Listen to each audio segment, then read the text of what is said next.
says we're going. Now we make sure that it's all good on this end.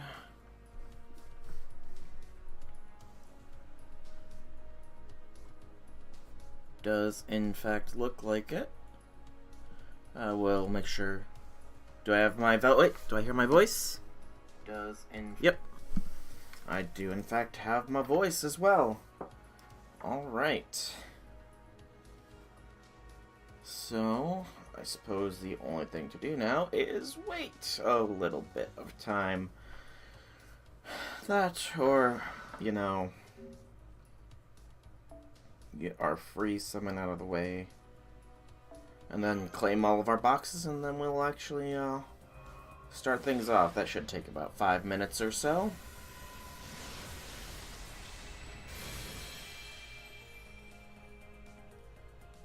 Nothing much from the gacha, but I don't expect much. And now the fun part. Box claiming. Gotta love the clicker aspects of this game sometimes.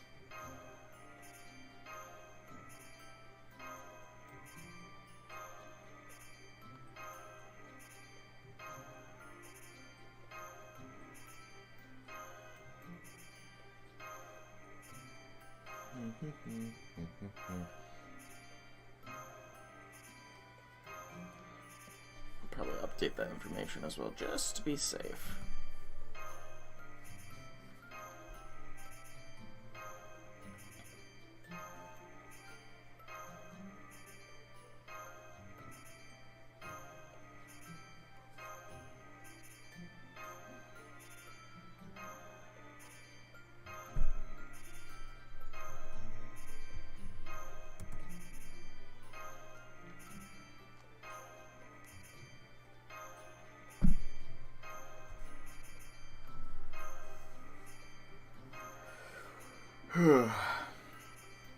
Oh, neck.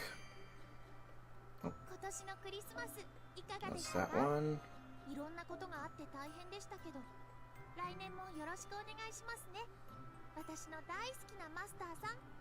Oh, don't worry, Jean. Don't worry, Jean Lily. You can rely on me next year. I will do this again, after all.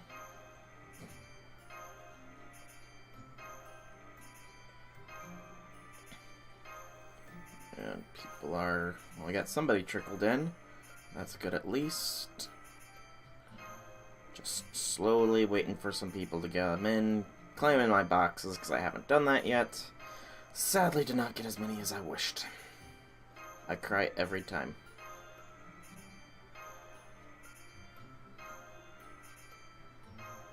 Nowhere near as many as I wished, but... what you gonna do?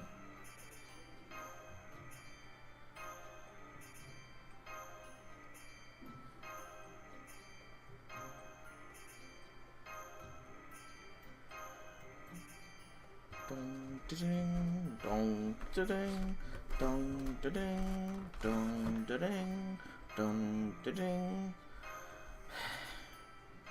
I can see why some people have auto clickers for this as well, because it would get very monotonous otherwise. I got enough for 2 more boxes. Alright.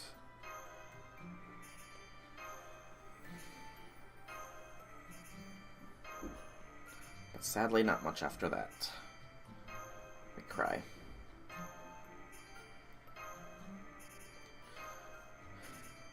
Gotta keep an eye on my present quota as well. It will only be gold and silver, but even still.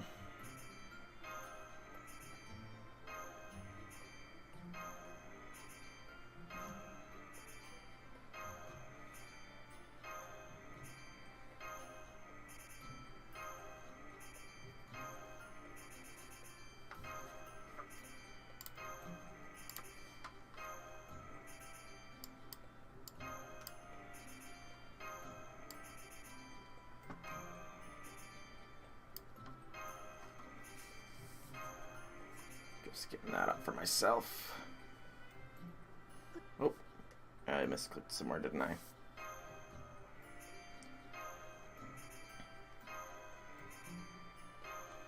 And as just in case.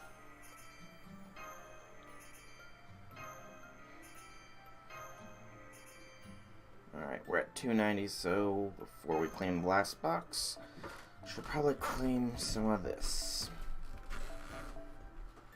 So as to not lose some of the older things, which is like 100 embers, which would be a bad thing to lose.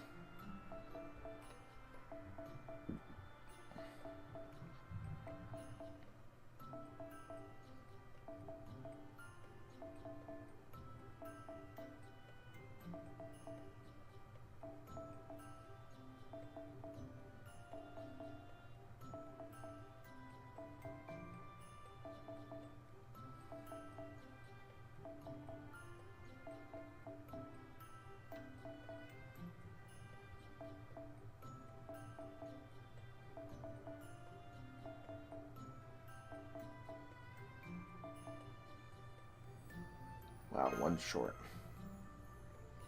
That's fine. There we go. And I should probably second archive some of that stuff real quick as well.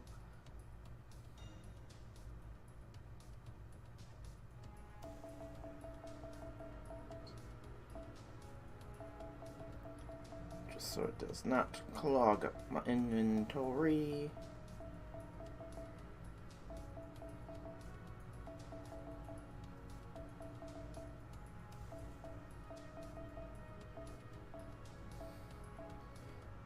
Second archive is now filled to the brim with golden embers. Woo!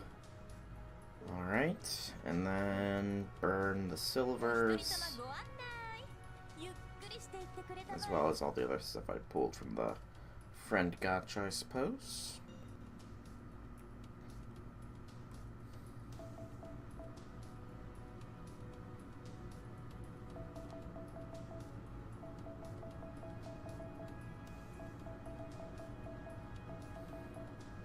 So much silver.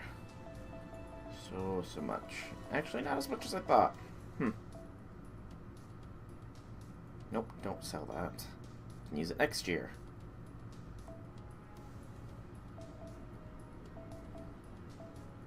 What's that? Oh, over 1,200 embers. Or prisms, rather. Nice. And we got one more thing we can spin. One and a little bit extra, but it's not much. It'd be nice if we got all the Bush Noels as well as the Assassin Secret Gem, but I don't predict we'll get it from 4 to 2. Technically, yeah, like 42 boxes. Could though. Very well could.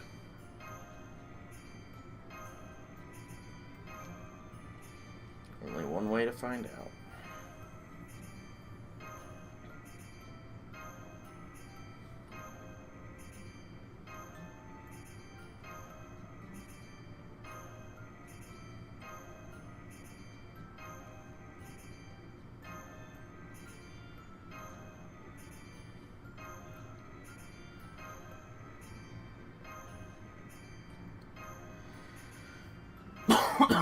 Excuse me.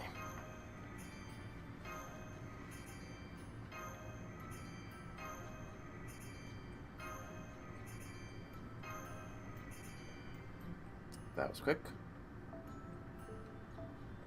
And then, what do we get from the first? Prisms. Nothing. Nothing. A single Bush Day Noel. Will we get the Secret Assassin Gem? I doubt it. No. Sadness. I cry. Alright. I've only got enough for one of these, so I'm not even going to bother with that. I could get another 21. Yeah, it's not worth it. I don't really need any of the pieces, so... might as well just trade everything else in for a QP. So 23 mil from the Bush Day Noels. Not much. I don't have anything for the stockings. Oh, I can only trade the higher stuff.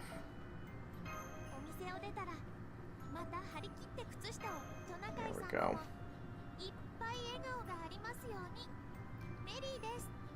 260 million QP.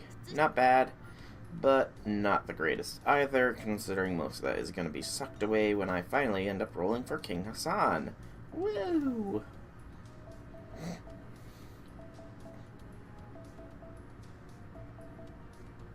But it's the thought that counts, I suppose, Shelter Lily. It's the thought that counts. And receive.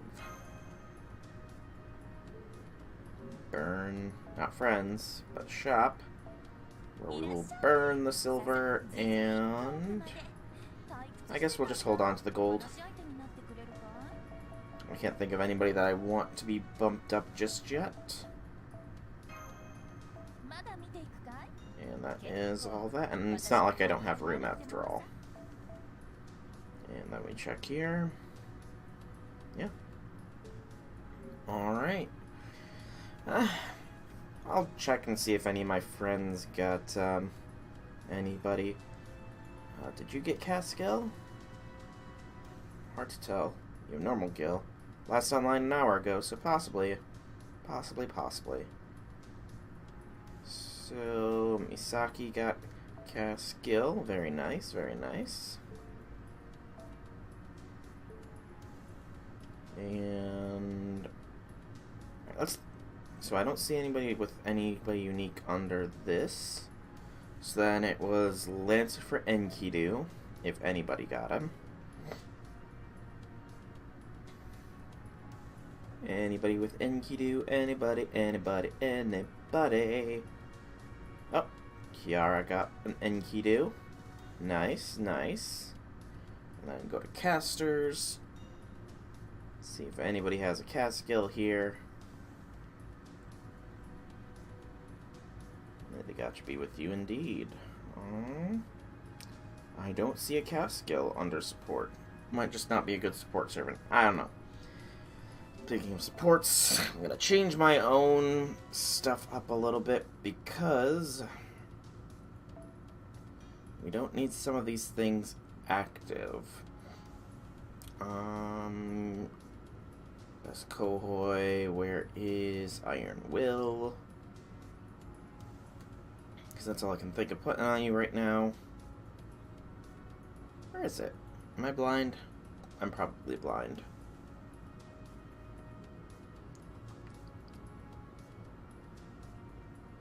Iron Will. There it is. And then Tamamo. Put back on you the Golden Boulder. Kento. 10 and crit by that. Crit by 15. 3 stars. I'll keep you with... I'll put back on Dangerous Beast, actually, yeah. And then... Shisho... You can get a Holy Knight sign.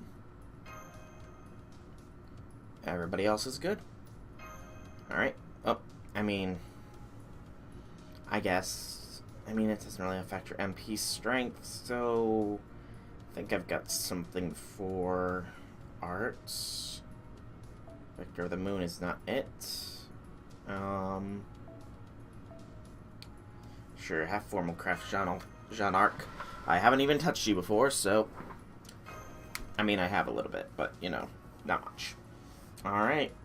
Everybody is good on my support. And... might as well see if I can't enhance anybody cheaply enough. I could definitely enhance Tamamo a bit. I think I will, too. I just gotta remember I need to save 176 million QP for, Gramps when he eventually comes home. And he will come home. So let's pump up Tamamo a bit here. Yep, we can get all of her skills to level 6. Should definitely make her a more fearsome contender. And she deserves it too. She is an MVP. But now we are starting to get a much more expensive. Oh, skill cost has gone down too. Awesome. And yeah, we can do all 7 as well.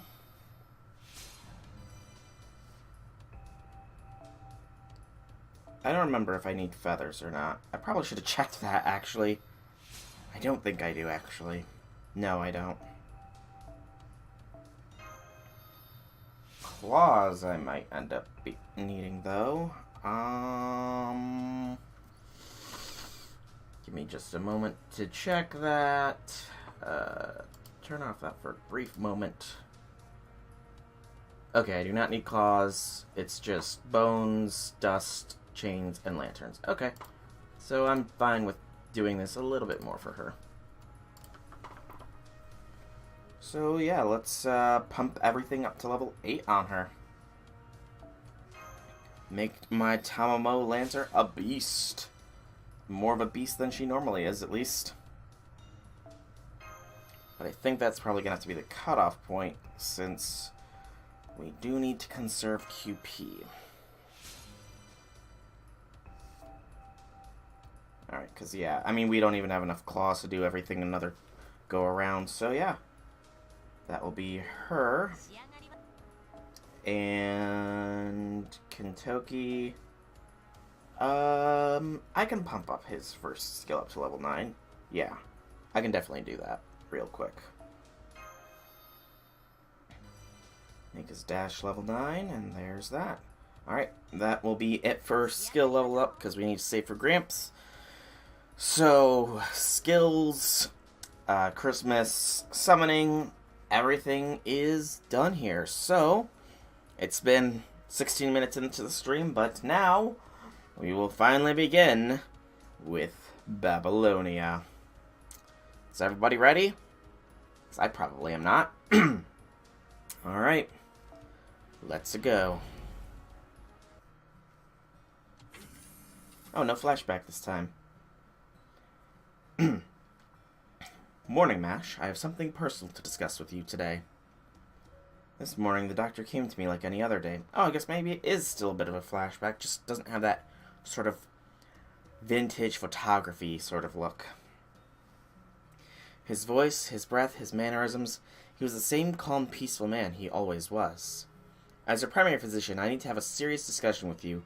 I'm going to grit my teeth and tell you the truth here. Mash Kyrelite, your lifespan is nearing its limit. Just like humanity has no future past 2019, you have no future past that time, beyond that time. Romani! No, she'll live forever. This was decided at the beginning. You can't stop it, I can't stop it, no one can stop it. I've got probably a dozen holy grails that can stop that, Romani. Even the grails, the supposedly omnipotent wish granter cannot change his fate. Okay, maybe one grail can't. Again, I have a dozen that I will put into Mash to keep her alive. After all, the grail is merely a shadow that fell just one step lower from a higher dimensional phase, a great crystallized magical resource. Calling it an omnipotent wish granter is like saying you can buy anything with money. I mean, theoretically you can. The truth is, the Grail can only execute what a human envisions. It's not omnipotent. Don't be mistaken about that. Silently agreed. The Grail is only a means of accelerating things. Raising buildings, building cities, making epochs. Through everything humans have done, the Grail uses its vast stores of magical energy to make the process quicker. Why was the doctor telling me something I already knew? Okay, if it only makes things quicker, then hasten magical research to extend her lifespan, duh. You're going to die soon. It has nothing to do with your own will, it's simply how you were created. Do you find that frustrating or sad? Does it make you feel empty? Well, it's terrible. I'm not talking about Chaldea's research. I'm talking about all of humanity and all of life. Living things are destined to die from the moment they're born, and yet they possess the capacity to grow. If something's going to die, why bother growing? Both the physical body and spirit should maintain the same state from birth till death. If they did, there would be no sadness or pain. Everything would be equal. Everything would have meaning from the beginning. But this planet's life is nothing but waste. It's essentially growing just so that it can die. Romani, you're sounding fairly pessimistic here. It's meaningless, truly meaningless. The more time passes, the more life leaves this world unfulfilled. I can't help but think that, when it comes to life forms of this world, this planet simply has the wrong settings. He is being very pessimistic. Don't you think so, Mesh? You are half man-made. You are an incomplete being, a product made by imperfect humans who tried to play God. You have the right to hate them and the duty to reject them. Human history has no value. I don't trust this. All this is no more than the remnants left behind by humans leading meaningless lives.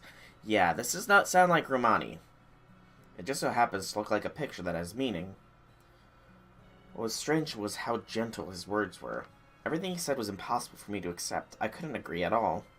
But his voice was so gentle, his words filled with wisdom and compassion. If it's causing you pain, you can stop, he whispered into my ear, with a voice both sweet and dangerous. This isn't Romani, is it? But... You're not Dr. Roman, are you? Ha! I guessed as much.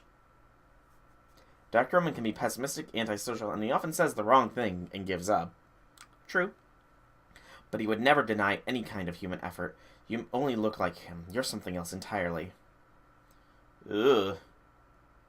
That's an image. Ha. Ha ha ha ha ha ha ha.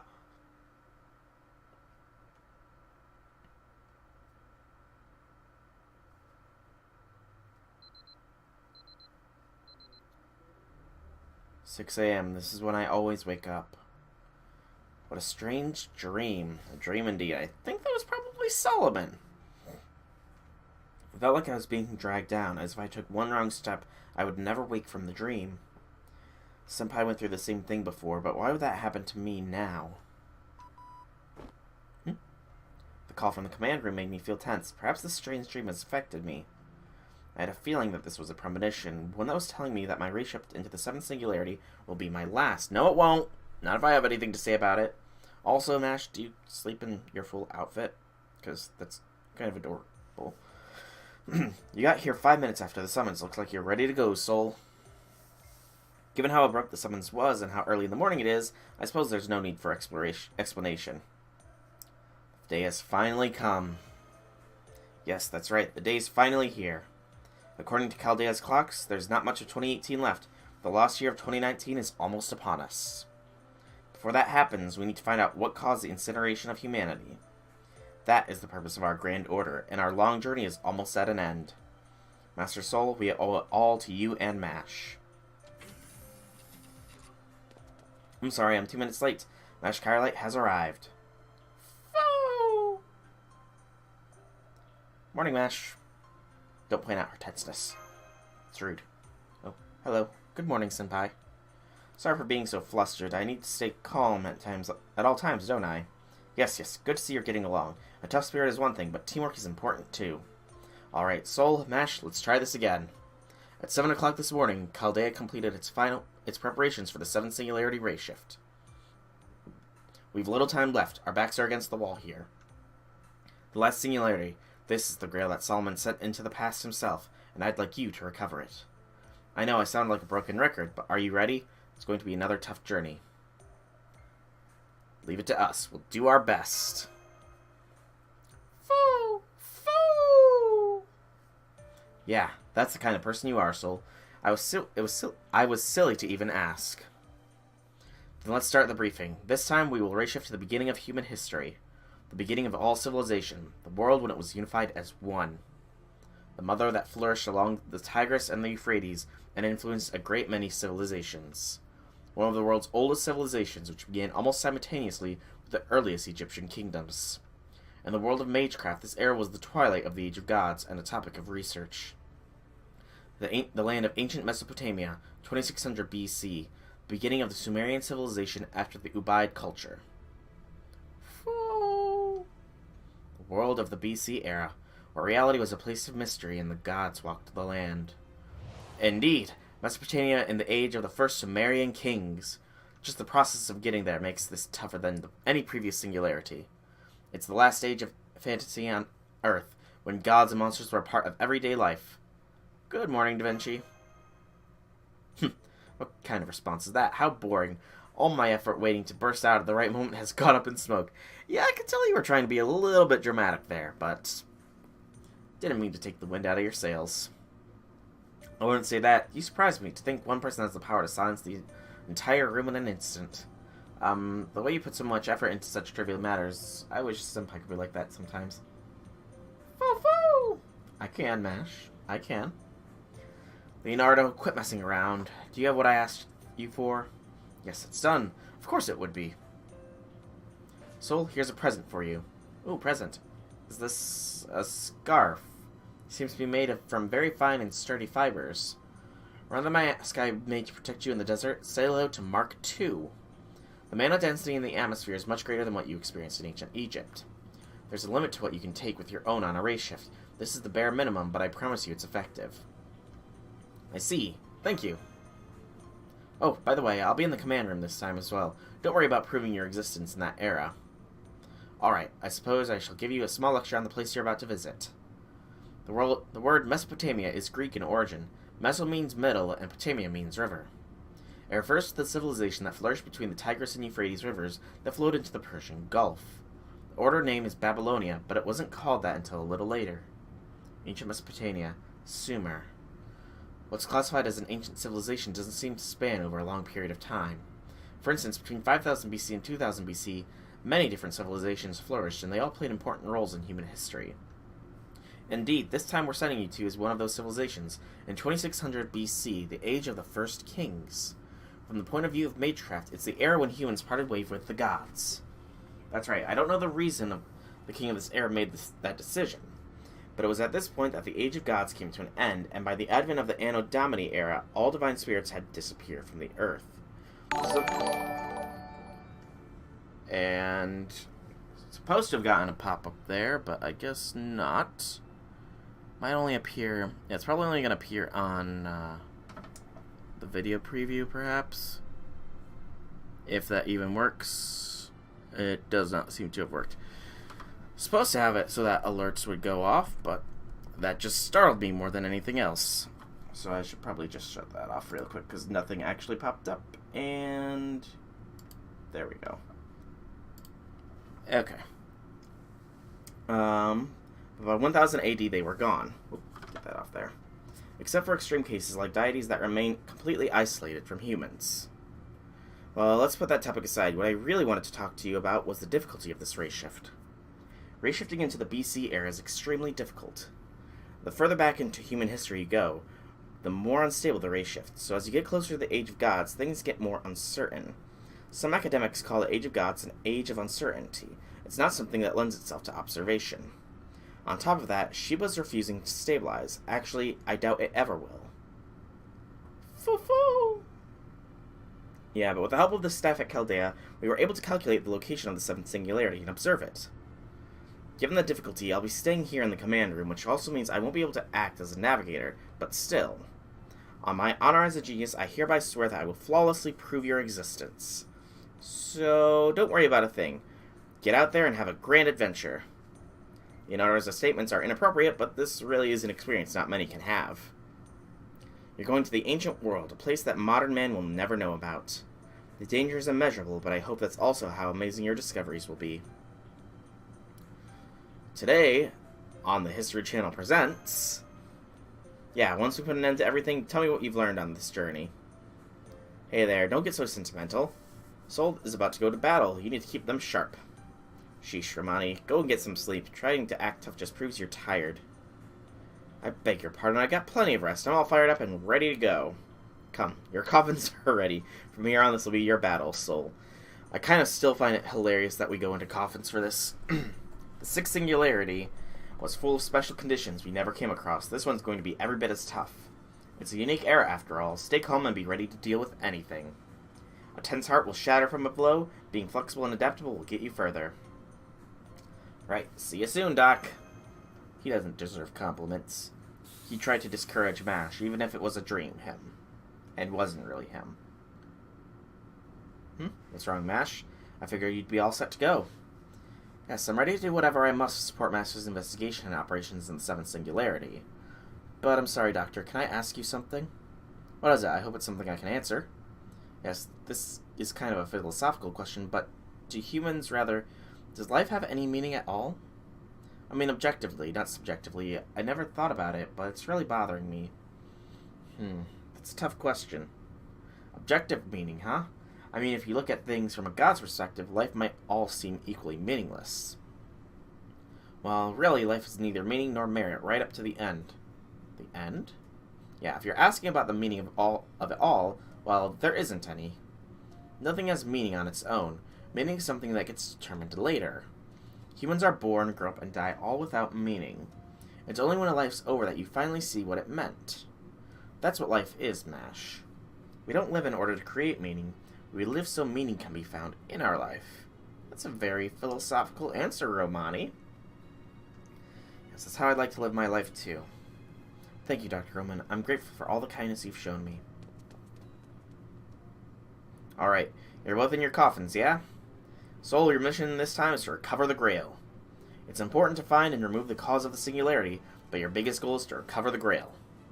We don't know its exact coordinates, but it should be somewhere in Mesopotamia, your Rayshif destination. I pray that this is our last search for the Holy Grail. Alright, I'm starting the Rayshif program. Everyone here on Chaldea's staff will do their very best to send Master Soul to the BC era. Unsummon program start. Spiriton conversion start. Rayshif starting in 3, 2, 1. All procedures cleared. 7th Grand Order commencing operation.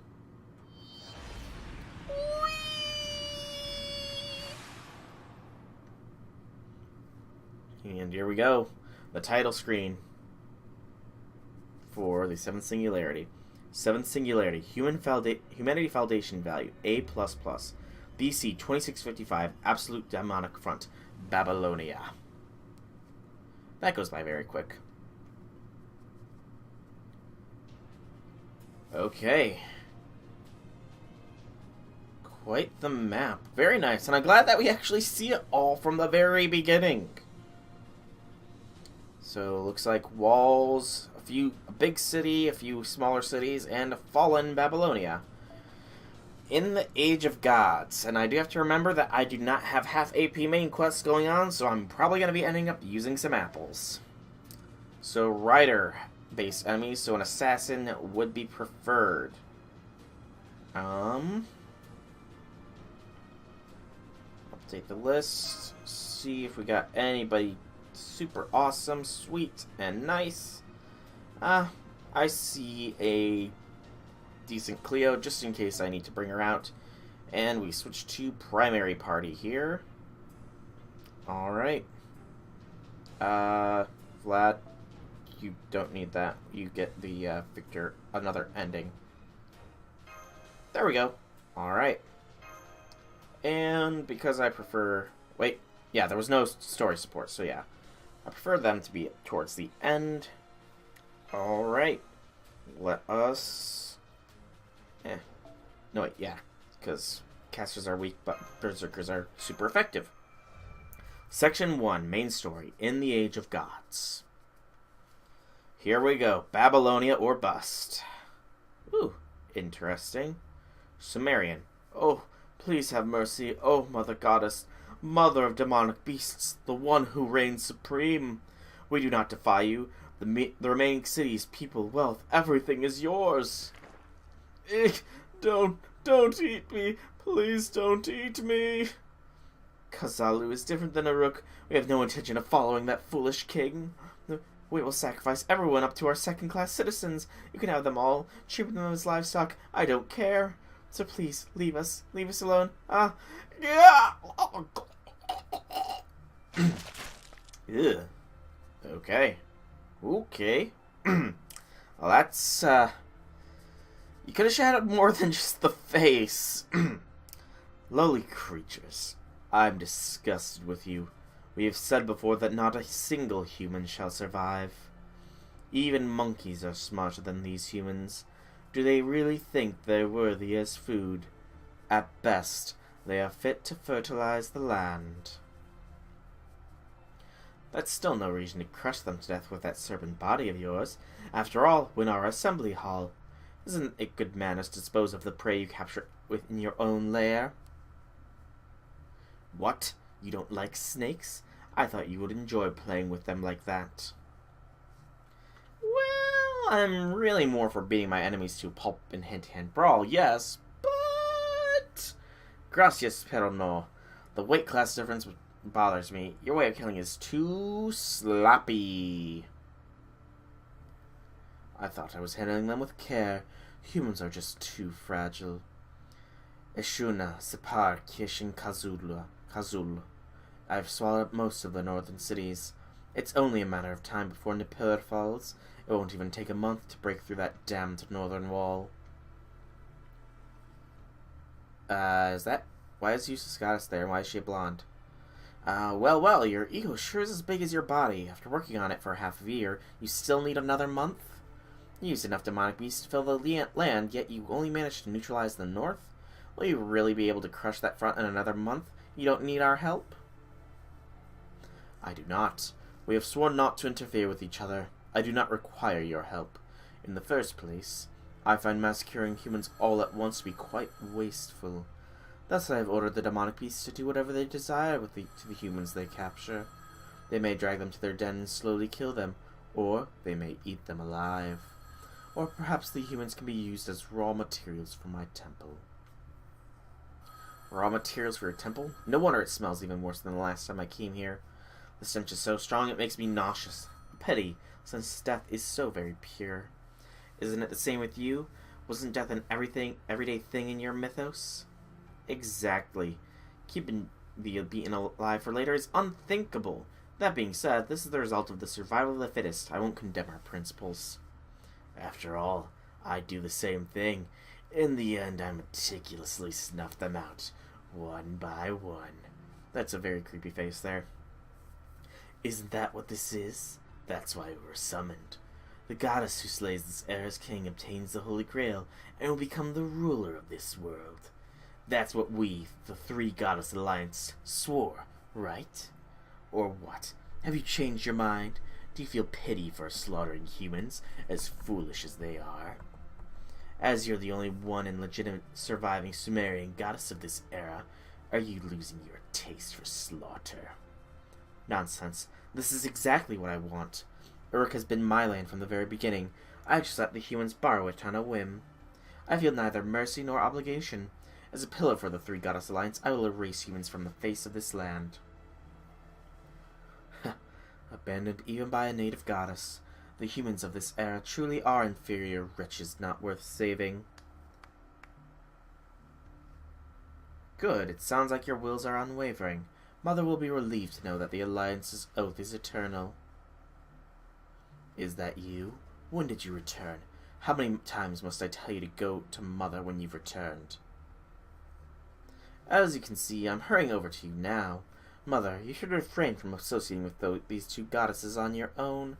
They are dependable allies, but fearsome competitors at the same time. More importantly, they're the only beings on Earth that possess the authority necessary to kill you, Mother.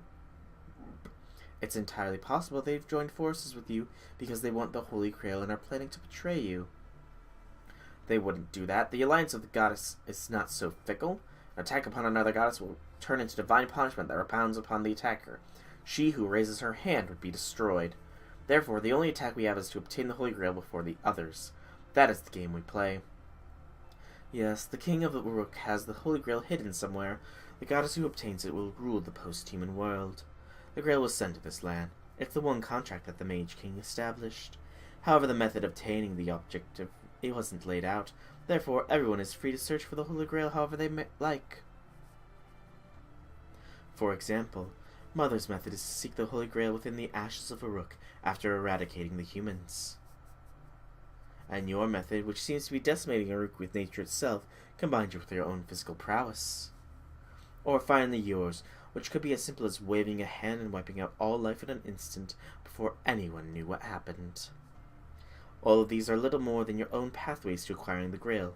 Still, be careful. I sensed a strange fluctuation, the final ray of hope for humanity's future prophesied by Uruk's astrologer. The last mage, who may yet protect humanity, has arrived in our era. That I have. Because protecting humanity is my job. Ah! Fool! Whoa! We're falling. Where's the parachute? I estimate that we're currently at an altitude of 200 meters. Oh, that's gonna hurt. 7 seconds until impact. Master, your orders. What should I do? Calm down, embrace. Yes, Master Carolite will do her utmost. Master, give me your hand. Okay, caught you. Now just grab onto my waist. Hold tight, please. Fo-fo! No phantasm deploy. Galahad, grant me your power. Wow, that's one way of shield bashing the earth. Master, are you hurt? Thank you. Nice save, Mash. It's not like we just ran a castle into the ground or anything. Now, I'm the one who needs to thank you. It happened so suddenly that my mind went blank. You're still clinging to me, Senpai? Fo. Ah, Fo, you took cover in my shield? Thank goodness you're safe, too. Fo. Senpai, can you stand? Yes, I'm fine. Yep, fine. I'm glad the landing wasn't perfect, but it seems the race shift was successful. Are both of you alright? Safe and sound? Whew. For a second there, I didn't know what would happen. Yes, we had a 200-meter fall from when we race shifted, but Master's quick thinking saved us. There have been many accidents up until now, but I've never thought we'd end up in mid-air after a race shift. Doctor, what happened? Apparently the race shift was intentionally tampered with. Oh boy. We successfully set it to the biggest city of that era, but immediately after the race shift was established, it seems all of you were forcibly shot to that location. Think it'd been any interference from the King of Mages? Maybe this is that city, though, is the thing. City, wait, did you end up somewhere in the city? I do see multiple life signals, but... Okay, sorry for interrupting. Roman, I got an answer for you. What they experienced was a forced deportation caused by a barrier. There seems to be a bounded field around the city of Uruk, probably to ward off attacks. So we bounced off the city's defense mechanism. It's true that we are trespassers, but... Yeah, the question is, why is an ominous field like that set up? Like all the singularities up until now, there's the impending danger in the city of Uruk. Soul Mash, first reassess the situation. We're calculating coordinates over here, but the precision is still low. Actually, there's too much information. Blame it on the ancient world. The mana concentration is so thick that our information processing can't keep up. Under these circumstances, visual footage from the soul will give us any clues to analyze. Well, does anything stick out? What about that band of light in the sky? Ah, that's right. We'll continue monitoring the situation. The band of light? Yes, it's still there. I see. So there's one in that era too. In that case, there must be a place where the incineration of humanity was carried out. Do you notice anything else? What kind of place you're in? Ruins as far as the eye can see. I see. Ruins, huh? I could tell from the video feed, but... You're pretty far away from Uruk. I was thinking you should gather food before heading there, but... It won't be possible, unfortunately. There's nothing but ruins here. Both food and information gathering are out of the question. I thought so. The only silver lining is that Da Vinci's scarf is working well. According to the data we're getting, the concentration of mana in the air is higher than in Egypt. Soul, how are you physically? Do you have a headache or ringing in your ears? Don't hear ringing, but I can hear crying. That's probably not good. An abnormality in titanium? No, the fact that you're hearing crying means... Please wait, Doctor. I thought I heard a faint rumbling from the ground. I'm picking up automagical energy heading our way. Are you getting it from the monitor? Confirm. It's hostile. It took a long time to confirm because it's a pattern we haven't seen before. The staff apologizes too, but that can wait until later. The enemy is coming. 2600 BC. Ancient Sumeria. Your first battle in the Age of Gods. Though you have nothing to fear. After all, you haven't lost yet. Show this era the power of the master and servant who overcame 6 singularities. Roger. Let's go, Mash. Yes. 6 singularities have fallen to our might. This one will be no different. After all, I am here. I am the last mage. The last master. What the heck are you? Lion dogs? There's an impact marker. Uridimu. Interesting. We'll go ahead and beach flowers, just in case. And we'll blast it. Get our MP gauge charging up a little bit here. Did approximately 29,000 in damage, not bad. Not bad at all. Also, let's apply more and your guts. And let's just do the vampirism right off the bat, just because we can. And start working on some NP for everybody else. Did get a golden drop there. I forgot to do this at the beginning as well. There we go.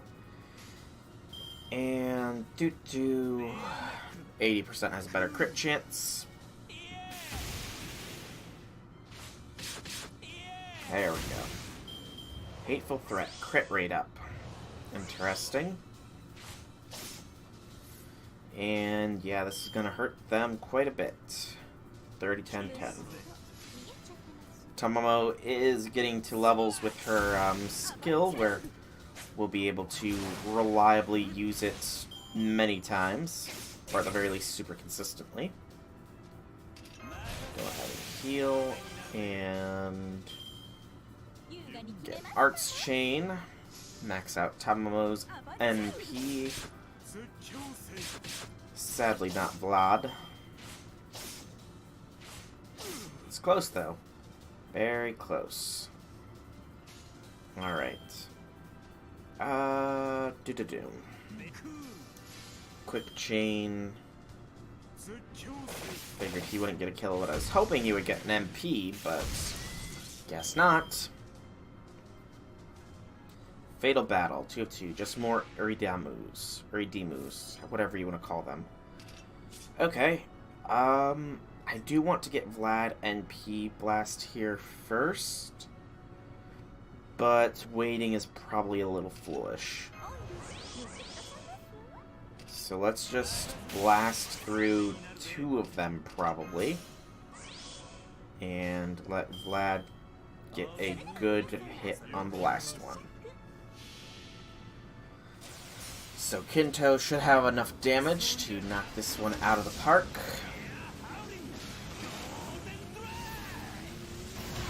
Oh yeah, it's done. It's 1. Tamamo may or may not. 13-ish.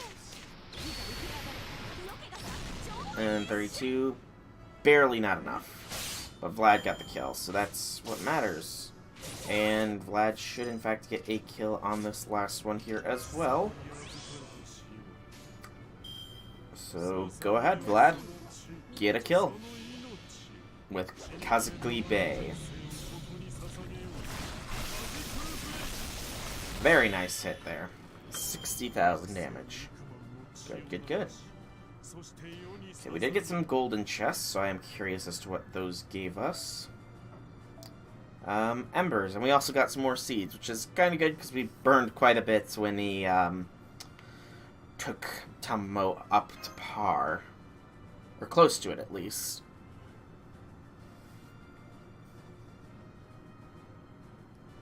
Okay, and that was the first act. We get a guest servant, so obviously take them along. We have Rider and Assassins. Alright. Again, this party should suffice. Yeah. Let's go. The battle is over. We've only sustained minor injuries. However, it was an enemy type we've never seen before. I think Romani said that, though. Yes, I'm not sure how to describe it, but it looked like it looked to be from a completely different ecosystem. Unlike werebeast, dragons, and other creatures that eventually disappeared from the world at the end of the Age of Gods.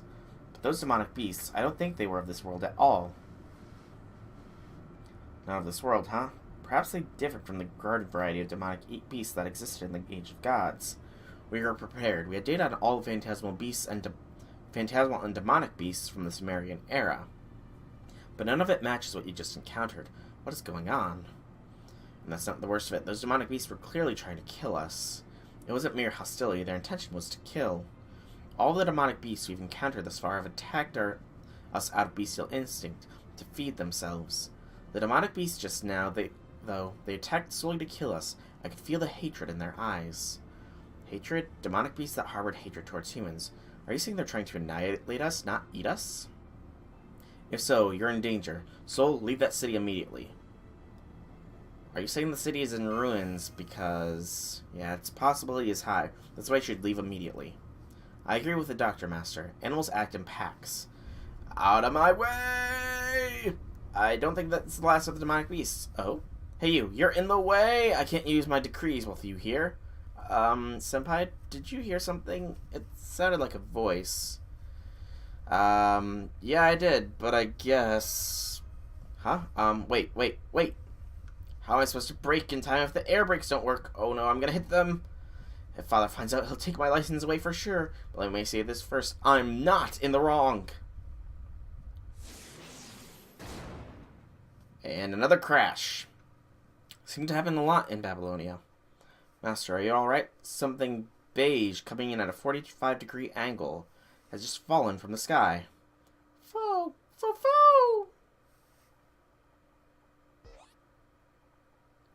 Ow. Oh, it's the useless goddess. Ouch, what a disaster. I didn't think I would be sniped from the ground.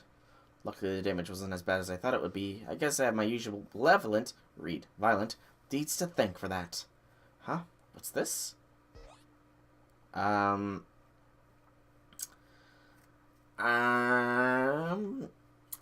there. I'm your cushion. Wait, what are you? What's going on over there? Soul's vitals have gone all red. Well, a woman fell from the sky. Oh, the mysterious woman separated herself from Senpai. There is way too many crash landings. That's what I said, Roman. Still, it's good we've met a native. Now we can get info. Whoa. Those numbers. Is this for real? Is this some kind of mistake? What's that? Some kind of mystic that lets you see from afar? Also, it has a really annoying voice. But that doesn't matter for now. Let's talk about this wretched fool's punishment for touching my body without my permission. Hey, you landed on me. Your face and outfit are unfamiliar. Which study are you from? I didn't think there were still humans around. Are you a sacrifice fleeing from Nippur, or a survivor from Babylon? Whichever it is, I give yourself up. After I shoot off your limbs, I'll scatter you all over Mount Eb.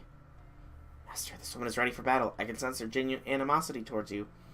I see. I'll take your silence as confirmation of my assumption. Good, I don't have to show you any mercy. If you were from Maruk, I'd have shown you some mercy. Curse your bad luck. Wait, let's calm down and talk about this, please. What are you talking about? How dare me humans speak to me like that?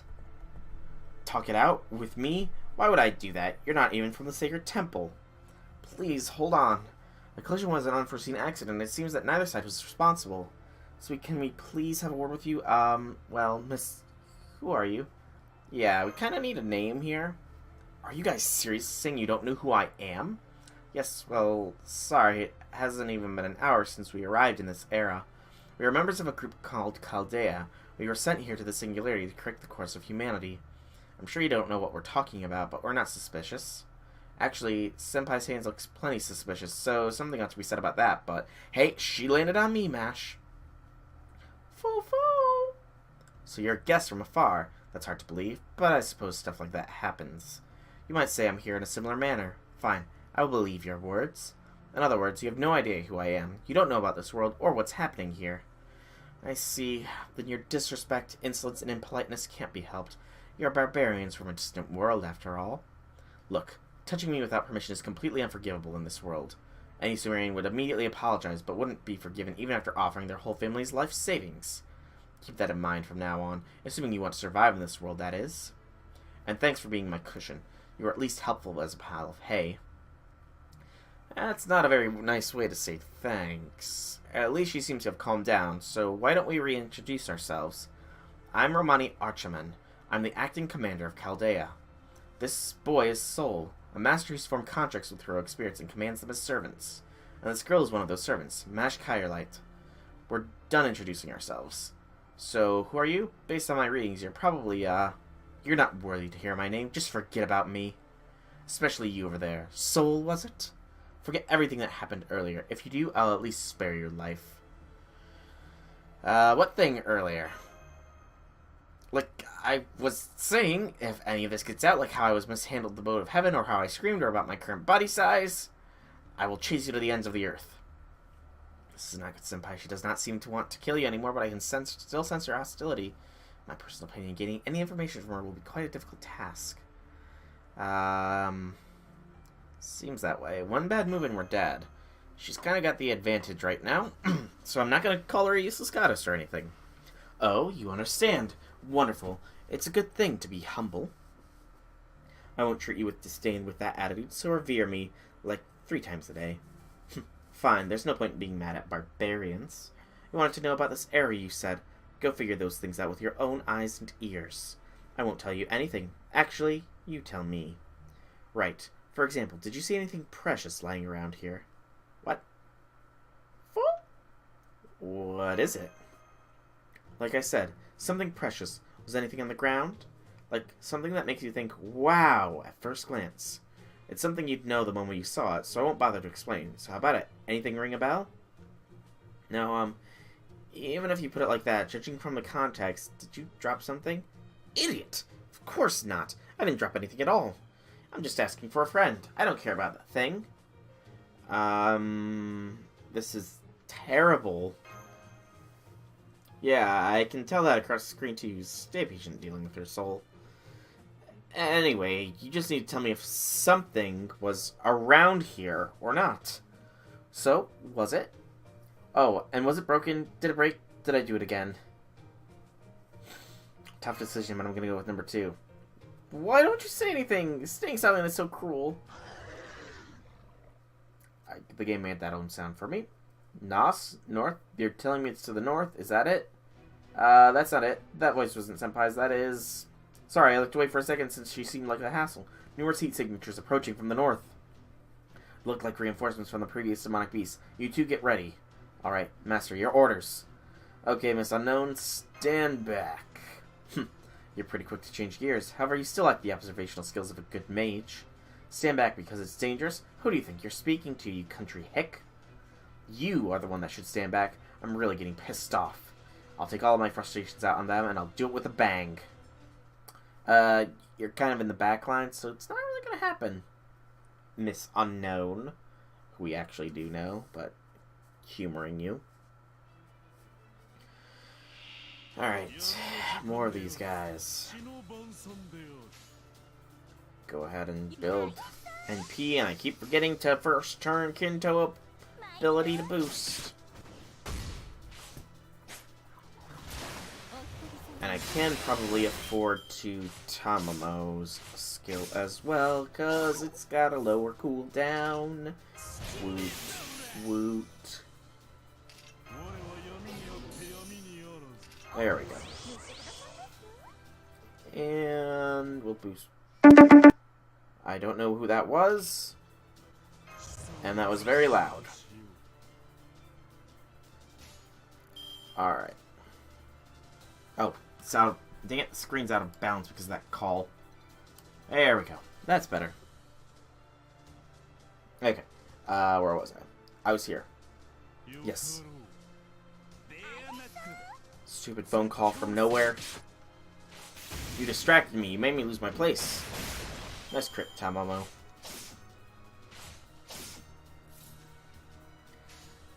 And we'll let Kintoki get some charge here. Excuse me. Take a drink.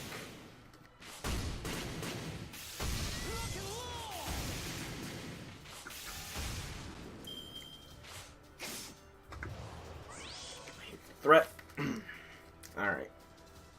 And we'll let Vlad finish it off. I like how Berserkers have such low star weight. Because they can hit like a truck normally.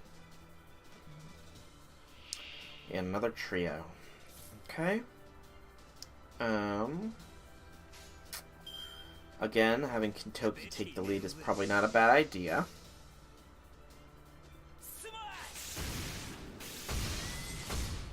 Because extra attacks are worth more than otherwise.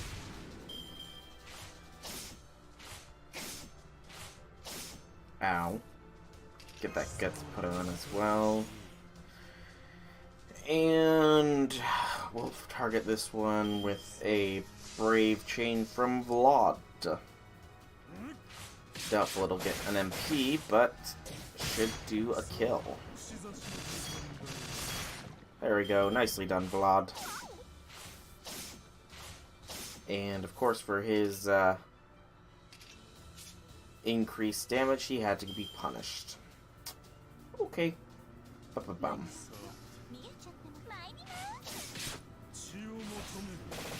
Almost. Almost. Ooh, that hurt. Kinto, get some heal. Vlad, get that. And Tamamo, give us a little bit of a booster here. And get a Buster Brave Chain!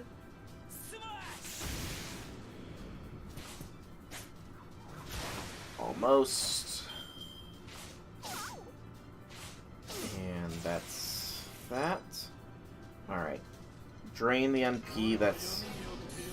We have a triple MP blast ready to go.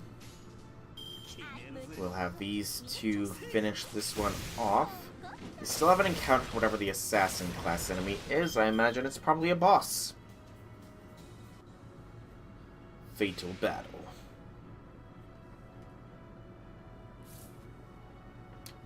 A Usumgalu.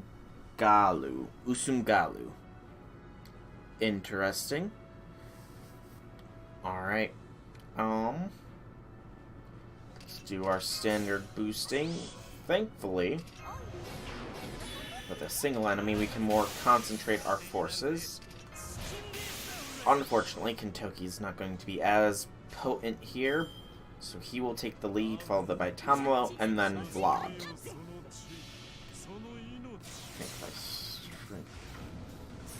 There we go.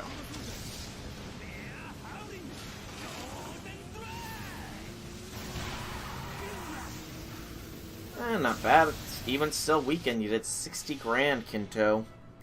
That's the way. I like it. And this thing was not a male, so we only did 54 with Tamamo. So she may lead the pack next time. And Overkill gets it. There we go.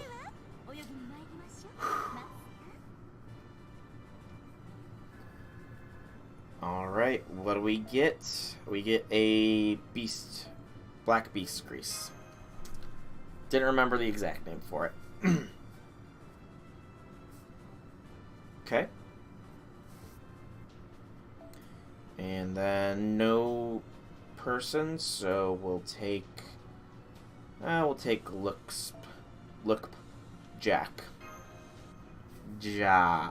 though, right better. Well, that's that. I may only have a pseudo-manifested, but I'm not going to lose to Tiamat's demonic beasts. Wow, you're strong. She probably would accept that better. You're not going to get anything from me by stating the obvious, but I will repay you later if I can. Sorry to interrupt your conversation. Second and third waves are coming. Doctor, please give us data on the area. Just how many demonic beasts are there? Way too many. I'm seeing 60 right now, with more coming this time to become their den. There's nowhere to run. You're completely surrounded. You're not going to get out of this unless you can fly. So negotiate with that woman over there. She must be able to fly. Ask her to take you out of... Don't make decisions on your own. Weren't you listening to me? This boat only holds one. To take those two, they would basically have to cling onto me. But didn't I tell you? In this world, touching me is a sin punishable by death. I only fought because I wanted to. I didn't fight for you. Master, soul, was it? If you're struggling against these demonic beasts, then repairing the course of humanity is but a dream for you. You should quietly return to this Chaldea place, and if you can't do that, well, why don't you just die? I have no intention of helping the weak. And she's off. She's left the battlefield at an incredible speed. Foo-foo! Guess we're not going to get her help. It was worth a shot, though. Doctor? We'll talk later. Now just think about getting out of here. Focus your attacks on a single point. Soul, head east with Mash. There are fewer demonic beasts in that area.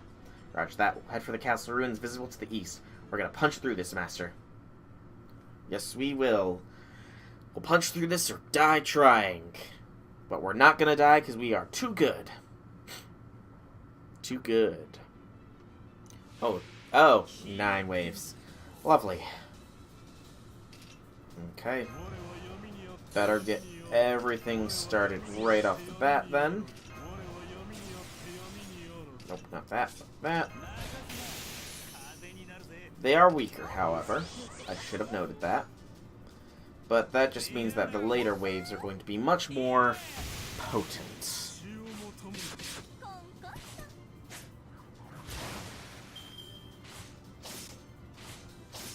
As is the nature of these things. Okay, do the chains. Crit stars so that we can wipe out the next one quicker. Bad, not bad. 32 lends itself to a lot of crits. We don't want to focus on the new one. We need to focus our efforts on the old one for the moment. Tamamo will get a crit there. There we go. That's one NP ready to go. Ow. I don't like how often they are critting my Kintoki, though. And doom. Ideally, we get all of our NPs ready to go. Stop hitting Kintoki. Like, seriously, he's taken enough punishment here to last a lifetime. Dun dun dun. He's not gonna last too much longer, unfortunately.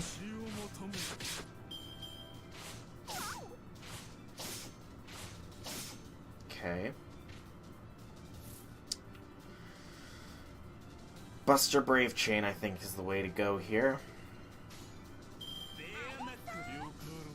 Reduce their numbers as much as we can. It's now 5.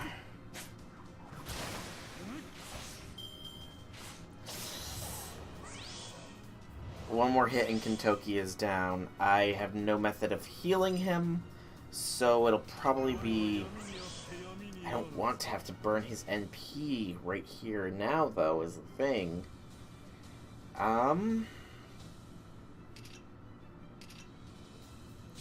Let's do a little oddity here, I guess. It'll give us one more turn, I suppose, to do some decent damage. Vlad only really needs 5 in order to be able to pop his off. And now there's only 4. I think that against this one we Kintoki NP, and then yeah. Okay. Oop, didn't mean to click that. I also should start using long distance dash more consistently as well. So that should be another 2 dead.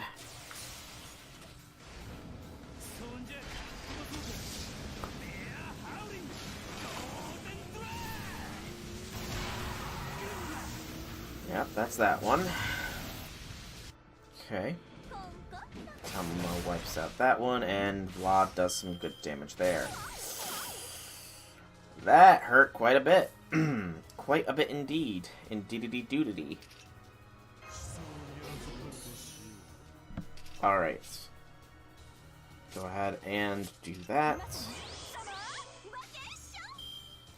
And in this instance, we will let Vlad get a chain off, because then he is guaranteed to have his NP, which should be enough to take out the Uridimu one here.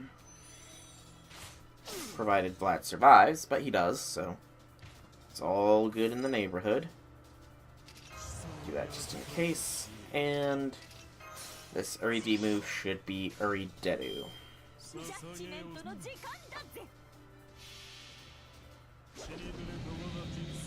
There we go. Yeah, there we go.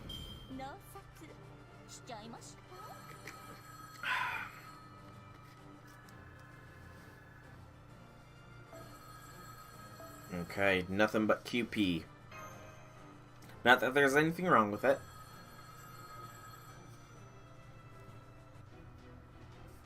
Okay.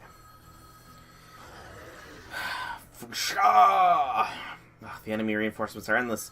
Without any anti-Orming or Phantasm, the enemies You want numbers? That's good. Looks like I'll be able to help. You, demi-servant, and you, master of Chaldea. Could you step back a bit? Yes, that's good. Now all I have to do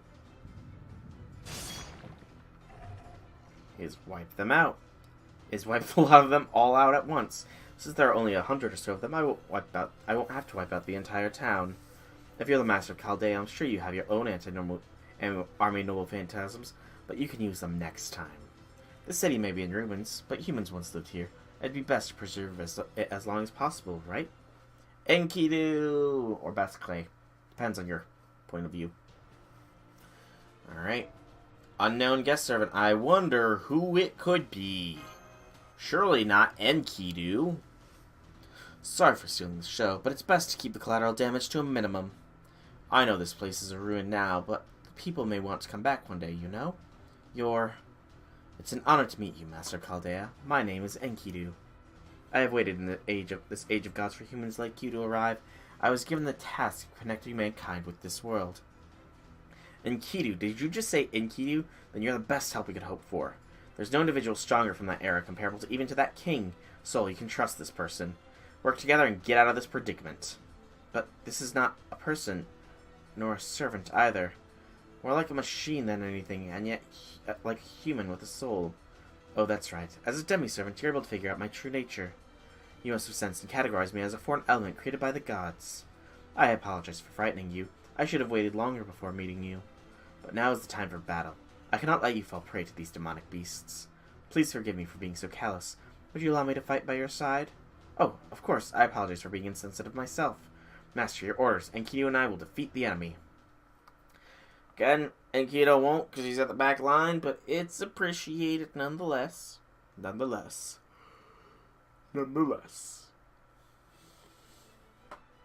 More of these very doom things.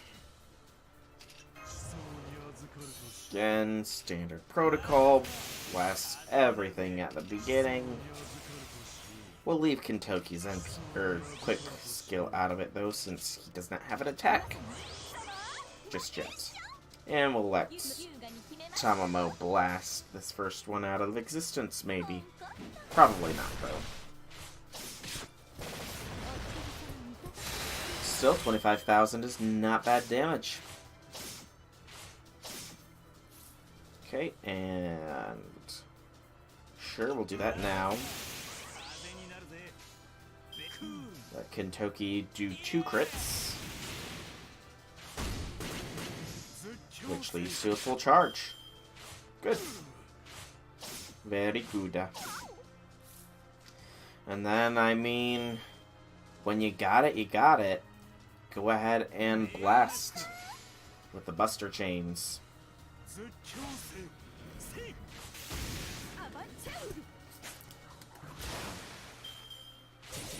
Ow. That hurted. That hurted very much so. Please, no more. We'll do another Buster Brave. It's not a Brave Chain, I suppose. It's just a Buster Chain, but even still. And there we go. Then there was one. Ow. Bad 3D move. No hitting Vlad. Vlad is not for hitting, he is for killing you. There we go. And... oh, it's about to do its MP. That's not going to be fun. Unless... nope, no kills. Frenzied Dance. Very decent hit there. Unfortunate. Kentoki should survive, though. And this will kill it. Whether or not it will give us an NP is anybody's guess, though. It does, because we crit at the very end. Nicely done. Triple NP blast coming up hot and ready, hard and heavy. Oh. Hello. You're actually a very cool dragon. Basmu. I like the cut of your jib here, Basmu. Still, I do have to kill ya. So sad. It might be male, so overcharge from Tamamo might have worked, but there's no real way of telling that.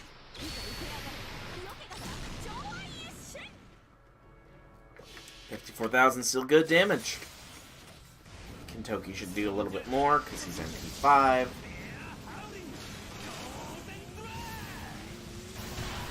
Oh, he does a lot more. 112. Very good.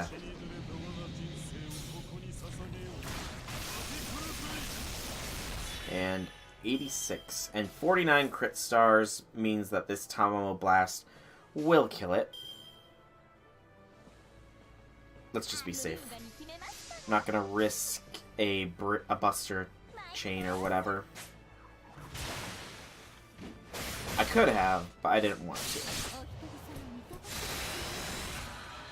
Goodbye, Dragon Basmu. You had very cool coloration.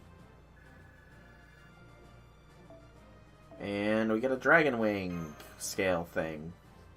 Looks very much like a wing, but I'm pretty sure it's called a scale. Dragon Reverse Scale or something.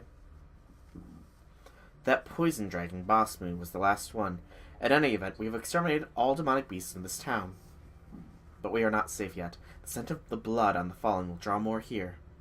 This land has become a den for demonic beasts. Their number is likely to increase, not decrease. Who are you? I believe I introduced myself. That invisible mage should know more details about me. Yes, I apologize. Your display of power left me speechless. I'm assuming you are the real Enkidu, correct? Not a servant, but an actual living being? Which means you're a native here, yet you possess such power. No wonder you were called the weapon of the gods. They were not lying when they said you're the world's strongest noble phantasm with a living will. It's even said that you were on par with King Gilgamesh. Weapon of the gods. Yes, Enkidu is found in the world's oldest heroic tale, the Epic of Gilgamesh. Gilgamesh was a king that didn't listen to the gods. He was an individual with incredible power that lived in the moment. In order to admonish King Gilgamesh, the gods sculpted a doll from mud. The doll had a soul like humans and could change its shape at will. At times, it became a noble phantasm capable of piercing enemies. The world's strongest god-made human, into which the gods poured all their energy. That's what Enkidu is. That's absolutely right. Mesopotamian civilization used mud to make any number of things. And you can call Enkidu its greatest masterpiece. Soft enough to change forms, yet sharp as the keenest blade, the manifestation of nature itself, able to bind and kill divine beasts. With King Gilgamesh, a mixture of human and divine blood, is the wedge that of the heavens created by gods. Enkidu is the chain of heavens created to return Gilgamesh to the gods. Da Vinci is sulking, saying, I can do something like that too, but I'd say she's just putting up a front. In any event, nothing's more encouraging than to have Enkidu on humanity's side. Not even the tyrannical King Gilgamesh could destroy this good-hearted hero. It's quite embarrassing to be complimented this much. I'm nothing more than a weapon created by the gods. A weapon is used up to its handler. If I appear to have a good heart, then it's because the human who used me was good and lawful. You're a weapon, yet you seem to have a heart. Yes, I do have a heart. I don't have feelings, though. Or I didn't at first. The only thing I possessed was knowledge of being a weapon, what I needed to destroy, and what I was needed to act. But there was one woman who treated me like any other human. I modeled myself in her form. She is responsible for me gaining a heart of my own. I keep this form in reverence of her gift to me. A prostitute and yet a saint. Shamat. Well, being a prostitute meant something different back then than it does now, but there's no need to go into that. Enkidu, you called Sol the master of Chaldea. Does that mean you understand our situation? Yes, a holy grail that disrupts time and the alteration of history by the one who wields it. All this resulted in the Singularities, a plot to destroy the foundation of humanity by the Mage King. The Temple Matron of Uruk made the situation clear. I came here because of her prophecy. I was told to protect the promised group of outsiders. So this era hasn't been destroyed, correct? And you're fighting against the King of Mages. Of course. I'm not sure what the other eras were like, but the people from the Age of Gods will not submit to world-ending disaster. Whimsical gods have brought the world near to destruction many times in our era. People here are more resilient than you might think. I see. I understand, but somehow they can't do anything about little things like lover spats and martial fights. That is indeed troubling. They band together against the big problems, but struggle with the small ones. But that is how it always is with humanity, though, as you can see with how this town ended up, Anyway, enough with introductions. The demonic beast will come back if we spend too much time here. I will guide you somewhere safer. We can discuss trivial matters on the way. My name is Soul. Thanks, by the way. You have your right hand out. Is there something wrong? It's a handshake, Enkidu. Senpai wants to shake hands with you. Oh, so this is... My apologies. I'm still not used to this. Now, formally, it is nice to meet you, Soul. Is this how you shake hands? Good. Now that we've all got to know each other better, let's move on. Let's move. Are you going to take them to Uruk? It's the largest city in that world. The ley line there should be stable. Da Vinci keeps pestering me to set up the circle. Circle? A summoning circle, correct? Understood. Let us hurry. Oh yes, we will take the long route to get there, so please bear that in mind. We should try to avoid demonic beasts. There is nothing more important than ensuring everyone's safety. Yes, we will leave it up to you, Enkidu. Thank you for helping us out. No, I'm glad to do it. I'm pleased the master from Chaldea has turned out to be something like you. I thought, well, it was said that the representative of humanity would come. So I was on alert, thinking someone like Gilgamesh would come, but I am glad that fear proved unfounded. Welcome to the old forgotten land of the gods, Mesopotamia. I welcome you as a representative of the new old age, Soul. Cool. Enkidu is our bud. Awesome. 1 zinc quartz. Woo! Alright, next is the Northern Hill. 5 parts. Oh, lordy loo, this is going to be a long singularity, I can already tell. Level 100 Enkidu. NP5, 10-10 on his first skills. Okay, I apologize here, Vlad, but that is way too good to not play with. Way too good. Humanity's Oldest Founder was the name of this one, I believe. Oldest Fortress City, my bad. My bad.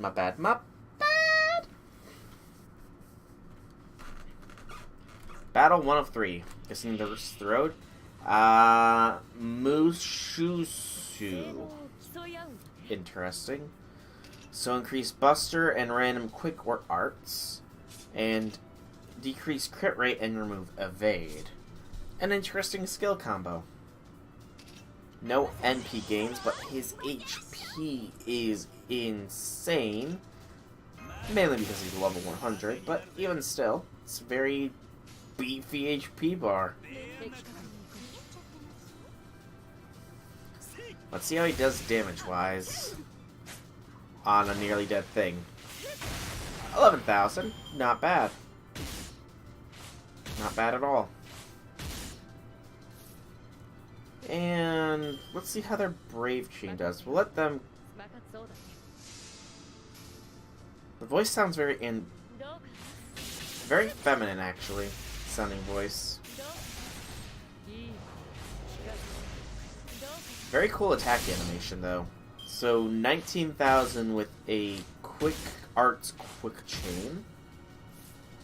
Not terrible, but not fantastic, to be completely honest. Generated a fair number of crit stars, though.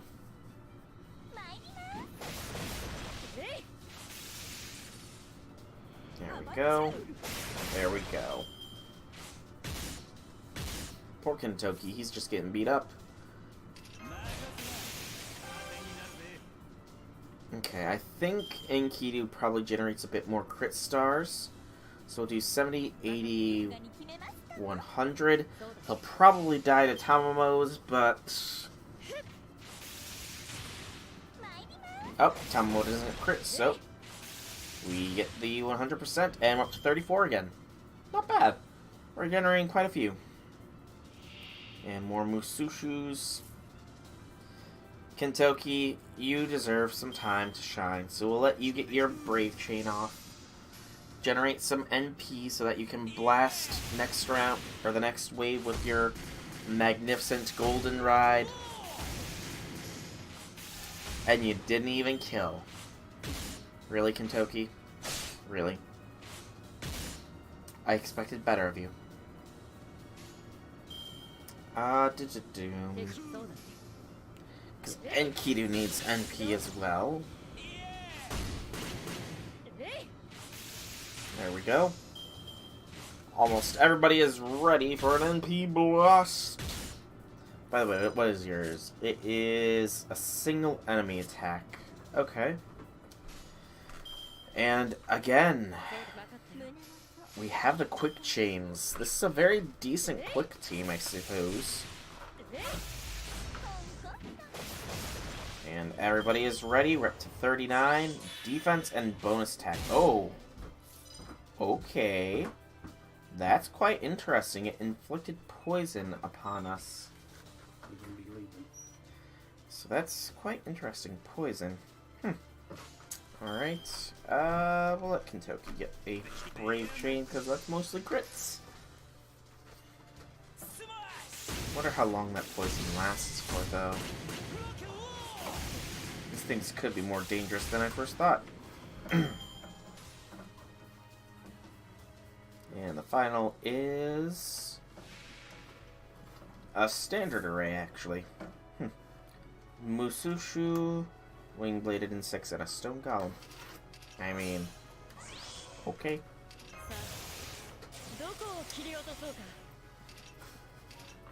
Alright, so probably do it in this order. And we will do this to that just in case. Alright, so Tamamo, Kentoki, and then Enkidu with an Enuma Elish. Tamamo should have enough juice to take out this insect. There we go.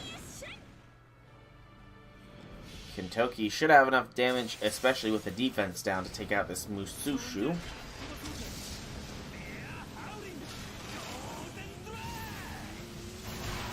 Oh yeah, it's roadkill. And let's see Enuma Elish.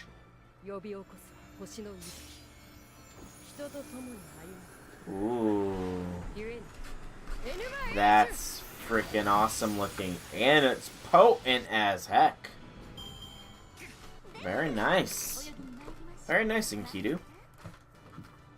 Kinda wish I was rolling for you, but I need to save for King Hassan. Ooh, we got some of the deadly poison needles. I need quite a few of those. Like, over 100 for King Hassan. So, glad we're starting to get them now. Woo! Whew. In spite of the demonic beast attacks along with the way, it looks like you made it safely past the ruins. This is... Oh, it looks like you're heading north. Based on our mapping data, isn't Uruk to the southeast? I thought you'd go south down the Euphrates. Don't be so short-sighted, Dr. Romani. We'd enter a different goddess's territory down south. Alright, you do not know the current situation in Mesopotamia. Let me start with that. To be blunt, humanity in Mesopotamia is on the brink of extinction. Roughly 80% of the population here has been slaughtered. Good lord. The survivors are huddled in the city of Uruk, facing the ever-looming moment of extinction. Who is causing chaos in this era? Does that person have the Holy Grail? Is it the leader of the demonic beasts? The boss of the demonic beasts we encountered in the ruins. That is indeed a possibility. Many demonic beasts appear in myths, and the Mesopotamian myths are no exception. Furthermore, in those Mesopotamian myths, there's a Greek goddess dubbed the Mother of Demonic Beasts. If one of them has the Holy Grail... No, nobody has hold of the Holy Grail. Something other than the Mage King's followers is destroying this world. Mesopotamia faces destruction by something equal to, if not greater than, the King of Mages. Yes, to be blunt, the gods are the ones destroying humanity. It's not the god you're thinking of. The gods of this era are different. The three goddess alliances descended on this era and claimed roughly 60% of the lands of Mesopotamia. Goddesses, you say?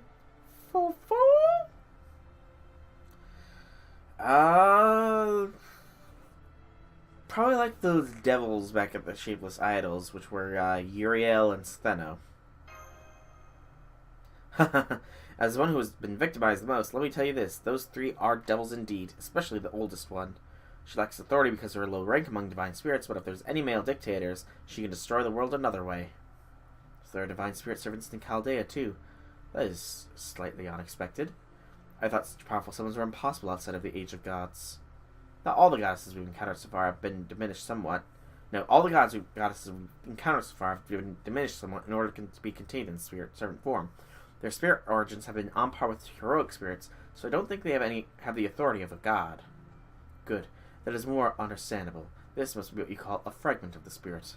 However, the goddesses that have appeared here in Mesopotamia are different. It is true they are divine spirits summoned by someone, but their spirit origins are on a level of the true gods. The monsters we fought earlier were their subordinates. No, it's better to say children of one of the goddesses. The Three Goddess Alliance is, as the name suggests, 3 female deities working together.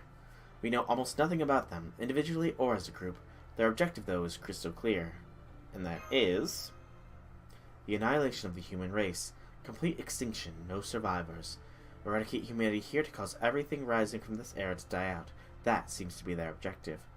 Impossible. They're not just seeking to cause chaos in this era, but to annihilate mankind itself? That's no different from the Kingdom Ages. If they're goddesses, aren't they on humanity's side? There's never been a time when the gods aligned with humans. Humans are nothing more than worker drones to the gods. It is said the gods of Mesopotamia created humans to be those who perform their jobs in their stead. Whatever the truth is, for gods, humans are objects to keep, not objects to love. Gods who love humans merely suffer from a logical error due to being multifunctional. Take the great goddess Inanna, also known as Ishtar in Akkadian, for instance. That goddess has a confusing nature unfit for a deity. She loves abundant harvests, man, war, and being at the top. She claims to love humans, but favors war where humans kill each other. Isn't that contradictory? Well, yeah, I suppose. Right. That's why it's helpful to think of it as a kind of logical error. The lack of uniformity from having too many elements and functions. Put simply, she's just insane. Interesting interpretation. Contradictions are created from having too many functions. In polytheism, the role of gods are subdivided into smaller parts. In other words, they are all specialists, so nothing is wasted. That's why so few gods have this error that makes them love humans. Is that what you're saying? Yes, usually the demiurge, who possesses many functions and roles, is the one who loves humans. The more roles a god has, the more they make logical mistakes, just like humans. Anyway, it's useless to preach about the gods here. The 3 goddesses that appeared here each used their own methods to destroy Mesopotamia. The greatest force of the 3 drifted over from Greece, the goddess of demonic beasts. Yeah, you should see it soon. I think it's simpler if you see it for yourself rather than trying to explain. From this plateau, you have a clear view of the situation at the northern wall. This is the first threat, the evil offspring of the goddess of demonic beasts, who crushed the very center of this world. Oh, ho, ho, okay. That's quite a few. Very good animation, though. It looks like it has no end. Very true. Right. When demonic beasts filled the northern area, it was made with materials salvaged by dismantling Babylon. Nowadays, it is called the largest and final fort that protects human hope and the 4 corners of the earth. Absolute demonic front. Babylonia. Amazing. Not as impressive as the Holy City's outer wall, but it's a tough wall that stretches out over the horizon. Something is moving outside the wall. Are those demonic beasts from earlier? No, that's not possible. I see thousands of them. No, not at all. To the north, I'm getting magical energy readings of magnitudes greater. Unbelievable. My goodness, there's no way humanity can possibly survive something like this. The demonic beasts earlier had power equal to a small autonomous tank. Now there's thousands of them. We can't possibly hold off that with a single wall. Doctor, I can hardly believe what I'm seeing either, but that's exactly what they're doing. There appears to be soldiers outside the wall. They seem to be holding against the rush of demonic beasts. Is that possible? Just how powerful are these Sumerians? Don't be surprised by that. They've been holding that wall for 6 months already. 6 months? No human could do that. Yes, but it's amazing. They must be extremely proficient soldiers. It is exactly as Mash has surmised. The fortress city that fights demonic beasts day and night. An endless onslaught of demonic beasts driven back by its soldiers. But humans suffer fewer casualties. Precise army utilization. Seamless shift changes. Training the soldiers even during combat. Putting them on the front line and having the wounded rest and concentrate on healing. That is the ultimate form of point defense. At that rate, they should be able to hold the front line for another month. Yes, they're clearly losing, but in the grand scheme of things, somehow winning. I wonder what kind of person is in command of that fortress. Very patient. Yeah, I would go more patient than muscular. Yes, truly, they shed needless blood as well. There's no need to annihilate everything. They will die off on their own, so this is useless. Enkidu. My apologies. That was a bit much. Even demonic beasts are living beings. I was too emotional. If you are interested, you can join the front line anytime. I hear the recruitment test for Uruk is very lax nowadays. Yeah, it's definitely the situation we'd like to help out with, but Soul alone won't change much. Hey! For now, let's hurry to Uruk. The fact that military operations are in full force means that their commander, their king, stands strong. If the threat upon Uruk isn't a king gone mad with the Grail, but the Three Goddess Alliance, negotiations will be simple. Request an audience with the king, explain our objective, find the Holy Grail within this era, and recover it. We'll think about dealing with that northern wall afterwards. Got that, Soul? Yes, let's hurry to Uruk in the meantime. Are you done chatting? Then let's hurry on ahead. As we assaulted by demonic beasts earlier, this area is likely still dangerous. For now, let's get under the cover of the forest. Alright. Dire situation indeed. Why are we still heading north? Black Cedar Forest. A new guest servant, unknown this time. Let's have him in the lead, sure.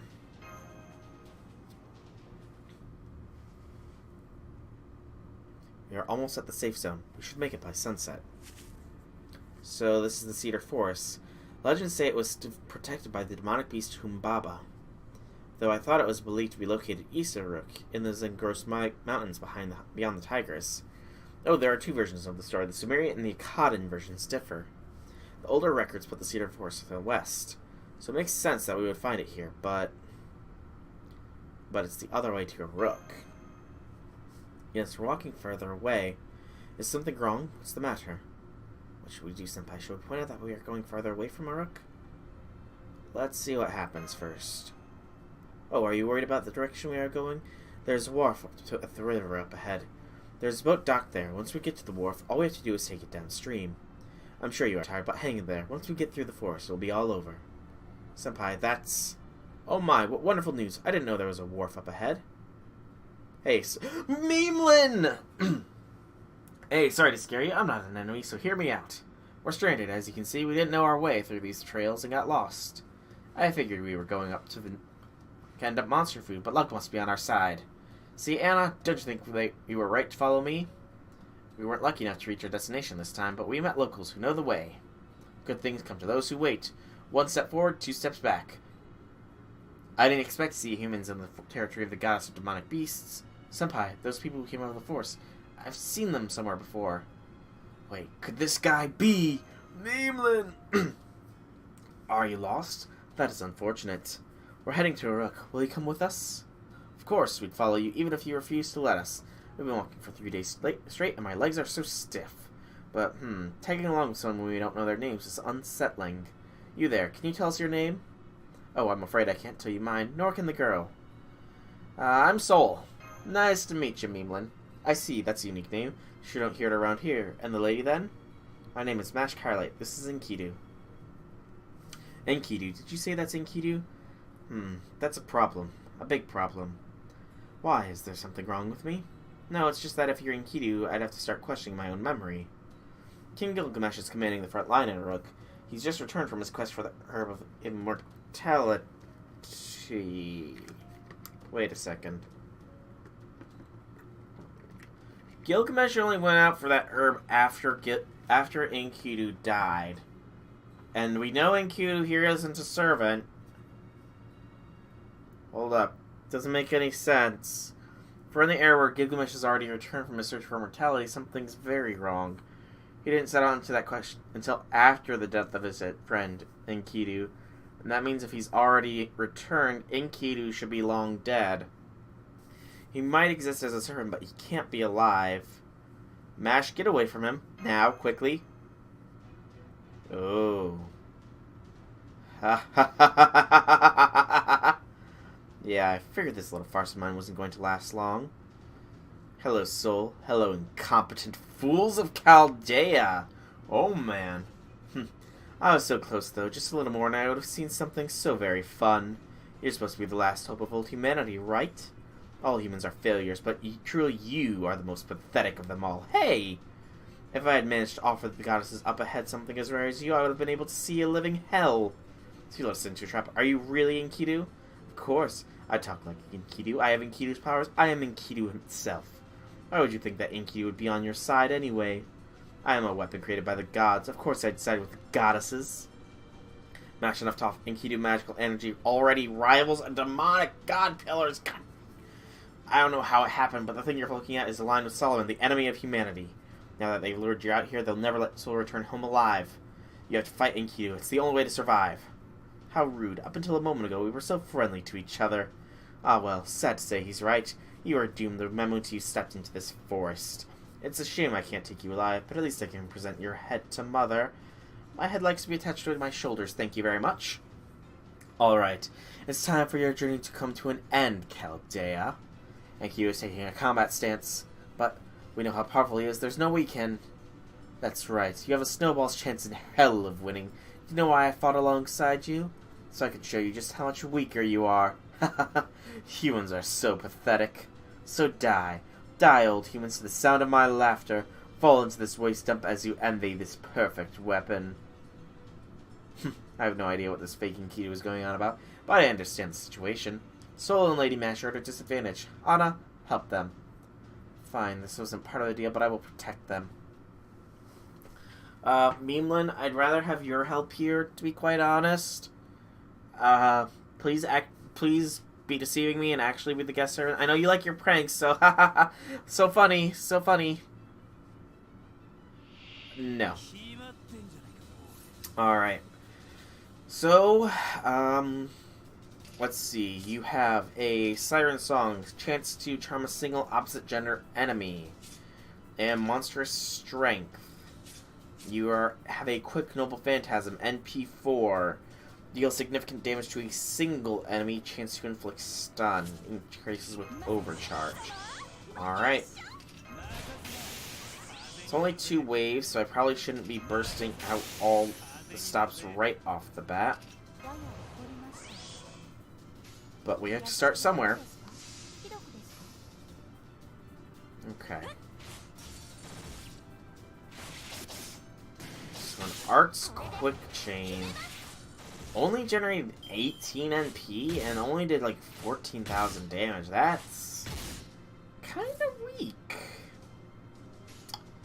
Okay, go this way. Might do... Yeah, she's not doing much damage, nor is she generating much in the way of NP. Odd. Do it like this now. Odd. Do it like... Okay, just wanted to make sure I had audio from my Twitch. Okay, still want to try and get her NP off so I can see what it does. But she's very slow with gathering the charge. And these things are about to blast me. I don't want to burn too much stun potential, though. Kentucky should wipe out this Mushusu. Definitely will with that crit. There we go. Try and charm it. Doubt it will work. It's a neutral thing. No surprise there. Got a crit. Even then, a crit barely generated any NP.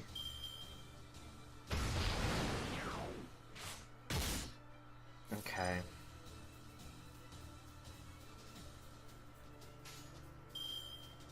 Keep this going. We'll save our attack ups for the next wave since we will definitely need it there. As long as it does not focus Tamamo too hard, we should be fine. One more hit and it's dead. I mean, really, she's not going to get an MP now unless we mash her, but that's a bit of a waste. So I think the best option would be to generate crit stars as much as possible.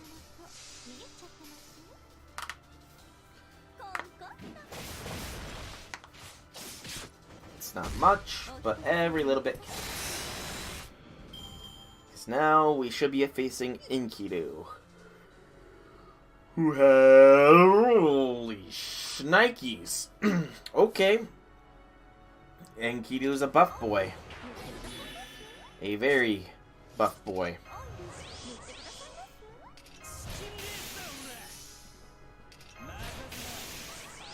Okay. Enkidu then. Let's do this. Go ahead and pop Monstrous Strength. Tam, Kin. Okay. So I'm pretty sure Enkidu is genderless. Because he's literally clay.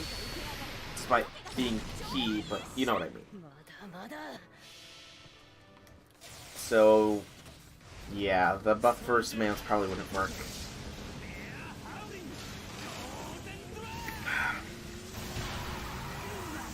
Kentucky does not as much as I was hoping.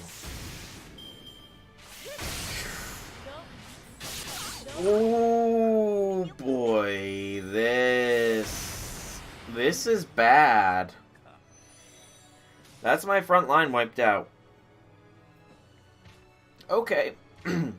This is not bueno. Draw his fire for a turn. Sunzong. Drain his charge once. We can afford to stall with Vlad's skill.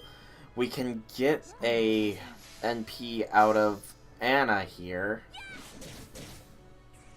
And probably will get one out of Sunzong as well. Just because she is going to generate a lot from being bombarded with attacks.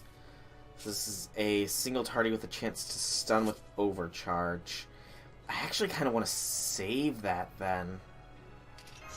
Because if we can stun Enkidu on a turn when he will pop, when it will pop its NP, yeah, it's probably better to stall that then.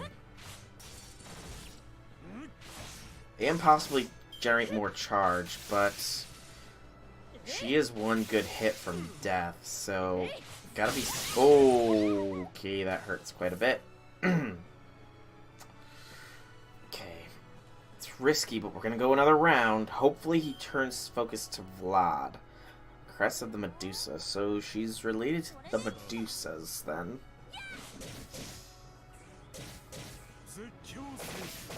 Okay, focus a bit on Vlad there. Good. Is that NP ready?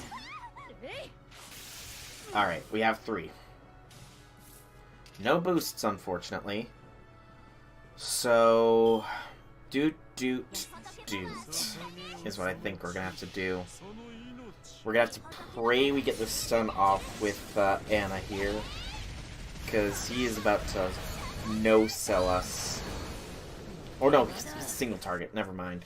He'll no-sell one of us. Crest of the Medusa.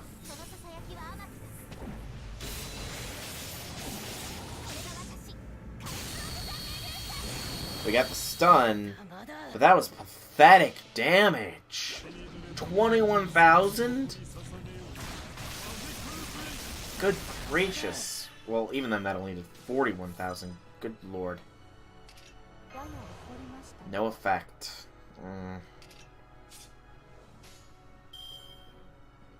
We got a crit here, though.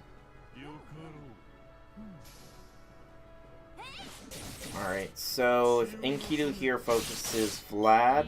Oh, not even using an NP. That's probably actually for the best. But Vlad still goes down. So now it's Mash, Anna, and Sunzong. Alright, Mash, get a target focus up. Sunzong will probably be able to NP Blast. We'll go ahead and use Honorable Wall of Snowflakes as well. Reduce damage further. So Sunzong will have another NP ready. Because we can use her skill.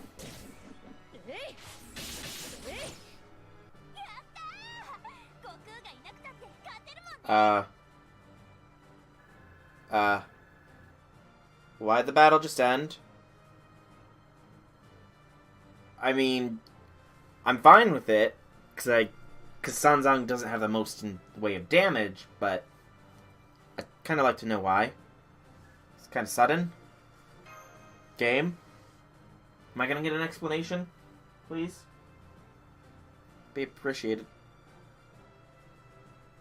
No, I'm not going to get an explanation. Okay. I got plenty of apples, though. Another guest servant. Well, it probably won't be Anna this time. It might be Meemlin, so we'll go again. Riders this time, so we're not up against Enkidu. Pathetic. You seem like a servant, but you're no great hero. You're second-rate at best. Yeah, I'm gonna be honest, she kinda is. Did you really think such paltry mystics would stand a chance against my attacks? There's no need for me to defeat you. The conditions for victory in this battle are different. Having a human-like intelligence can sometimes backfire on you. You should take this opportunity to learn that. What? Oh. Fade to black. And we teleported. This is... I see. I've been caught in an illusory dream halfway through. Which means that's the mage working for a rook. I finally got to meet him, even if it was dumb luck. How irritating. I hate to admit this, but he's just like the legends say. Good at running away. Capturing would be extremely difficult. Killing him, even harder. Which means there's only one way to break that spell of his. I guess I'll have to give up for now. I can't leave her alone for a whole day. She's such a child, considering how big she is. If I turn my back for a minute, she goes on a rampage. We've been so careful and methodical in our planning and wiping out humanity. If she gets out of hand, it could be over in a day. That's not good at all. Seriously. I mean, if we just killed them, we'd be no different than humanity.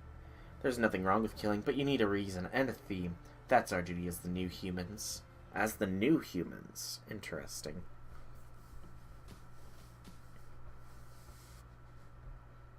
Foo-foo!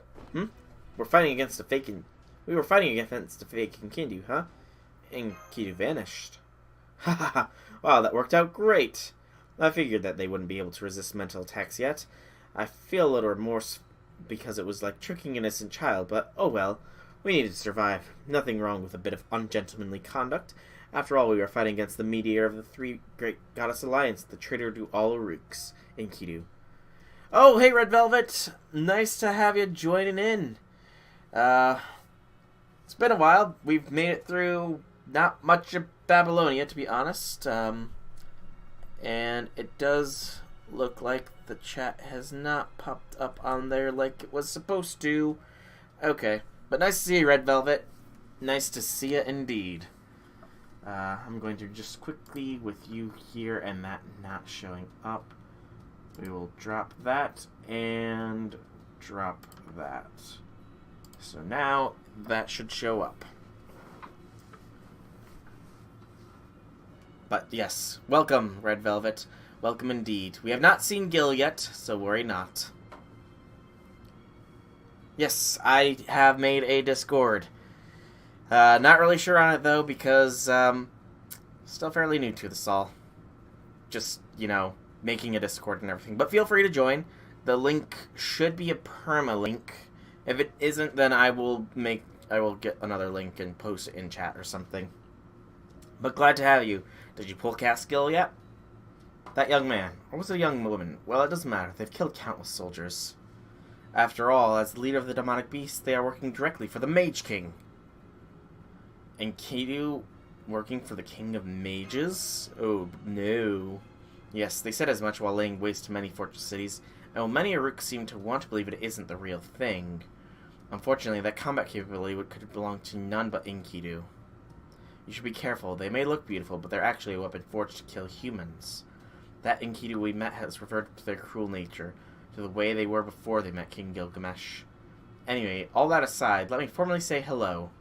I saved you when you were in danger. Please shower me with your savior with your humble words of gratitude. The link won't work? Dang it! I was hoping it would, but I will post a link to the Discord when there's a bit of a break, if that's fine. Just because I have to bring up Discord and all that stuff.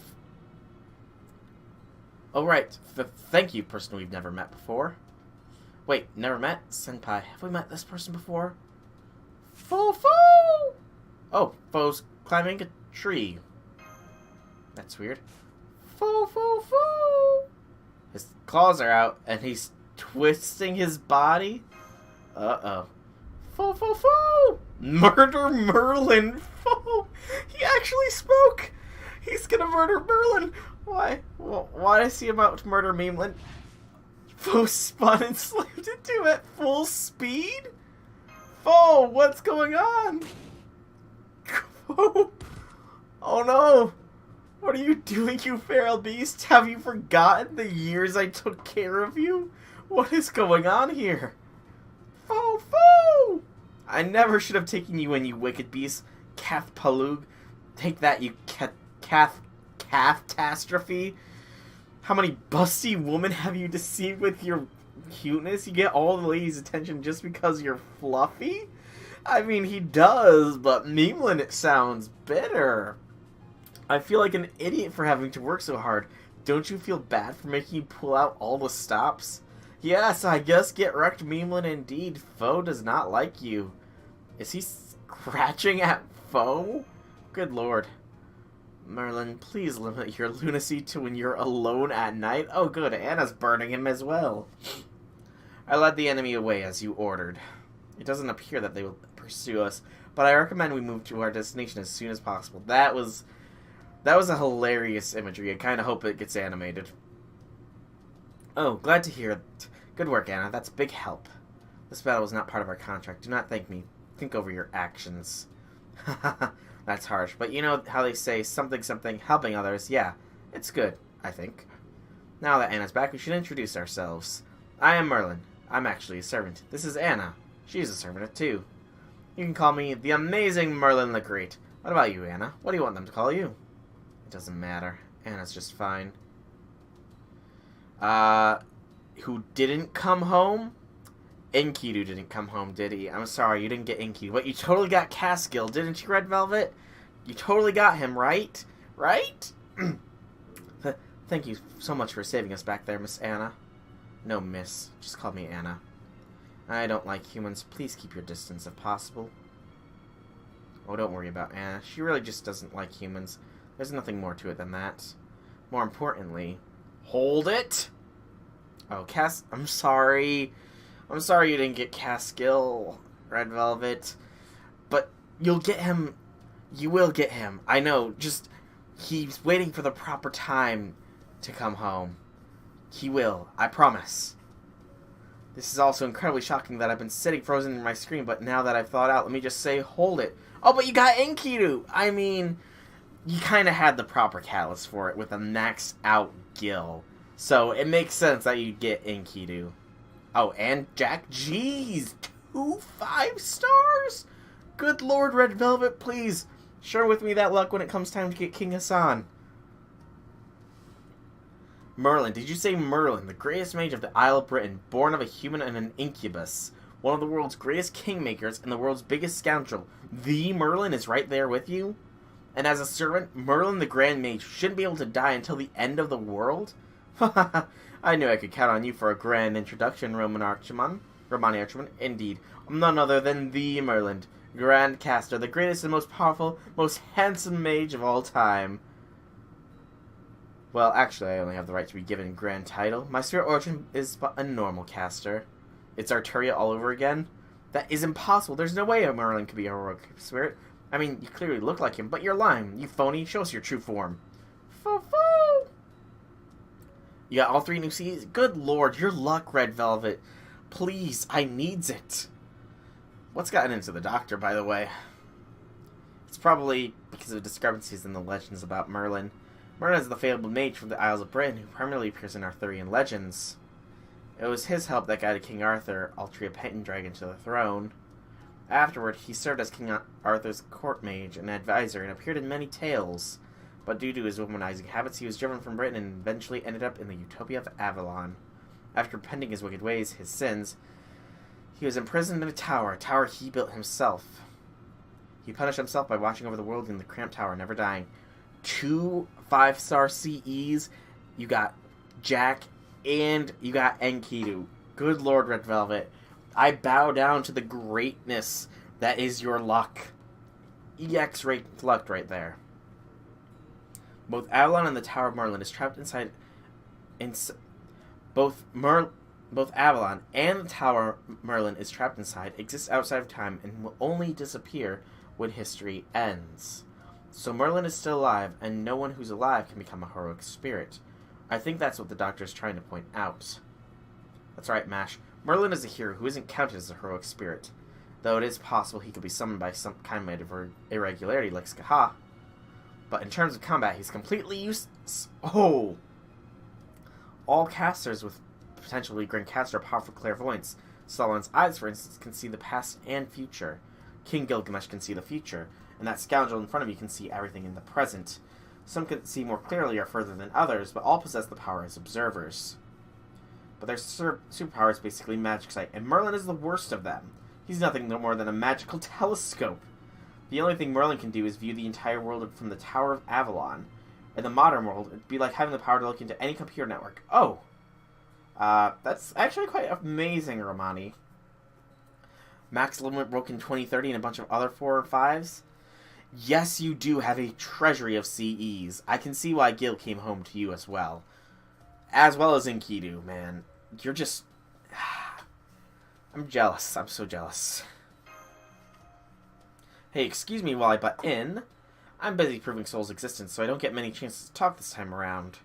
But since Roman's frozen stiff, I have some questions for Merlin. First, thank you. You secretly provided us with the magical energy resources, haven't you? Oh? The incineration of humanity destroyed the world, but Avalon, where you are, is still standing.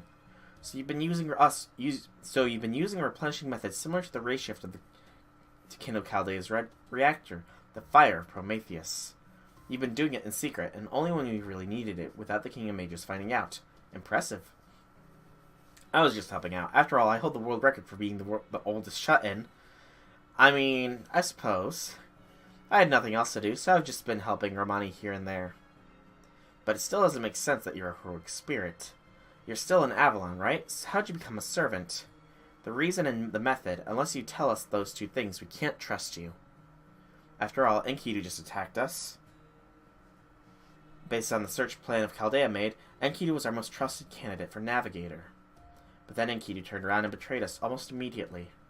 We certainly can't put our guard down around another newcomer who seems to be friendly. You can see why Romani's worried. But no, Caskill, it's that embarrassing that I actually cried of it. It's not too embarrassing. I mean, if with all the Saint Quartz I have, I don't get King Hassan, I will probably break out into tears on live stream. So there's nothing to be worried about. I see. So that's what's got that idiot so mad, huh? Fine, but I can't tell you the reason. I'll just tell you it has something to do with this singularity. I can, however, tell you the method. It's very simple, Da Vinci. This singularity manifested in an age that predates my appearance on Earth. In other words, my body doesn't exist here. Which means that in this world, I could theoretically be said that I am dead. I use that fact to make myself a servant. Part of it was that I was called forth by a strong summoner. A strong summoner? Is there a master in this era besides Senpai? Yes, of course. He's the one who summoned me, and now I serve as his court mage. On the other hand, the influence of the Grail summoned Anna. She's a rogue servant, that is, she has no master. I actually just met her 2 days ago. I was lost in this forest and bumped into her. We got along and made a contract to support each other's goals. He's awful. He tricked me. Merlin is the embodiment of every kind of dishonesty in this world, and that is being nice about it. Oh, you're flattering him. Wow, it's not even Burns to Memelin. He takes flattery and compliment from it. Foo-foo! See, I understand the general situation now. Romani, give it up. That's the real Merlin. Ugh, my stomach. The situation's a mess already, and now with Merlin showing up. But we don't have time to be picky. Whether he's a scoundrel or not, there's no denying that he's one of the greatest mages. Did you manifest to work with Chaldea, Merlin? Will you fight with us to repair the singularity, stop the incineration of humanity, and save human history? Currently on Section 7, Last Arrow. So, 7 sections at least. Good to know. Of course I will. My one joy in life is watching the present. Without it, I'll just be a lonely man staring at the garden in my tower. That's a terrifying future, so of course I'll help you. Yeah, it would be. And you don't honestly think that you folks have been the only ones cheering for Soul as they got this far, do you? I've been watching your whole fight on the edge of my seat. I don't think it's fair to not let me be part of your group now, do you? Though I know I'm a threat as a caster. I'm a grand caster after all, a chosen one just like the King of Mages. All their servants, especially the casters, are going to get jealous of me. In the end, they'll realize they can't beat me and get shoveled to the backup group. Good lord, the arrogance Meemlin has means that he deserves any shade he gets. Da Vinci's annoyed. Sorry, seems I talked too much. Maybe it's punishment for not listening to Anna's warning. A group of enemies is incoming. This is, however, a great chance to see something I've always wanted to say. Everyone, be careful. Wyvern's incoming. Well, Romani, sounded just like you, didn't it? Give me a score. Haha, yes, that was just like me. You get a 10 out of 10. Okay, Soul, do me a favor. When he's distracted during battle, punch him in the face, Frank. Oh, good lord. Nobody likes Meemlin. Doesn't seem like anybody likes him. Poor Meemlin. Poor Meemlin. But a Red Velvet, how many of the boxes in the lotto did you end up getting through as well? Because I only got through like 18 or so. Oh, we have the Meme Master. Meemlin is here. Support level 85, NP 4. Restore HP and HP each turn. Increases overcharge. Increase NP gauge each turn for all allies. Gain C stars each turn for yourself. Increases with overcharge. Skills are... excuse me. Illusion level 8. Apply invincible and increase C star drop rate for all allies and decrease crit rate for all enemies. Sure. And then Dreamlike Charisma. Increase attack and NP gauge for all allies. 20% boost. Not bad, not bad. This is why you can't make friends? I mean... all friends need to have an arrogant friend. Oh, not that. I guess we'll probably let Meemlin get his arc chain here, because kind of want to see his NP. So, power-wise, an Art's Brave Chain provides 10,000. Oh, you couldn't reset after 7? Why is that? That sounds weird that you couldn't reset after 7, though. Like, really weird. Did it just, like, not let you or something? Alright, the Meme Master has full MP gauge, so we will see what the Meme Master has packing. So, Garden of Avalon.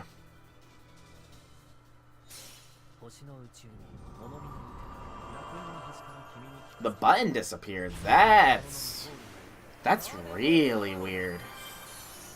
Like, that's super weird. Why would the button disappear? Huh. So 10% NP.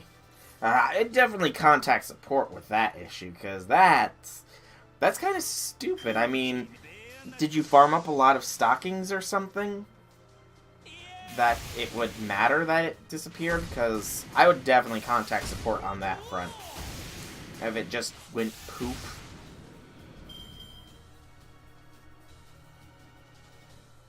Two of 3.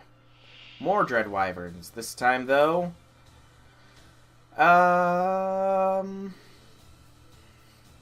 you know what? We're going to generate 10 MP per turn. So, we'll let Kentucky blast this last Wyvern. And then generate a bit more NP with Meme Master Meemlin.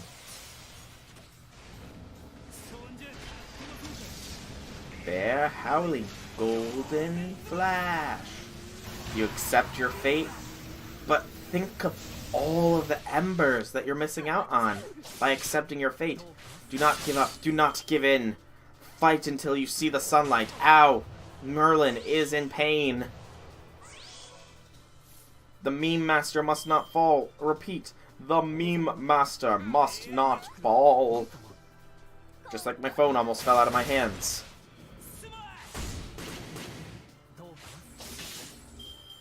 Okay, so... ooh, bye-bye, Meme Master. You didn't last as long as I hoped you would.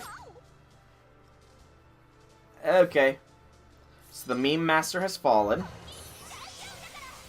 Oh. Such shame. I guess this probably wasn't the best node to put him up against, because it's all riders, and, you know, casters have that weakness to riders after all.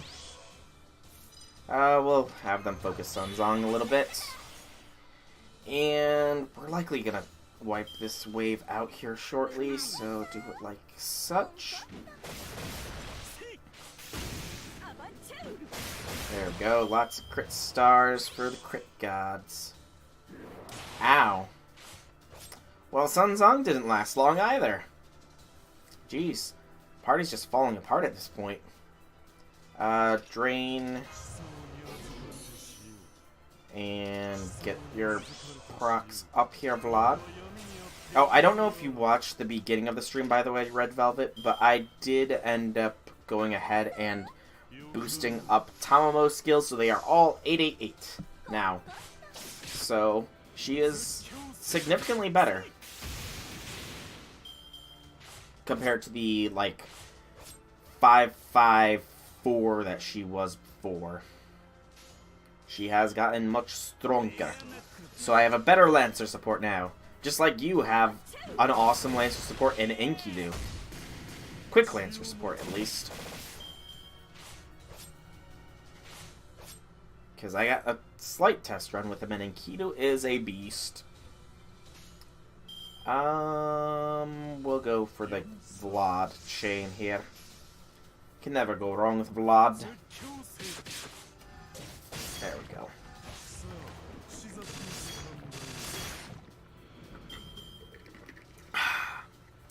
Nice, cool, and refreshing. Oh, another boss Zumu. Joyous of joys. I would very much like to get an MP off here first. Or a massive MP chain, rather. So let's make sure Vlad has his ready to go. There we go. And let's start the boosting. Make sure Kintoki goes second. And we'll go ahead and stun him. Just hold him off a little longer here. Bum bum bum. Let's go! Party destroys this monstrosity. Whew. Stretch, stretch, stretch. 62, not bad, not bad.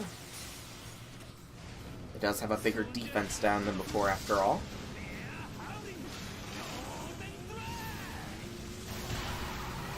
I also did boost Kintoki's first skill up to 9. Oh yeah, this boss move is done, son. Goodbye. And a golden chest. Can we get something other than a dragon wing, please? Nope, never mind that. Hope. Put Gil in your room before rolling. Maybe the Gil cat was too strong. I mean, that's probably why you got Enkidu. That took care of them all. Let's head to Uruk for real. Sol, it's your duty to explain Chaldea's mission to the King of Uruk. When you meet the king, it should become clear what you are meant to do. Oh, also Uruk will be ideal as a temporary HQ. That's what Merlin recommends, but what do you think, Master? I want to see the king ASAP. I want to see Catskill. Then it's settled. We'll go back to Uruk, but what about you, Anna? Will you come with us? I didn't sign up for this. I was told we would defeat the goddesses. Don't get so angry. I said I would lead you to the temple, but you understand the current circumstances, don't you? We can't enter that temple alone. For now, slow and steady wins the race. But going to a human settlement... Please, Anna. You're kind of useless as a servant, but there's no need to shake on it. No need to be so polite. Just keep away from me. Alright, fine. For now, I'll leave the forest. I have a feeling Anna isn't actually so difficult. Yeah, she's a very weak servant. I tried her once, and she was sadly pathetic. The plateau. Another 22, so pop some bronzies here. And here we go. I'm a man of my word. Anna will stay in, but she is not going to be frontliner. She is backliner. There we go. I feel better now. And Gil was keeping his more decent self away like he has been for Ozzy. I mean, all Gil is good, though, isn't it? Even Archer Gil. I mean, I haven't met Cass Gil yet, so I can't say that he is the better self, but, we've been marching for an entire day. You must be tired, soul. But we're almost there. Just hang in there a little longer. That area is easy to observe. We can finally have a proper operation. Just a little bit more. One more day and you should arrive at what I believe is the city of Uruk. It's easy to observe the area because it's still close to the former Mesopotamian world. The only safe place in the area around Uruk, where the king is going strong, is maintaining an environment livable for humans. Northern Mesopotamia has become a kingdom of demonic beasts, while the south has become a mysterious jungle no one returns from. For humans who survived attacks by demonic beasts, the city of Uruk is the only refuge. Now I understand the situation here. With the rise of the Three Goddess Alliance, the Sumerian city-states have been dealt a devastating blow. Many cities have been destroyed and many people have fled to Uruk, the center of this world. The demonic beast invasion up north is the most serious issue at hand, as they're currently the major force wiping out humanity. In response, Uruk's king has dissolved the city of Babylonia and has hastily constructed a great fortress known as the Northern Wall of Uruk. I mean, is it really sharing if it's just himself, though? I mean, I'm sure he's willing to share Enkidu if you max NP, or if you max bond both of them. In other words, Babylonia has turned itself into the front line for the war against demonic beasts. It's the last fort protecting the Mesopotamian world, correct? Yes, it is still unknown how the King of Mages influenced this era, but if the demonic beasts bring down Uruk, human history is finished. In the first dynasty of Sumer, the blueprint of city-states is destroyed. There is no certainty what will become of the human race afterwards. During the same period, Egypt's first dynasty was also flourishing, but they alone can't preserve the foundation of humanity. Therefore, there are two things you should need to do. First, search for the Holy Grail in the King of Mages sent to this era, and retrieve it. That should give us an idea about his plot. Next, take down the Three Goddess Alliance. If possible, though, that fight belongs to the people of this era. Already at 5? Jeez, that's nice. If we do nothing, the foundation of humanity can't be restored. This task is beyond our abilities, but it's what we must do. What level is Enkidu at so far? What were you doing, Merlin? I was looking for something, under orders from the king. That's also why I was in the Cedar Forest. I was searching for something called the Tablet of Destinies, but I put that on hold so I can guide you to Uruk. Seems all roads lead to Uruk. Merlin, is King Gilgamesh really the one ruling over Uruk now? Yes, it is indeed King Gilgamesh, the most tyrannical of all kings. All ancient kings. I like that image of Gil in the sky. He's already severed his ties with the gods because of their arrogance. The most beautiful women and treasures are his to own. The most irrational, unreasonable king who would just as readily kill his followers as his enemies. That's scary. Fighting Enkidu with Enkidu brought him to 5? That's quite interesting and quite cool. Gilgamesh, the king of heroes, the king of Uruk in ancient Mesopotamia. He's a historical figure who appeared in the Epic of Gilgamesh, mankind's oldest heroic epic, as well as other ancient Mesopotamian stories. His historical name was Bilgamesh, where Bilga means ancestors and Mesh means hero. His father was King Lugalbanda, a demigod. His mother was the goddess Ninsun. He was a hero born of god and human, which made him a combination of the two. In his youth, he was fond of people, while also being sage-grounded in reason. But he became the complete opposite in his adolescence. He turned into an all-out-of-control tyrant. He gathered the land's fortune, demanded prosperity and toil from his citizens, and abandoned the gods as relics of the past. To admonish him, the gods created that being that appeared before us, Enkidu. As far as fate would have it, Enkidu and King Gilgamesh fought for 3 days and 3 nights in front of a temple of Uruk. The battle was a draw. Afterwards, King Gilgamesh recognized Enkidu as his only friend. His tyranny relaxed a little bit, and he governed the country while still being feared by the citizens of Uruk. However, you do know quite a bit, Mash. Yes, King Gilgamesh matured as a king after gaining a friend, but encountered many trials. Oh, the Cedar Lebanon story. King Gilgamesh set his foot into the holy ground of the forest of white cedars and killed Humbaba, the demonic beast guarding it. Due to Mesopotamian climate, the country was always in need of lumber. Bringing home a quality cedar was his obligation as both a king and a hero. However, his achievements captured the attention of a wicked goddess. The goddess's curiosity drove her to desire all things unusual, beautiful, and praiseworthy. Who was this wicked goddess, you ask? She was Inanna, queen of the heaven, daughter of An, known as Ishtar, and she set her sights on Gilgamesh. The world's greatest goddess confessed her love to the King of Heroes. However, King Gilgamesh rejected her. I'm not sure. I'm sure that's not true, Red Velvet.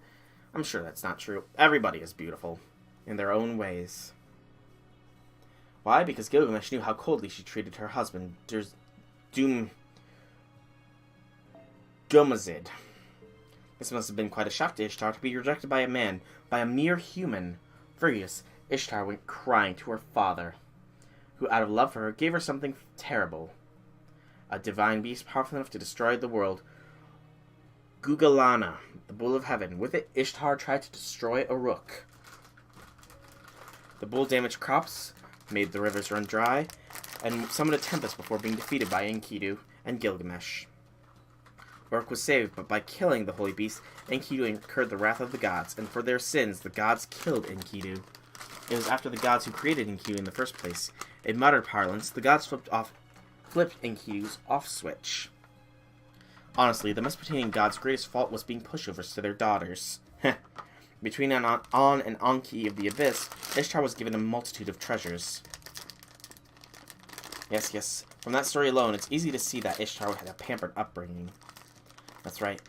The death of his only friend Enkidu was King Gilgamesh's first real encounter with mortality. Death claimed even Enkidu, the mighty king's equal. Gilgamesh in turn began to wonder whether it was possible to conquer death. As for Kiki level 74, gotta get through this story first. Yeah, I mean, makes sense. Still a good level for Enkidu. Very good level. And at its bottom, he obtained the Herb of Rejuvenation. However, it was stolen by a snake, right? Gilgamesh returned to the surface and went to bathe. While he soaked, a snake crept up and ate the herb. And so the snake gained the ability to share their skin, and humans forever lost the chance to become immortal. No one could ever really know what effect it had on the king's state of mind. Anyway, King Gilgamesh returned to Uruk, but because of his absence, the city had nearly fallen into ruin. Reflecting on his selfishness, he decided to try and restore Uruk. From then on, he went on quests instead of focusing on his kingly duties. There you have it, the Epic of Gilgamesh in a nutshell. The epic was set down in poetry, so we can't imagine what the truth might have been. Oh, you need hearts? Just like with Gilgamesh, the thing you need most is hearts. Kind of funny that they both need hearts. Did he really seek out the magical herb because he feared death, or was it because he loathed death? I think it would be interesting to ask the man himself. Oh, but I suppose he isn't the type of person who would speak freely about his memories, unless he were his traveling companion or something.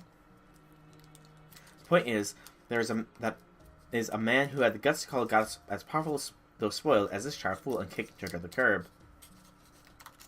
While bragging about possessing the originals of all noble phantasms and having the greatest advantage over any hero. Gilgamesh, the king of heroes, is an extremely arrogant, cold-blooded tyrant. Remember that. Yes, and that is the legend of Gilgamesh, king of heroes. Was it useful, senpai? So, what's gonna happen then? Ha! Looks like you don't want to go, soul. I can understand that. After all, I'm trembling with fear, too. And it's a town in 2600 BC. There's a cold-blooded king, cold-blooded king in a violent world where mistakes might be made right. I'm sure culture shock is inevitable, so you should prepare yourself mentally. Yep. Excuse me, we've got trouble. Demonic beasts have strayed too far from the pack, are heading our way. Are you still going to talk? If so, I can handle them alone. I don't think you can. No, we'll go. Thank you for pointing them out, Miss Anna. No need to use miss, but I appreciate some extra hands. Enkidu probably just eats or chains them up since they're hearts of a foreign god. Yeah, actually, that's a good point. Why is it hearts of a foreign god? Are they the outer god's hearts or something?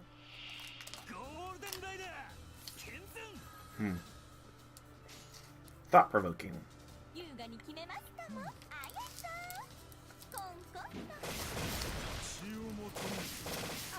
I forgot to do my boosts. Whoops. That can be easily rectified, though. Yes, aliens. It could very well be alien gods. Ooh, aliens. Aliens. Aliens. I wish I could post that meme right now, but I cannot. Because I don't know how to post memes in chats like this. Right now, at least. While I'm live streaming. Without showing my internet. But just imagine. Altera just has a lot of hearts. I mean, yeah. I could definitely see it.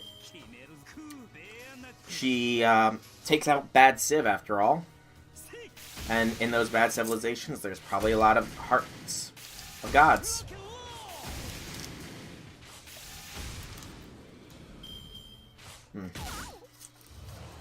Oh boy. Let's kill this thing before it poisons us, because I don't know when that actually ends. Oop. Come on.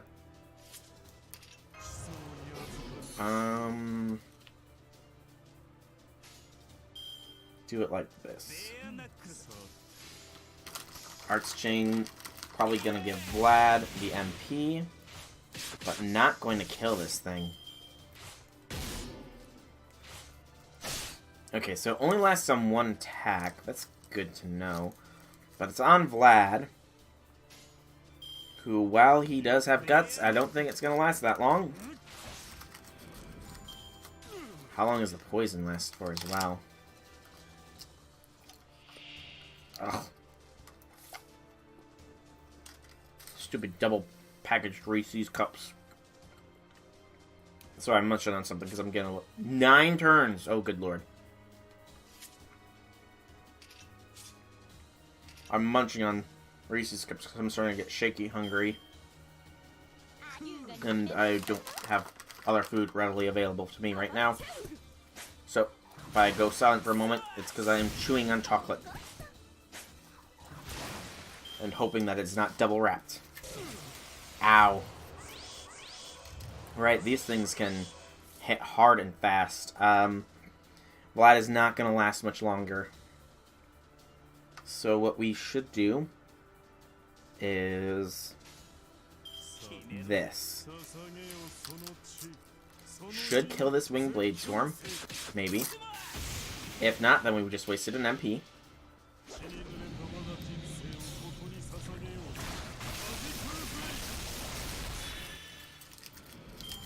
What a waste of an MP. He still lives though, so... I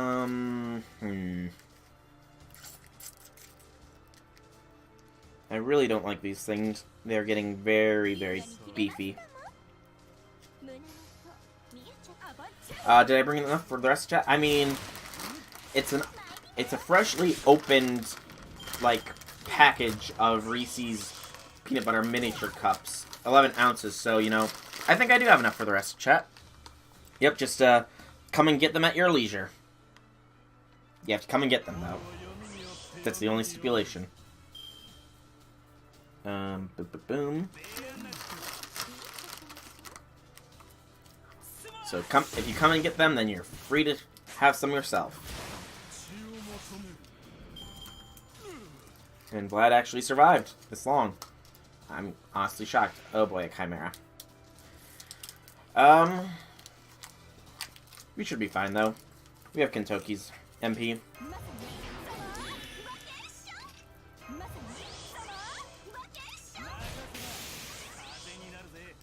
Oh yeah, we're fine.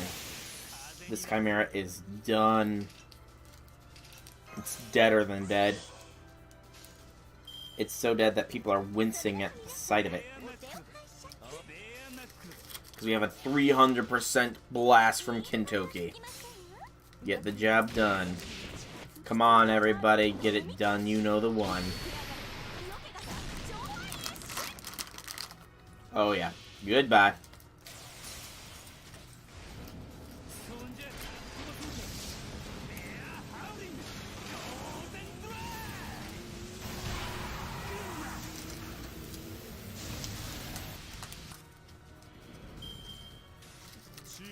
The poison doesn't kill.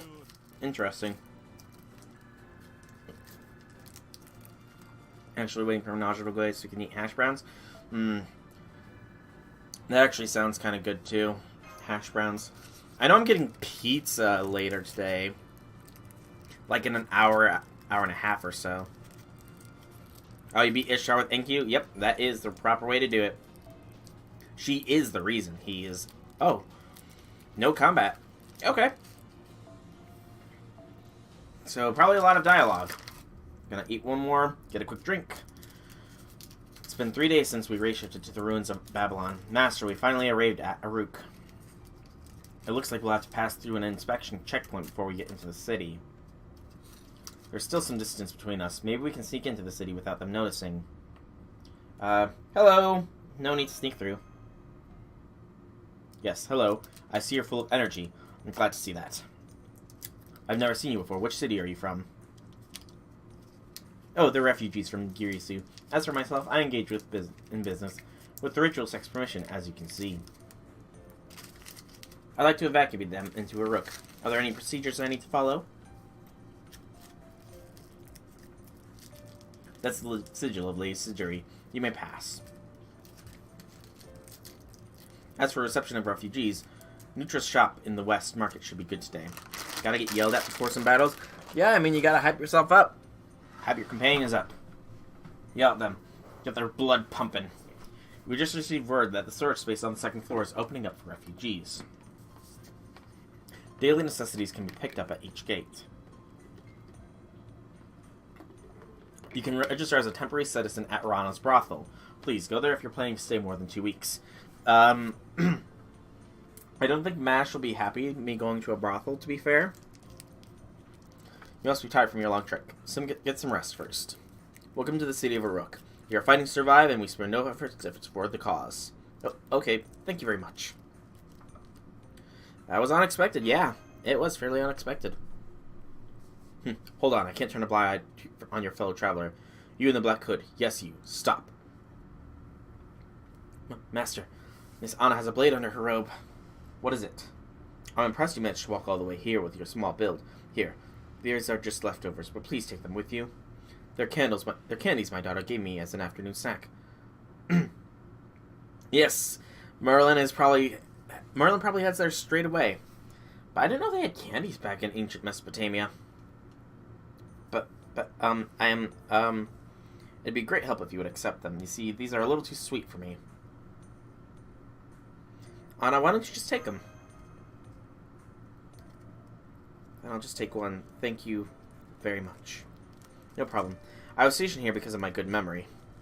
I know your faces now, so I hope we meet again alive. Whether you set forth to battle or return to your own homeland, seeing you alive and well will bring me joy. Yeah. Although, I kind of worry about Merlin going to a brothel, because, you know, his hero creation skill. New arrivals! New arrivals! Tons of autumn ale in stock. The newest from Dumuzid Brewery. Our ale is favored even by the king. Now is your chance to enjoy its supreme frothiness. Now is your chance! Exchanges over here. Check out our limited time silver exchange package. Right now you can get 5 fish silver for 1 sheep silver and 3 turtle silver for 1 wheat silver. If you're gonna eat at our place, I'll toss in a free roasted chicken leg. But bring your own containers. Folks, the West District is seeking personnel to carry clay. Those who have muscle should come to the boat station and the city canals before sunrise. Looking forward to your help. Now wait, the armory needs people too. At this rate, we'll be sending twigs instead of spears to the northern wall. Those that know how to make weapons, come to the armory. Scaffolds can wait until later. Later, I say. We've got plenty of aid from the king, so if you come to our place, we can make a good fortune. Flowers, this is Merle's flower shop. I know you almost be busy from the daily battles. But don't forget to put some cheer in your life. Celebration, gifts for your wives. Ask us about anything. Bustling marketplace. What? What a bustling crowd. Yeah, that's what I just said. Yeah, the soldier earlier. The energy on the street. Is this really a city facing the end of the world? That's it. Welcome to Uruk, the oldest fortress city in human history. Times may be dire, but the city remains lively. Everyone holds their heads high. Smoke from the smithies rise everywhere, and the ringing of their hammers echoes day and night. Yes, everyone is nervous and they're in a hurry, but they haven't forgotten to smile. Despair has no place in the city. It is bustling with the will to fight and the will to survive. That's not all. Unbelievable, what an efficient cityscape. Look at that map there. Each district is clearly separated by role, and transportation is perfectly linked. Military production, construction, commerce, life, it's redesigned to provide all those things. How is this an ancient city? This is a fighting city, so perfect that it would work even today. Yeah, this is actually some good music. I'm talking over it a little bit, but just like listening to it, it's got a good beat. Sumerians started showing up in history around 4000 BC, but their civilization was quite elaborate. In the oldest human civilization, it began when people abandoned a village-based society hosting thousands and formed city-states hosting 10,000s of people by pioneering crop production boosts through irrigated farming. Of course, with a country that big, the invention of writing and the implementation of a higher education in schools was only a matter of time.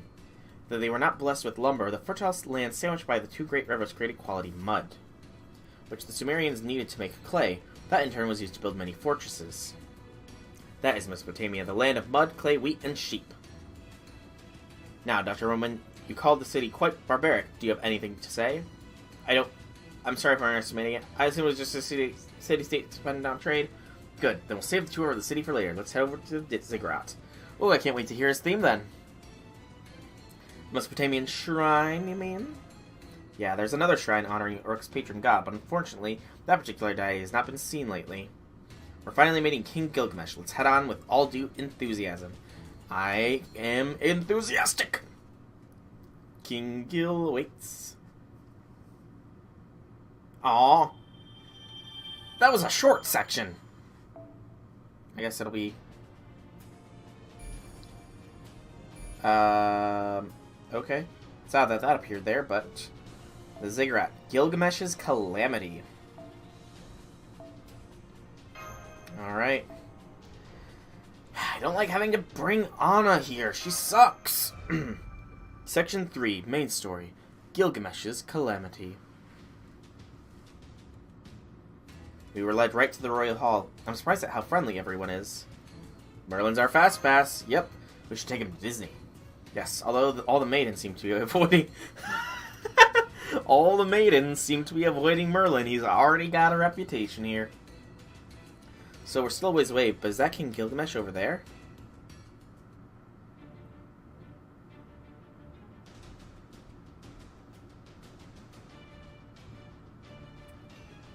Just listening to the theme a bit.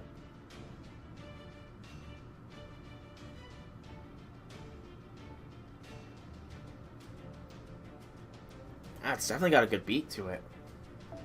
Don't make me repeat myself. The more information about the war, the better. Keep bringing me reports. The harder we work, the less chance they'll have to attack. If you want to take it easy, keep fighting. Yes, sir. We've added 3 supply trains to bring more clay tablets from the Secretary every hour. Good. Next is today's list of shipments.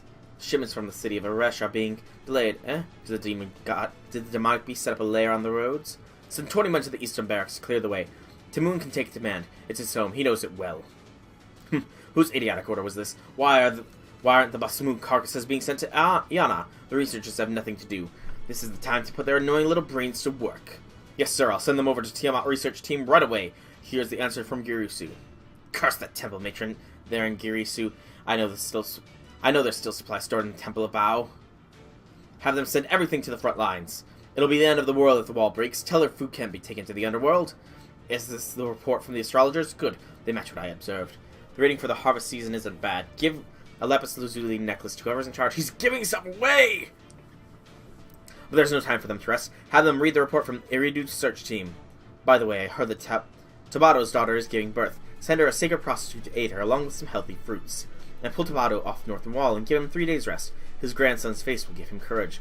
Wow, King Gil is a good dude. Very kind. This isn't how I pictured him from the stories I just heard. I thought he would be more terrible and irresponsible. Agreed. He's yelling at one priest after another. I can sense how busy he is from here. It doesn't seem like we'll be able to get a word in. Yeah, let's work out the courage to talk to him. That's right, you shouldn't wait for the king to have a spare moment. He won't wait for you either. You should say what's on your mind, even if it's a bit rude. Especially if you believe that's the right thing to do. Now, here we go. King Gilgamesh, I, Merlin, mage extraordinaire, have brought guests. Busy? Yeah, I can see that. So don't worry, I'll bring them right now. Wait, he's pulling me! Senpai, Merlin, wait!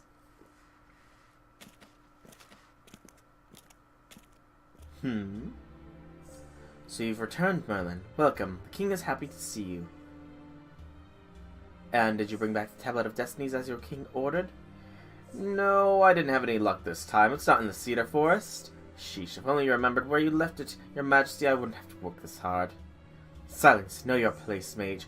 The king just happened to be tired when he scribed the tablet. Even I've never heard of a memory loss from exhaustion, but if the king says that's the case, then it must be. Do as he says and keep looking for it. More importantly, who are these people? They don't look like Uruks. It's fine, I understand the situation. You may go, Sidri. King Gilgamesh, for you to bring out the Dingier, don't tell me. Just as you expected, be ready to clean the throne. No need to worry. I'm simply sending two strangers back to the heavens. I'm busy. Every time I'd have to spend to exchange words with you is too precious for me to spare.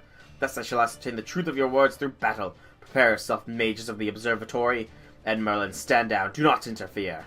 That's great. I don't like to get my hands dirty. Anna, sorry, but would you give them a hand? The king prides himself on his self-control, but let's be honest, he's not one to hold back in battle. I mean, you prefer combat over conversation too, right? This is one of those fists speak louder than words moments.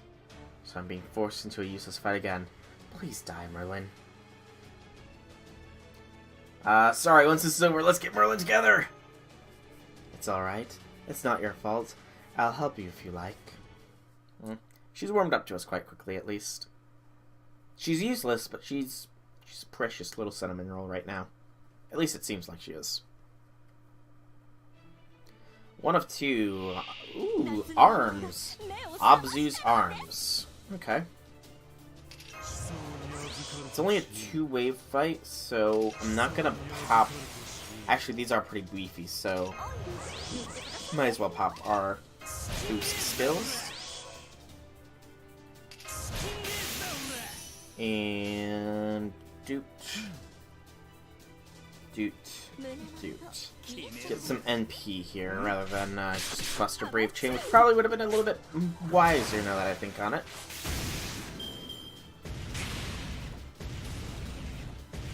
Owie. Now we drain. And now we go ham. I like that I got Kintoki here as a super effective one. Should definitely help out. Alright, one down, two to go. Ow. Stop hitting me. Kintoki, wipe them. Wipe them from the face of this planet.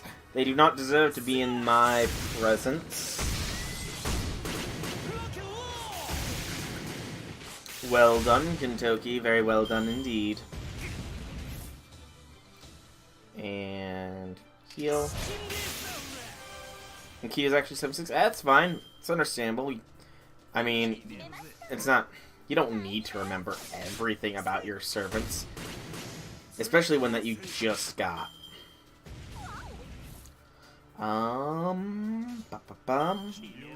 So Caster Gil is probably going to be the final boss of this node. Or actually the nether fight. Gasp! Oh no. What's happened? What is the gasp? It's not for the comment I just made, is it? Gilgamesh. Oh, but you gotta remember everything. I see how it is. You got to. Okay. Okay, I see.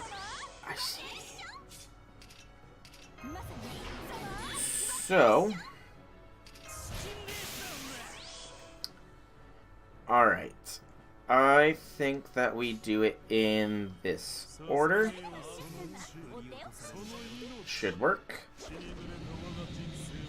This way, if Vlad does... Oh, I'm still on Gil. I forgot to switch to the first one.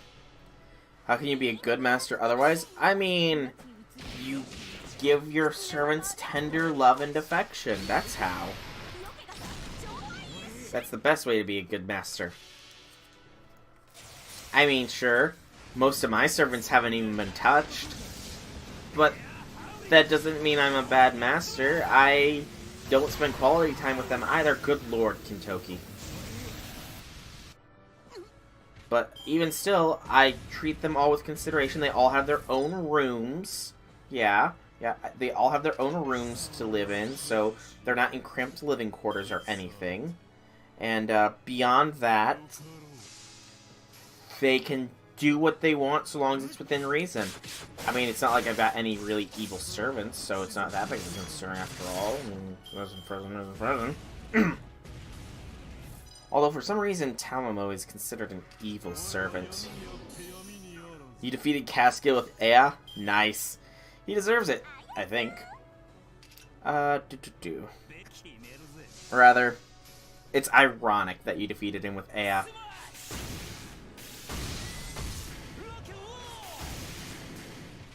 And look, and here I am, just using Kintoki like a scrub.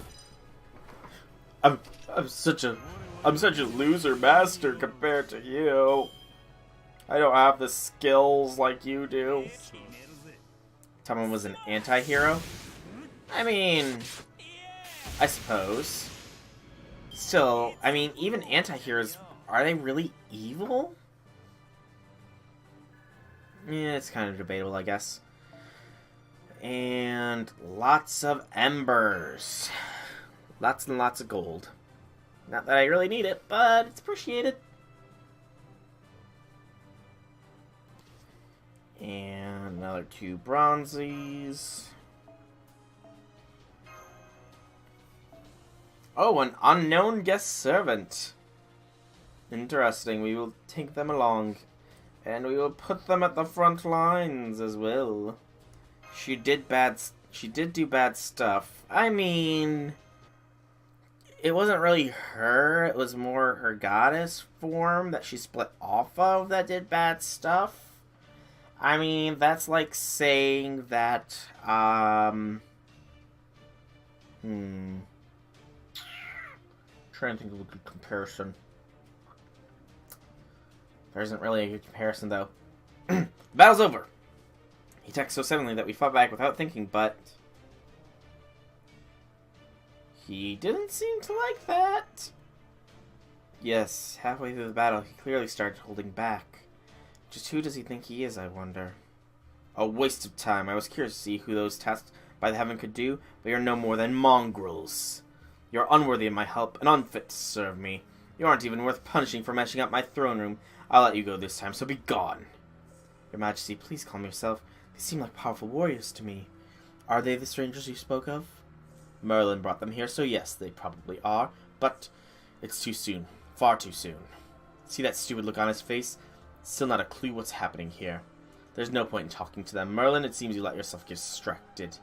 For some reason this is turning out to be my fault. Do you have anything to say, Soul? At this rate, he really will kick you out of here. I'm not gonna make Mash do it. I am the master here, so I need to be brave enough to do it. Even if a master does delegate things, but no, I will do it. I don't care. It's not worth learning your name. Begone, scum. Oh. It's kind of anticlimactic. Yeah, I didn't expect things to go this bad either. What's going on? He doesn't seem interested in Chaldea at all. You're right. That's strange. I thought he and I were on the same wavelength here. I mean, I didn't tell him what Chaldea was, or what a servant was, or about the incineration of humanity, or the King of Mages, or the Grails, or the Singularities, or any of that stuff. What did you tell him, Merlin? But, you know, he should be able to figure that out, right? He's a king, after all. I know he did tell... What is wrong with you, Merlin? You're supposed to be helping us. And he... Exactly. You're right. Oops, I should have explained things. Yes! It's Merlin for you, totally useless. I'm starting to see that. Let's try restoring King Gilgamesh one more time. Even he'll understand if you explain properly. There's no need for that. I can hear you, concealed one. Know that I am capable of all things, and so possess all knowledge. Thus there is nothing even my eyes can see, though, as you can see, I have yet to fulfill my destiny. I am aware of the process of summoning and the commanding of heroic spirits, what you call heroic spirit summoning, and that my name is on the list of those spirit origins that you possess as well. I mean, I don't actually possess you, Gil. I wish I did, but I don't. Well, that third-rate master there probably lacks the power to summon. I I guess I do. I'm just a third-rate master. Perhaps one day? One day? Oh, maybe I do have hope. Maybe I'm not worthless. He knows all about Chaldea and the fact that he's going to become a heroic spirit. Which makes it even more important that he listens to us. Right, let's at least talk about the Grail. Yes, that's right. Master, hear us, King of Gilgamesh. If we don't recover the Grail that's somewhere in this era, the Singularity will destroy humanity. So we need to find the Grail as fast as possible. This Grail that he possesses. Yes, of course he does. What's wrong? You're after the Grail, aren't you? And I'm checking the Grail. I had a hunch, but it looks like King Gilgamesh already has it. Of course, all the treasures in the world belong to me. I obtained the Omnipotent Wish Granter a long time ago. That's probably what the Three Goddess Alliance is after. Otherwise, they have no reason to attack Uruk. And don't you dare ask me to give it to you. There's no reason for me to give you any of my treasures. So if you ask for the Grail, be prepared to give me more than just your life. That's true. We don't have anything to offer in exchange. Yeah, what if we defeated that Three Goddess Alliance? Huh? What then?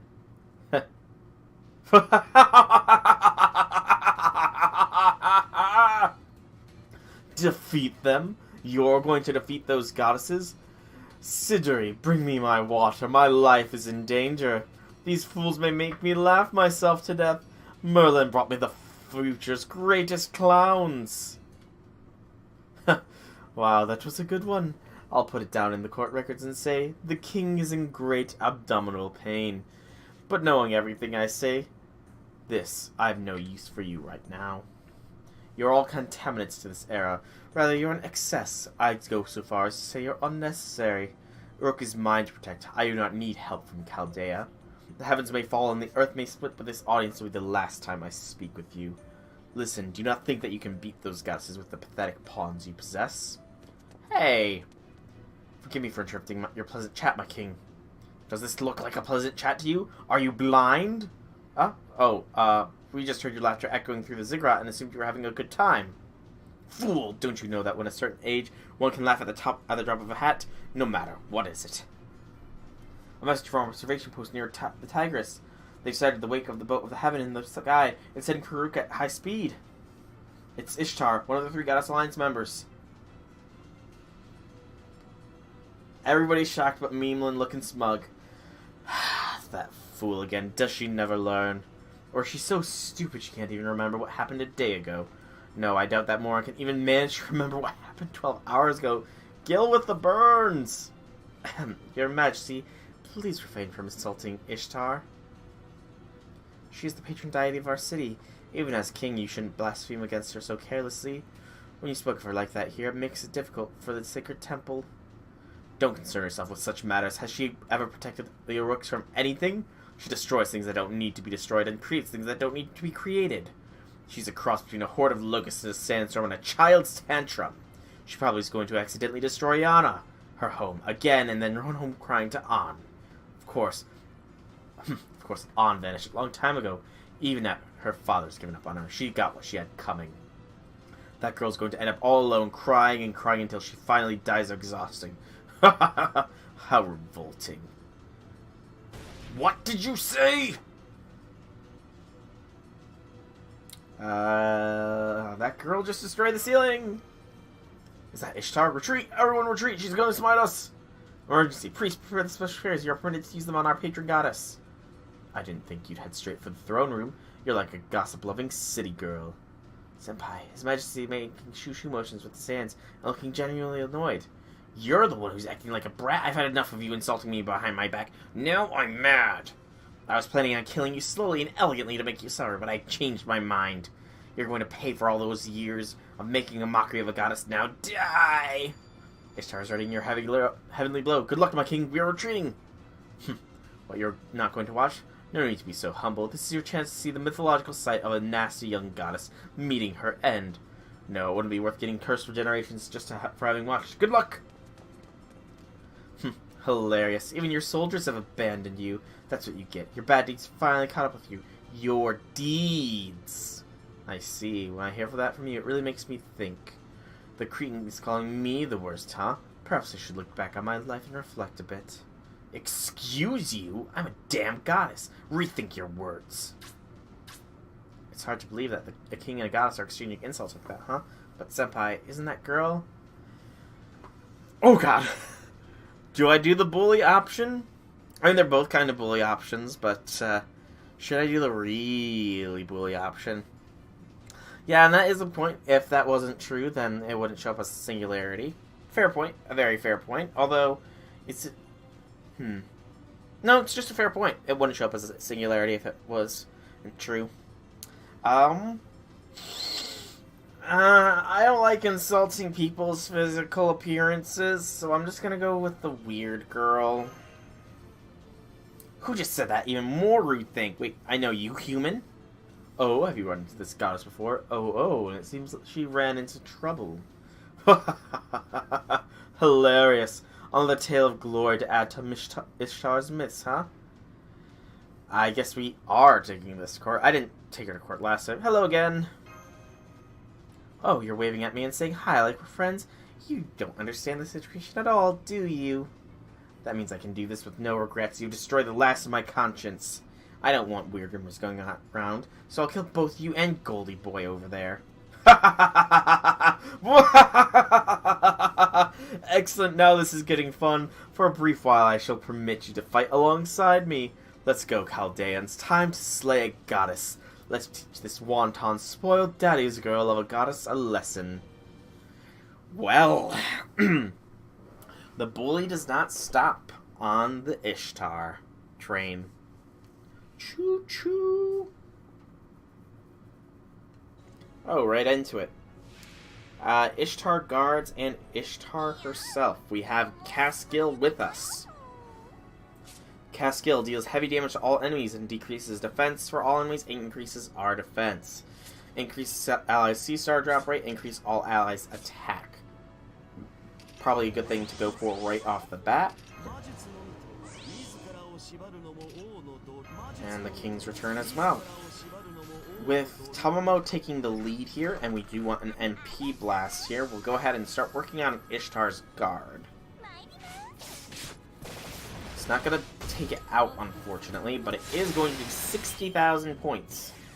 And drop a very impressive amount of C-stars. Don't worry, Red Velvet. Caskill will come home to you, I promise.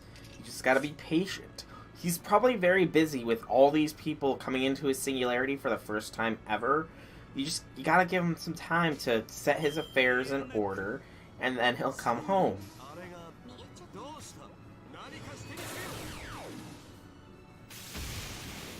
Jeez, no crits except for Tamamo, who has the full charge. Alright. NP game down is actually kind of sucky. Ishtar is also an AoE archer, so...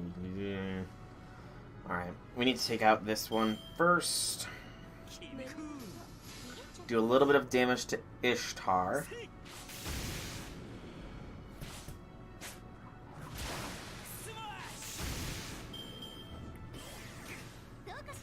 And then we can stall for 2 turns. Potentially 3 if we swap out Caskill for Vlad. So let's start with that. And of course the charm does not hit. The stun does though.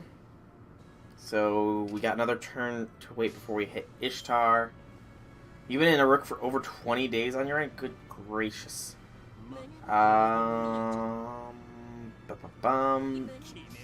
Probably not going to kill the Ishtar guard. The crit there does help. How does this hit? Double wave motion can... Oh, that's bad. This is actually not going to go well, is it? This is not going to go well at all. Alright. Vlad, switch with Sanzang. We need to drain Ishtar of her gauge. Gives us 1 additional turn with which to gain some potency. And he's struck away to join on the water retrieving, so... I mean, he's clearly overworked then if he would retreat so quickly to do something. Alright, we need to take down this guard, so... Doot. Then we focus Ishtar down. There we go. Alright, now it's just Ishtar. Attack up, crit up. I don't like that. I really don't. Alright. Still gotta survive another turn. Okay. Tamamo. Goddess Morph. And then... Tamamo Punch.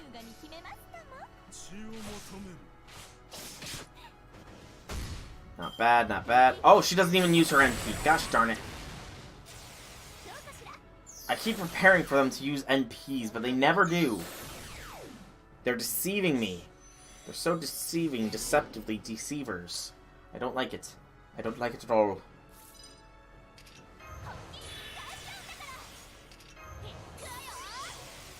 Alright, ba-ba-bum, bum, ba-ba-bum, bum, ba-da-da-dum. Okay. So Sanzong is gonna get all that lovely attention right now. And now... do you get 67? I don't know that we'll have the charge. Barely don't have the charge. Okay. I want her to have that charge, though. And maybe Caskill can have full charge as well. Because this fight is not the easiest one. Nope, no full charge from Caskill.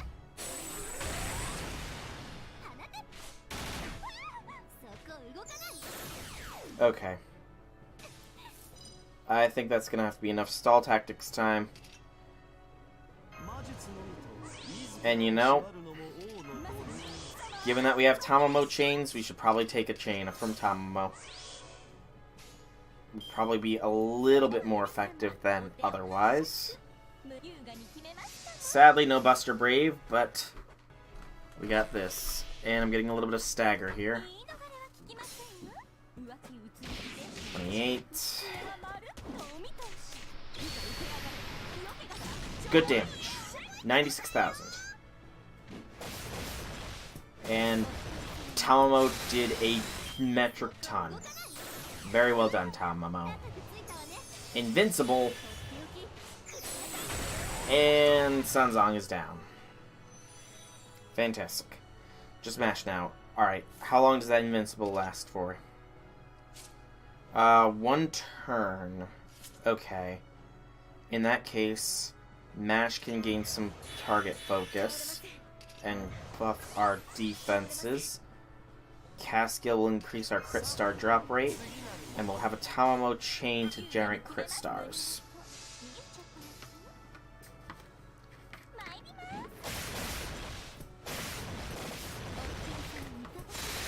$34, nice. Manifestation's beauty again.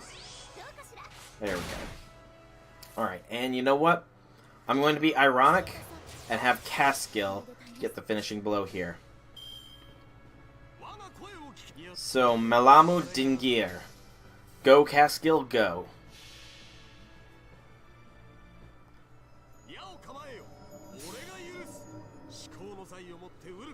Ooh. Rain of attacks from the heavens. And the MP didn't kill him, so it's going to be an ordinary attack that does it. There we go. Nicely done, Caskill. Very nicely done. Alright.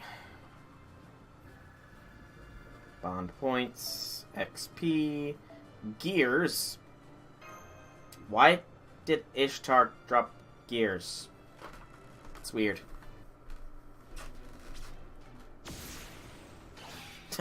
Spoiled as you are still a goddess. Regular magecraft won't even graze you. And what's more, you're holding back your authority. There's a limit to my patience, Ishtar. Right back at you. I hold back my authority for the sake of a rook, not because I'm considering your safety. Oh, now I'm even pissing myself off. Why should I care about a rook when it's not even mine anymore? Okay, I don't care anymore. I'll blow you up along with the ziggurat. You there, human. Who's hiding behind you? There's only Anna here. So that's what's going on. Things are getting complicated. Ishtar's rising. Is she retreating? I changed my mind. I only came to pick up my pillow for my bedchamber in Iana anyway. Astonishing. Ishtar of all goddesses running away with her tail between her legs. What are you talking about? I just dropped by for a while. I was out for a stroll. I freely freely plucked my bow, and freely ravaged the lands. See you, O shirtless king of Uruk. Have fun with the demonic beasts up north.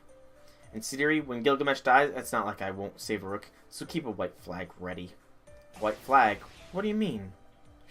She cooled down. What an annoyingly lucky woman. Just a little more and I would have had the anti-Ishtar net launched. Oh, I kind of want to see an anti-Ishtar net. Oh, what would that have done? Clearly dropped out of her bow, I suppose. But that just means she's going to crash again. But I would like to see this anti-Ishtar net, Gilgamesh, if you could please provide it. It seems so. As long as Mana, the boat of heaven, is around, it will be difficult to capture Ishtar. Well, fine. Let's get back to work. We've lost a lot of time. Let's work harder, Siduri. Yes, we shall resume planning to flood the Tigris River. There's been a suggestion we use red clay as a new soil. They've restarted the work as if nothing happened. What should we do, Senpai? Ishtar's attacks must be a daily thing. The soldiers took their time about coming back. There's not much we could do for now. Let's go find a place to stay for the night. Yes, bless King Gil. The king is moody, so maybe he'll listen to you guys tomorrow. I will not, you nitwit. Uruk is in unprecedented danger. I have no time to deal with your Chaldean field trip. That's quite a burn. These guys have already corrected several singularities. They're practically professionals at restoring history. Aren't you a bit overworked? Why don't you try trusting a third party for once? There's no need. Any disaster caused in this era will be solved by the people of the Sarah.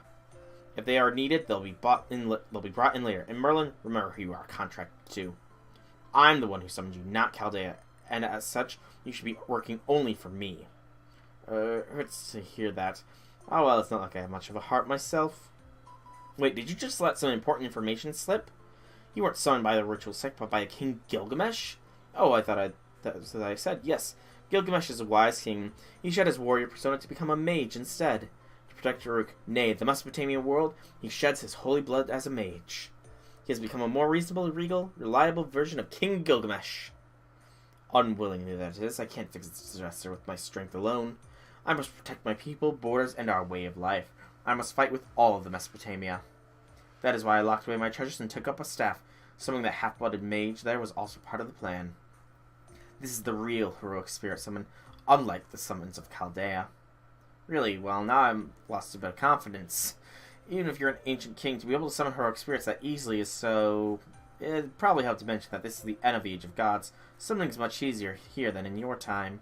Now, if we were in the 21st century with magecraft diminishing, even the king or I wouldn't find it as easy to summon heroic spirit. So there you have it. Your actions are utterly arrogant. But that summoning system was created with talent equal to godly skill. I will not mock the effort, research, and miracles put towards it.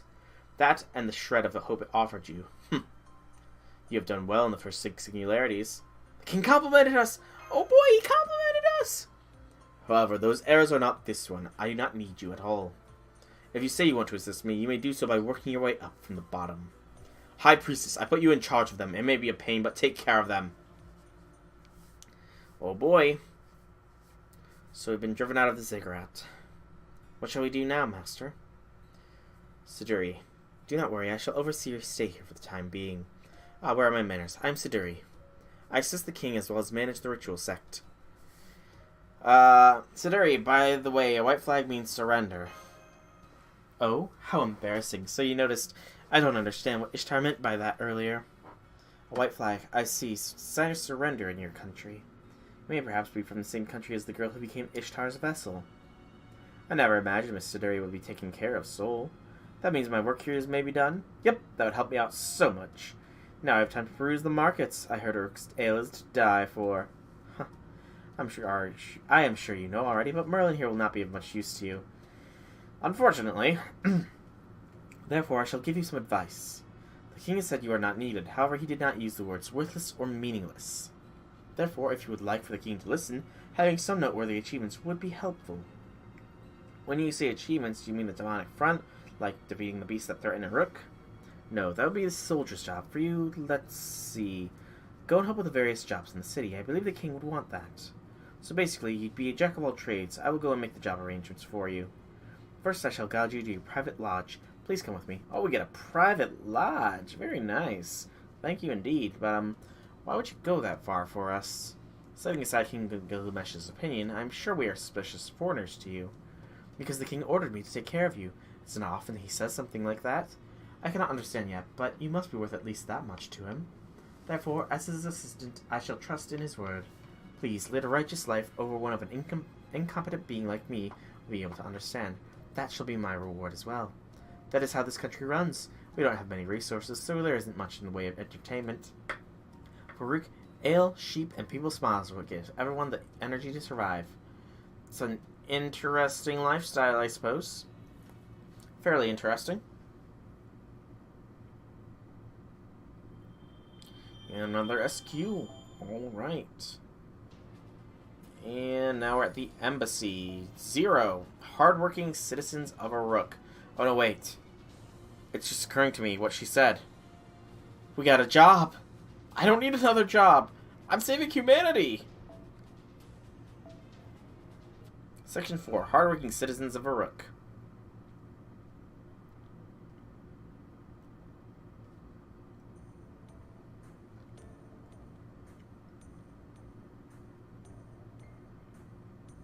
This is where you'll be staying.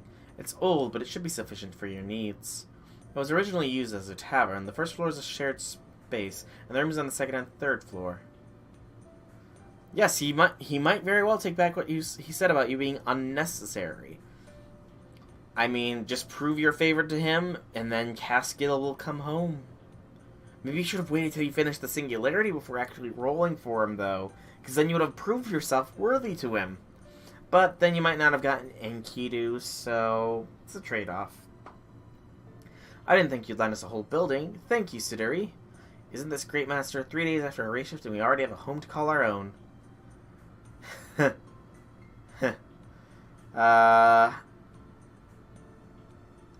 me think. Would my dream home have a white picket fence and a pool? Nah. I don't need a white picket fence. I need a mansion gate. We gotta hard work to earn rent, unfortunately. Don't worry, we don't charge rent.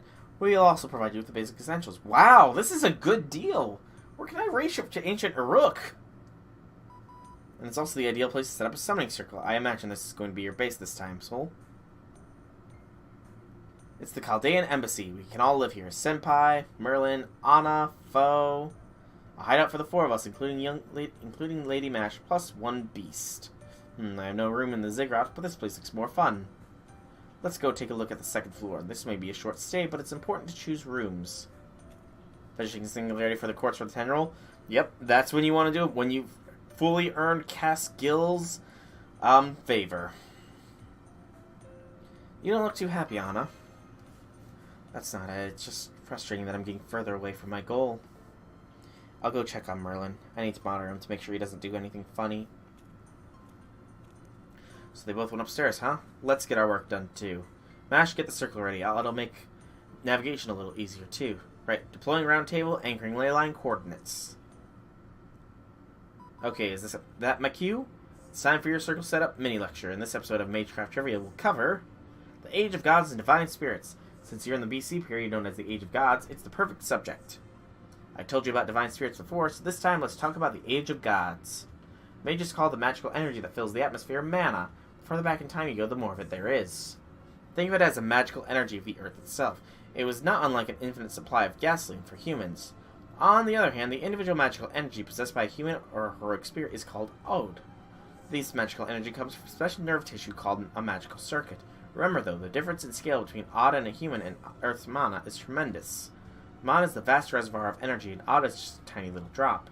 And since the start of the AD era, the amount of mana has been steadily decreasing. As a result, in the 21st century, mages protect their mystics using Odd alone.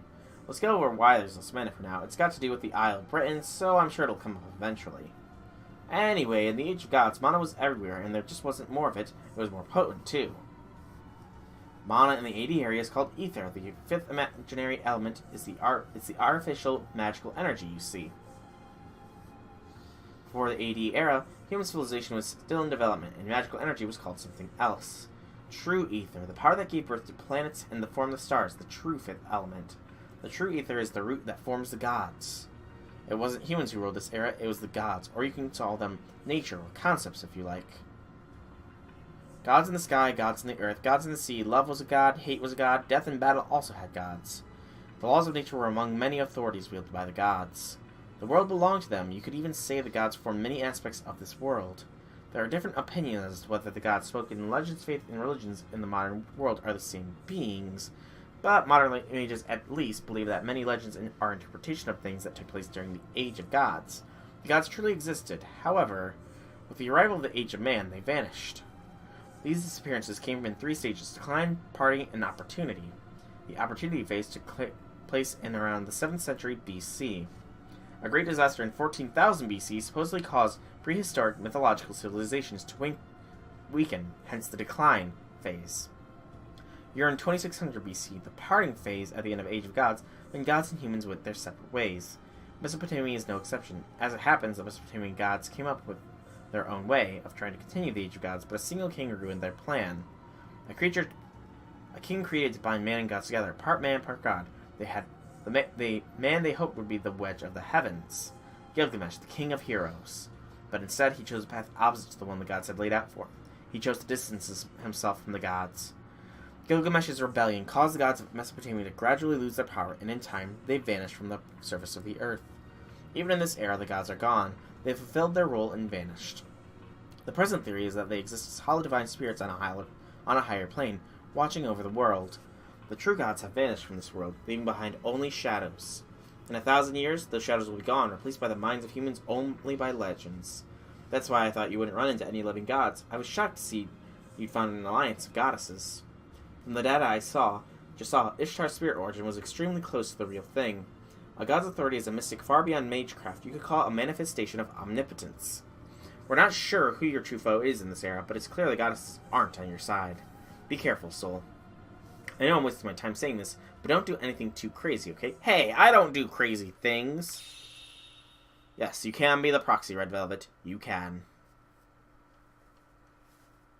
Did everyone get some ale? Soul and Mash are minors, so they can have fruit water. Hey, I'm not a minor! And Mash isn't either. She's at least 18. I'm sorry, I'd prefer water too. Ale is so better.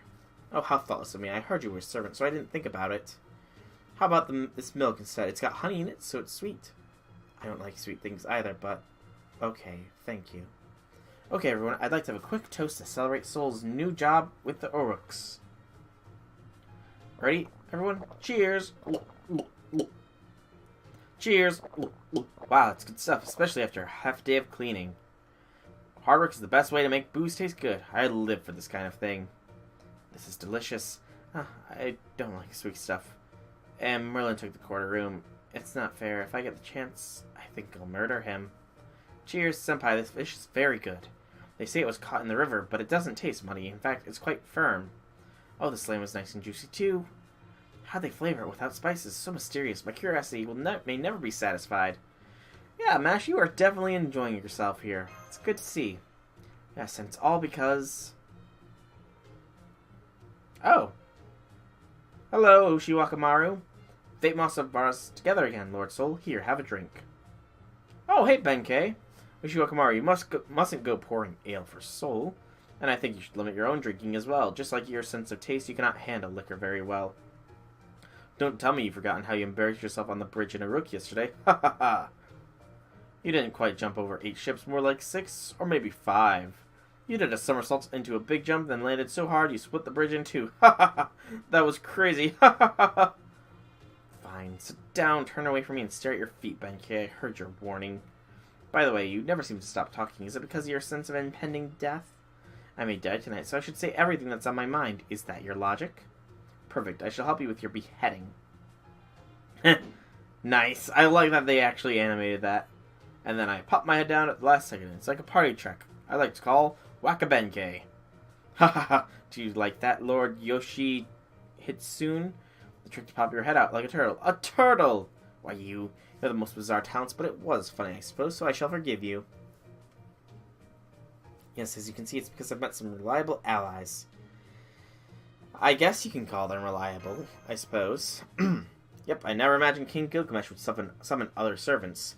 But it makes sense. That explains how he's holding me at the demonic front. Rider Ushiwakamaru and Lancer Musashibo Benkei defeat the demonic beasts around Uruk. And in command of the demonic front is none other than... Leonidas! Siduria, I require only nutrients. Alcohol should not be enjoyed until after we've wiped out the demonic beasts. My heart is still at the front lines, just like the Uruks who are fighting day after day. But I do not need to sleep. This body requires energy. But the brain requires sugar and sleep. During battle, we soldiers are part of a massive calculation. The load that combat places on the brain is equal to 4 days' worth of your taxes. Warriors are mathematicians. Based on our experience, 2 hours of battle requires a 15-minute nap. Requires it! And yet, the younger soldiers tell me that I'm only the one who can immediately fall asleep amongst a horde of demonic beasts and also get up right away. Oh, hey Masaki. Nice to have you joining in. We are currently in Babylon. Having some fun. If you're tired, you sleep. And if you think, oh crap, you instantly wake up and jam your spear into a demonic beast's maw. Survival is the first thing you learn in Sparta. But these Uruk soldiers push things to the next level. If you fight until you die, you can't repel the enemy army. It's a waste of a young life. Listen, if you want a motto, the motto of a defender should be, don't die until the fight's over. That's what I think. Well, we're currently getting drunk with some heroic spirits, but I believe we're in section 3 or 4 right now. We fought Ishtar with Caskill by our side, and we've met Memlin. You're close to finishing Babylon? Nice. I really can't wait. This seems like it's going to be a very good story so far. What? Who poured ale into General Leonidas' cup? Who knows? Knowing him, he probably poured it in himself accidentally. It's good medicine for him, if you ask me. He hasn't rested much, as he says. The demonic beasts are calmer at night. Let him relax for the evening. Part 15. It's going to be a long one, then. It's definitely going to be a long one. I see. Maybe you're right. If you say so, Lord Ushiwakamaru, then. Well, by the way, Misaki, did you roll at all on the banner? And how many boxes did you end up clearing out with the thing? That wasn't a long conversation, but it told us what we need to know about the power balance between them. Has Ushiwakamaru been leading the heroic spirits up until now? Merlin probably tried to avoid getting assigned to such a cumbersome job. For when was it? It's true that I'm the representative of the heroic spirits right now. But we were summoned here by the king of this land. We know not of your Chaldea. Perhaps there's another me among you, but please don't assume that I'm the same person. Ooh, 22 sections. That's gonna be bad. It's gonna be a long one. Very long one. Yeah. It's bound to be a good story then. Benkei, Leonidas, and I all made our contract with King Gilgamesh. If we ever were forced to choose between Lord Sol and the king, we'll choose the king without hesitation. However, our goal of defending this era and this city is the same as yours. Sol, humanity's last master, you have come from a distant world to this troubled land. What heroic spirit could fail to respect you for that? We shall help you in every way possible to the best of our abilities. It's nice to meet you then, Ushiwakamaru. Nice to meet me, huh? So I guess there is no other me in Chaldea. This is quite a shame. Am I not that well known in your era? I mean, you are in my Chaldea. It's just, you clearly are a different Ushiwakamaru, so I'm greeting you. It's only the polite thing to do. Good. Our circumstances may be different, but we're all working towards the same goal. But, well, can I ask you something? It was King Gilgamesh who summoned you, right? Then is he the only one who's providing you with magical energy right now? Indeed. After Merlin, King Gilgamesh summoned 7 of us heroic spirits into this land. Now there are only 4 of us, but we'll talk about that another time. During the summoning, it was King Gilgamesh's magical energy that formed our spirit origins. But now we maintain our own sources of energy. We eat and sleep like humans and generate magical energy all on our own. So you've incarnated. Huh? That explains it. Wow, they've incarnated. They become real. Interesting. Not even the king would be able to simultaneously maintain the spirit origin of 4 servants at once. Yeah, he really went a bit crazy. I should have never told him about the Holy Grail War. Just supplying me with magical energy almost drained him dry, but then he says, I'll summon 7 more. The reason King Gilgamesh isn't on the front lines fighting is partially because he still hasn't recovered all his magical energy. 5? Yes. So it seemed, but before we were summoned, he said he didn't know who the enemy was. The northern cities were wiped out by the demonic beasts. Disasters occurred all over the land, and Kutha vanished overnight. That's when King Gilgamesh said he saw the future. He saw a future where Uruk was destroyed and swallowed up into the abyss. That must be King Gilgamesh's clairvoyance. That's why he took the risk of summoning a heroic spirit. As a king who had to deal with such a disaster, he required multiple heroic spirits, correct? That's right. Excellent analysis, Mash Kyrlite. May I call you Mash? Yes, I'm Mash Kyrlite. I'm just a demi-servant, but it's nice to meet you. The pleasure is mine. Anyway, back to the timeline. After this era became a singularity and humanity was incinerated, King Gilgamesh summoned us. 6 months later, Uruk was reborn into a fortress city. We grow crops, train soldiers, and build structures within the fortress. A monetary system was established purely as an emergency measure for the war, all the while we struggled against this unknown enemy. That is pretty darn amazing, to be completely honest. Incredible. People fought in America too, but that was only after the nation had already been destroyed. Uruk is the opposite. People are fighting right now to prevent the destruction of their world in the first place. Well, it was a matter of timing. If what happened in America had come a few years later, they would have fought the Celts head-on. What was lucky for Uruk was that King Gilgamesh had come back matured. After he finished his search for immortality, he probably underwent a bit of a mental change. Right, speaking of his immortality, it was a friend Enkidu who started all right. So much happened that I forgot. I see, so you met that Enkidu then. King Gilgamesh's friend, a hero equal in stature and now humanity's enemy. But we can't just believe that's truly Enkidu. The Uruks knew the old Enkidu. Enkidu was the one who restrained King Gilgamesh, the king who was fated to be alone until death, and taught him the joys of friendship. Though they insisted they were simply a tool, to me, Enkidu seemed nothing less than a very kind person. The real Enkidu would never wear such a cruel smile on their face. Yeah, that was a weird smile. That thing that threatens Sumer now must be a fake, only trying to pretend to be Enkidu. A fake, huh? That Enkidu is dead, like the legends say? Yes, the king watched as Enkidu died and buried his friend in the other underworld. Thinking back, there was nothing so beautiful or sad as Enkidu. They may have been a puppet made by the gods, but they gained a heart. Granted, Enkidu was shattered along with it, but... Enkidu gained a heart, but was shattered along with it. That's... No, for now let's talk about King Gilgamesh. Does the king know that a fake version of his lost friend has been made into his enemy? Yes, of course he does, though the king doesn't leave the ziggurats, so he's never met them personally. But his response was unremarkable. Someone calling themselves Enkidu appeared? I see. Well, I suppose that's possible. That's all he said. He didn't get angry or sad. What kind of reaction is that? I've lived a long time in the world of humans, but I can't understand it. Yes, it didn't feel like he was trying to keep us from worrying either. Haha, the world will come to an end before he cares about someone else's feelings. Well, no matter what King Gilgamesh is thinking, I'm glad he's staying calm. Wonder how that Enkidu felt when I brought mine to battle with them? It was, like that Spider-Man meme, where they're both pointing at each other. I don't remember what, it's just, I'm sure you know what I'm talking about. They're both pointing at each other in shock, like, you're me, but I'm me, that sort of thing. The only reason Uruk is still standing at all is because of how hard the king is working. If he ever abandoned the role of the wise king and became the king of heroes again, Uruk would be doomed. I want to avoid that too. After all, if Uruk fell, I wouldn't be able to drink its ale or visit its brothels. We knew it. We knew it. That's what Merlin is here for. The brothels. Foo-foo! We have to find out who that fake is. Yes, I'm not telling you to forget it. We'll definitely find out who this false Enkidu is. But that can be done tomorrow. You haven't rested since your race shift, right? Get some rest tonight. We can talk and begin your new lives tomorrow. My new life? I have something to look into, so I'll be gone for a while. While you're away, I can get help from Sidri and the other servants. Look, Anna fell asleep too. Take care of her as well. She tells you she doesn't like humans, but she doesn't hate them either. Actually, she's scared of them, so she's trying to keep her distance. You know what that means, right? Understood. Leave it to me. We'll make her like humans. Alright, I'll be going then. One of my favorite girls is waiting for me. Merlin. Merlin. Merlin's right, Senpai. You don't look so good. Your vitals are dropping, too. It may be rude, but let's leave Ushiwakamaru and the others to get some rest.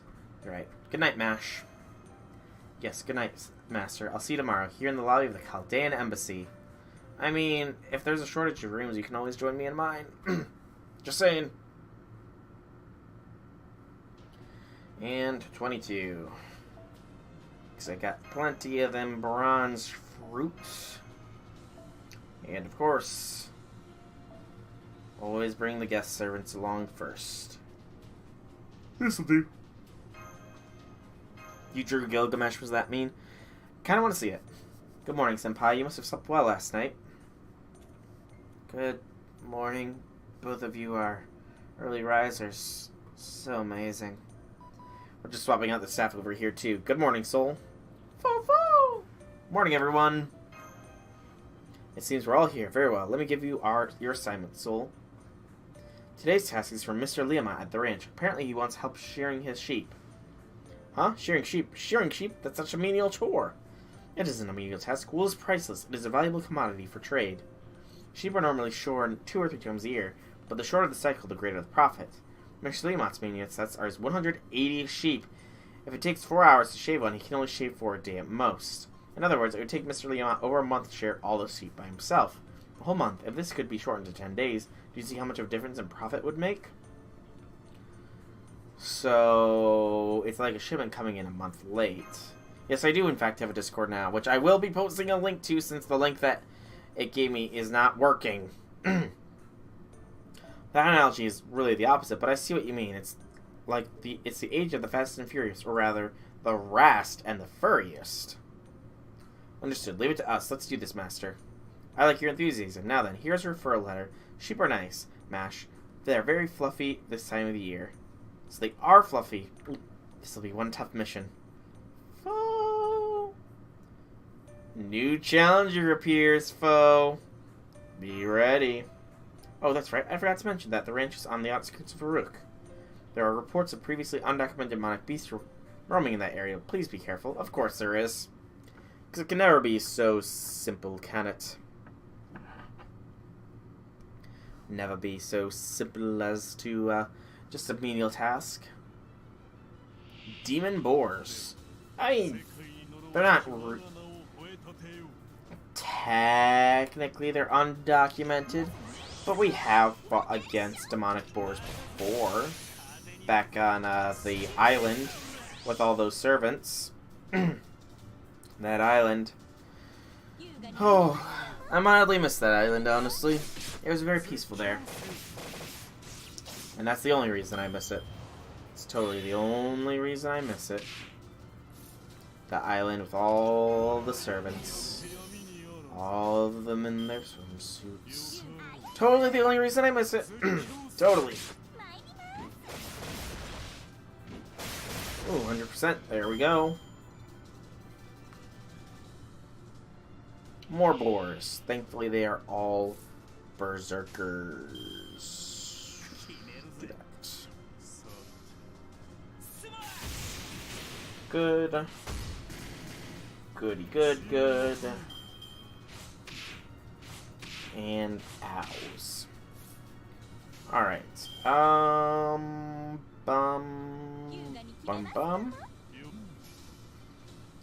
Yeah, it's probably going to be the end of this wave. Or not. Wow, that one actually survived somehow. I mean, does he really need a swimsuit, though? You've seen his art. Ku does not need a swimsuit. And I'm not meaning it in that way either. No, it shouldn't have been a Ku in a swimsuit. It should have been a Ku in Hawaiian shirt with a fishing pole. That would have been what made the event perfect. But sadly, they did not do that for us.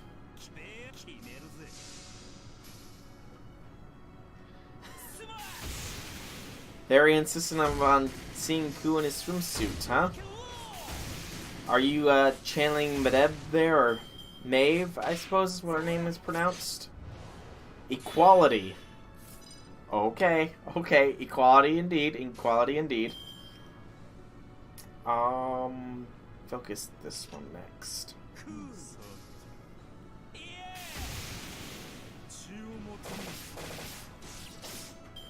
Equality indeed. Sure, Ku deserved a swimsuit there, okay? Okay.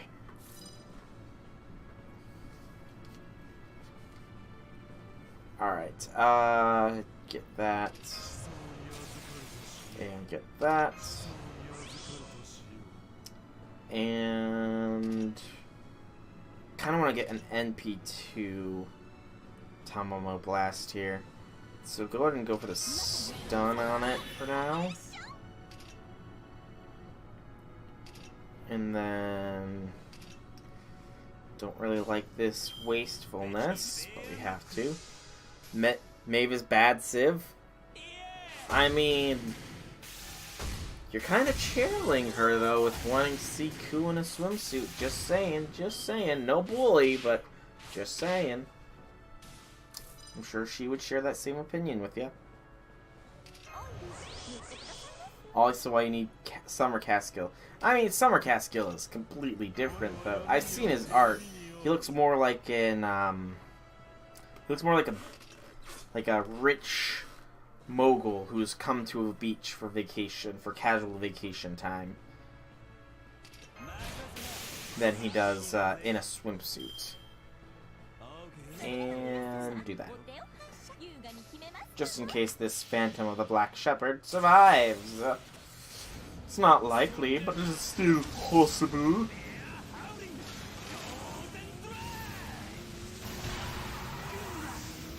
Yes, that is literally Summer Caskill. I've seen his artwork, so...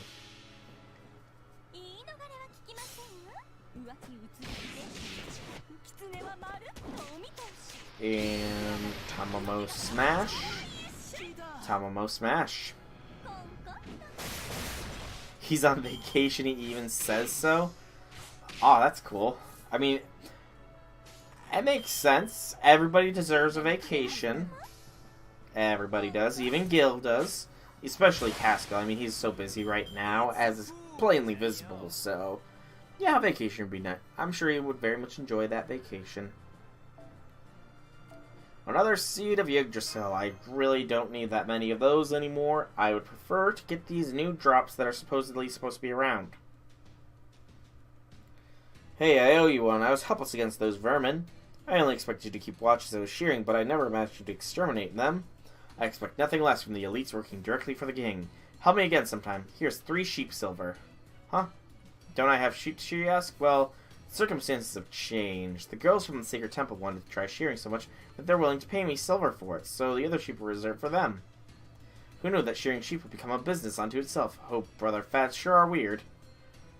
Wow.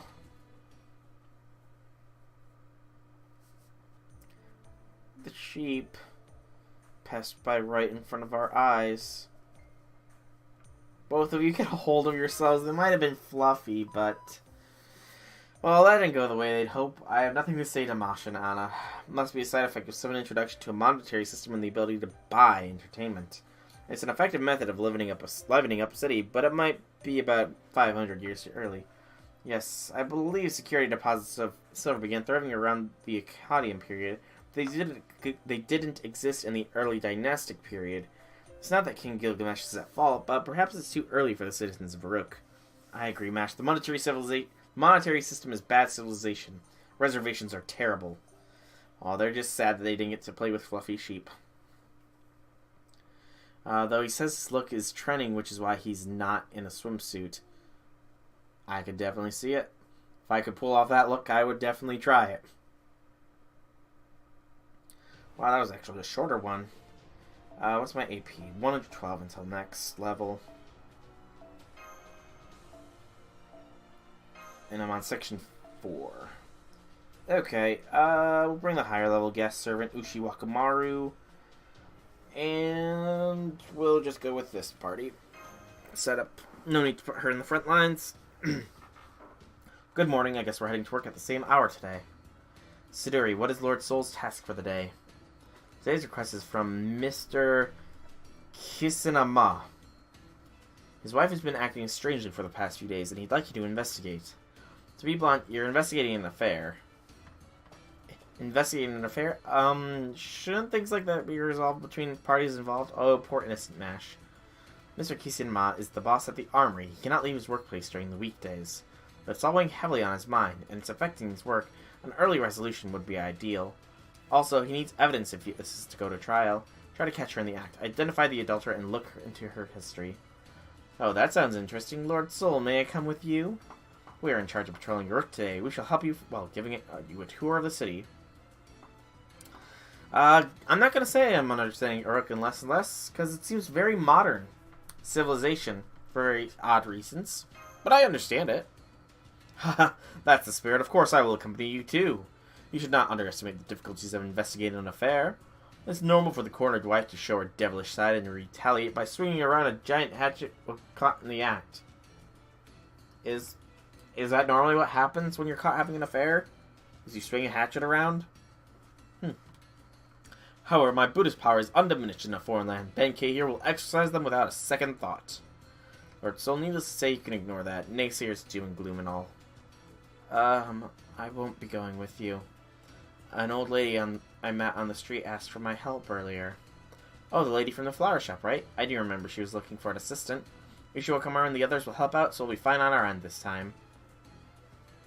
Bow. A sudden change? Let's be on our way. First, we need to tail the wife.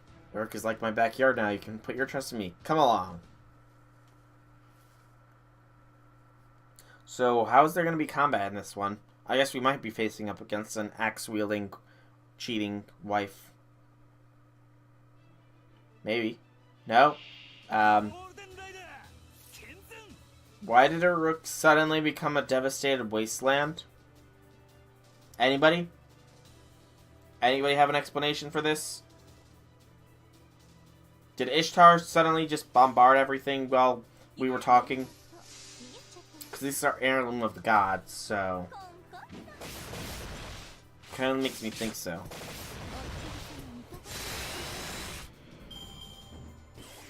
Yeah, this was a jarring change.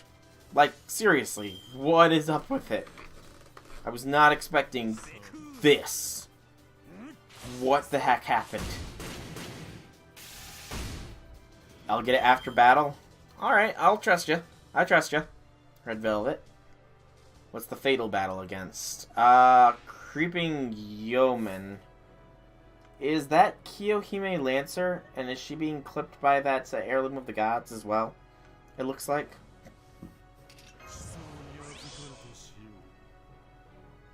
It does look like she's being clipped at by that heirloom of the gods there.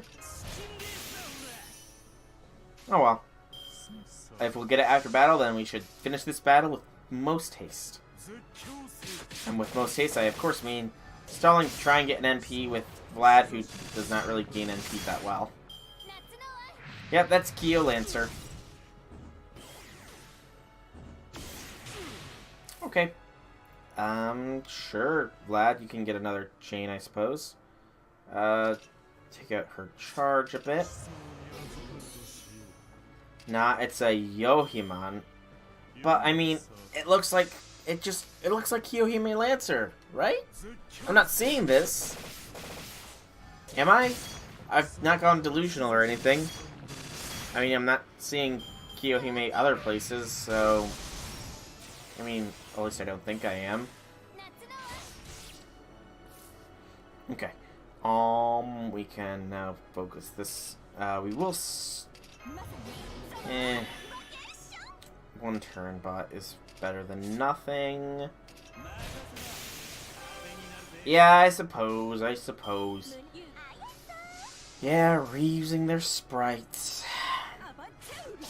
Unfortunately, they probably just don't have the assets to not. So I suppose I understand. Let's stun her. Because we can get a Kinto Blast ready here. I mean, the Siegfried interlude. Maybe they all look like Kiyohime. Oh, that'd be a terrifying thought. Not saying anything bad about her, but, you know, just so many Kiyohimes. I mean, ugh. But I mean, the, what was I saying? The Siegfried interlude. You ended up going up against a Shadow Siegfried, but it was supposed to be the person who actually killed him or something? Yeah. I mean, I get that assets are probably limited, and that more unique assets that aren't servants would probably drag the game's data up.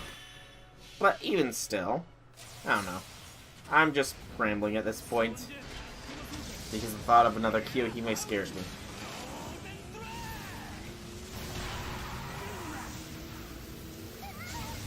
There we go. Barely got it, I think. Whew. That was close. And we got useless junk. Sweet. Not. That was quite an experience, wasn't it? Yes, it was quite a case. Who would have imagined the wife was secretly a member of a mysterious species living deep underground, scheming to invade the surface world? What the heck is this?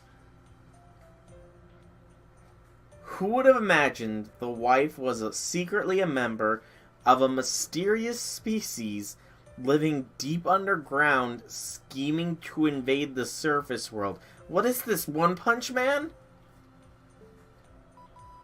And who knew that there was an underground lava zone in the suburbs? Okay, I guess.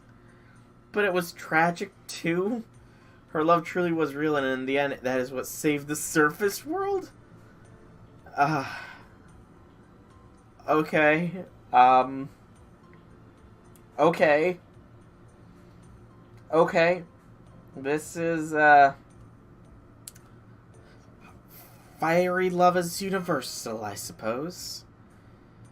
Yeah, let's go advise him to adjust the laws regarding marital relations and marital issues with other species. That needs to be very specific adjustments, so no one has to see a tragedy like this again. Speaking of laws, Mesopotamian civilization is built on the Code of Ur-Nammu and the Code of Hammurabi. The Code of Ur-Nammu was created between this era and the third dynasty of Ur.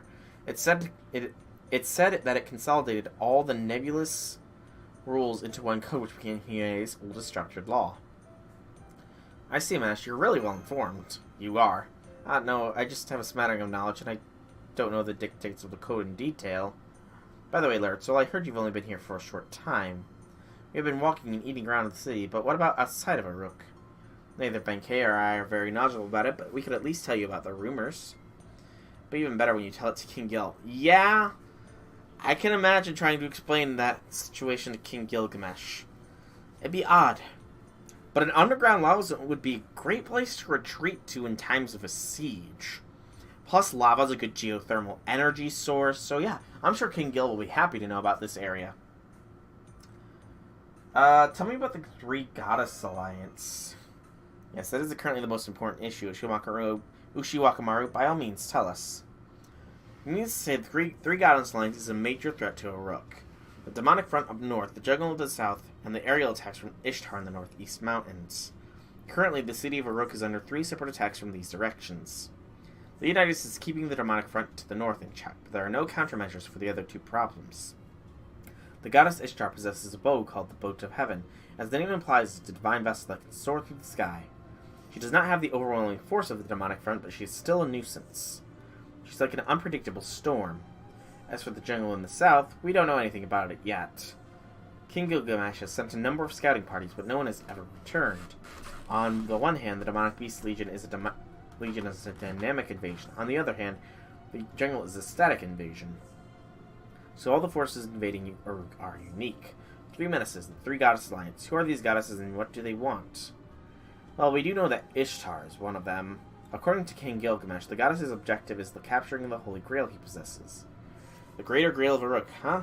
He floated it in front of... he allowed me to take a look. It did indeed look like it contained the vast magical energy. Whether it be a goddess, Uruk spear, or a human, anyone who uses the Grail could easily become king. Do you suppose the goddesses are after the Greater Grail to recreate this world in their own image after they destroy Uruk? The Greater Grail of Uruk? Is that what King Gilgamesh said, Ushiwakamaru? Yes, that is the name he was so proud to come up with.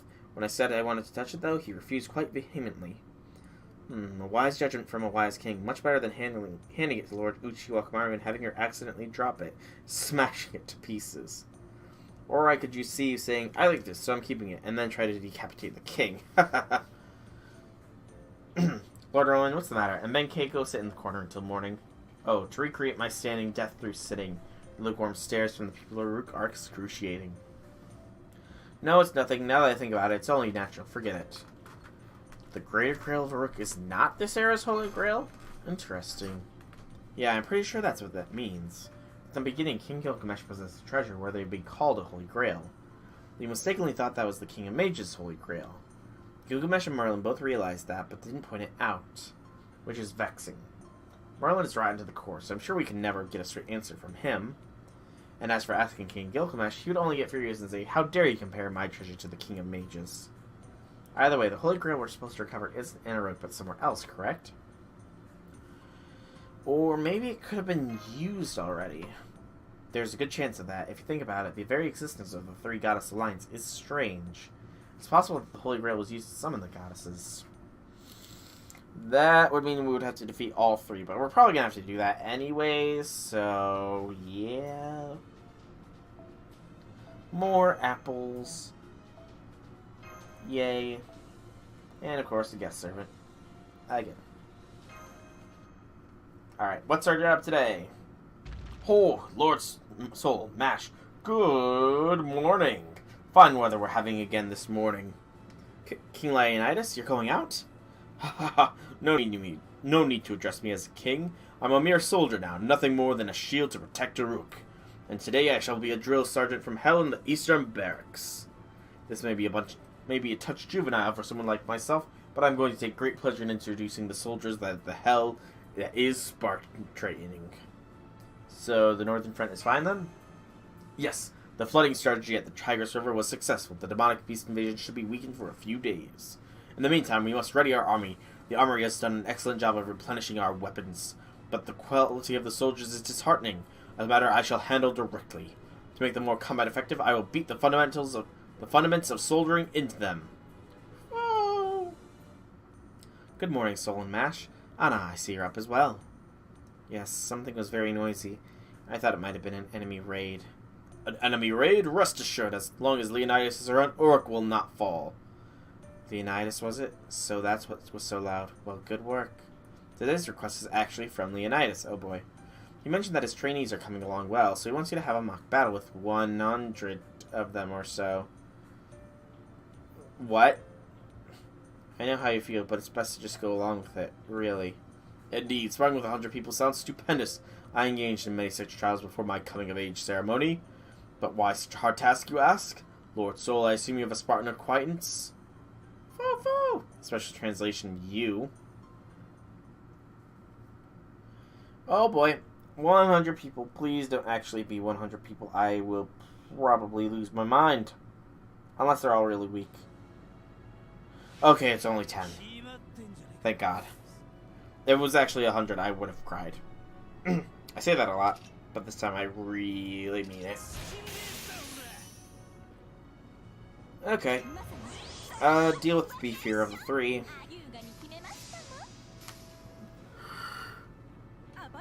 Finally gone. There we go.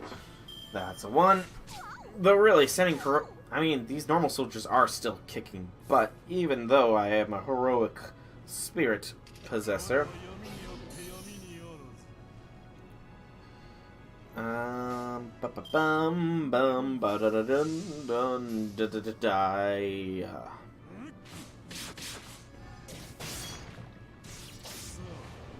Could you imagine, though? Oh, right. Yeah. 100. If it is an actual battle. Yeah. Yeah, just a bit. Have Kentucky lead with that. Thankfully not here. So are you saying there's going to be an actual 100 enemy battle in the future then? Red Velvet? Because that'll be terrifying.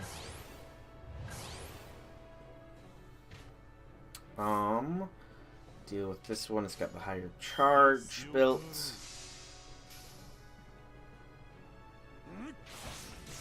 There we go. Go, Vlad, go. Oh god, no. That's gonna be hell!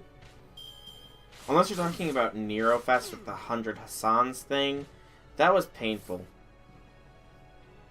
Gilfest seemed brutal. Gilfest, what is that? I've not heard of Gilfest.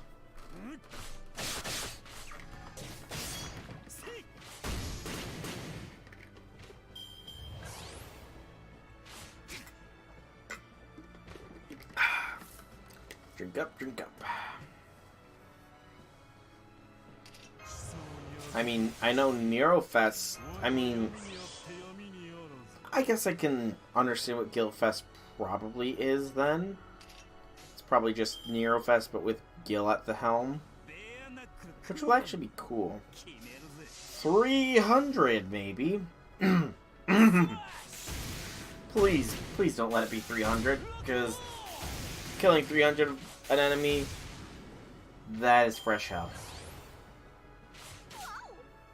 Over all the things I've said, that is hell.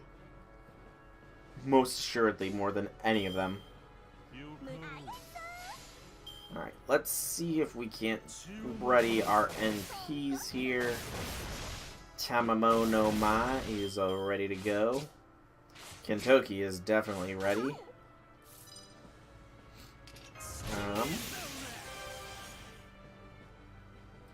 Vlad is almost ready.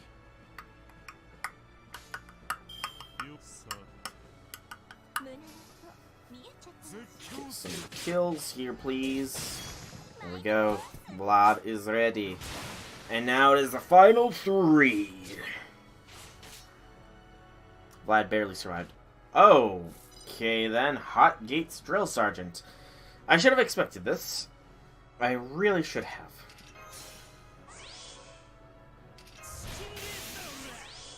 Okay.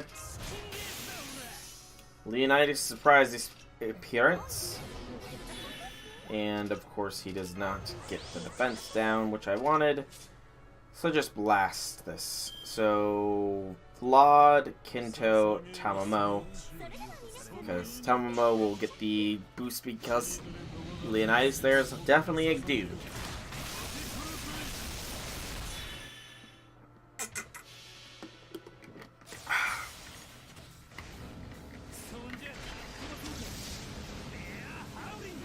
Just hope Kentucky wipes this guy out. Oh yeah, Kentucky wipes this guy out.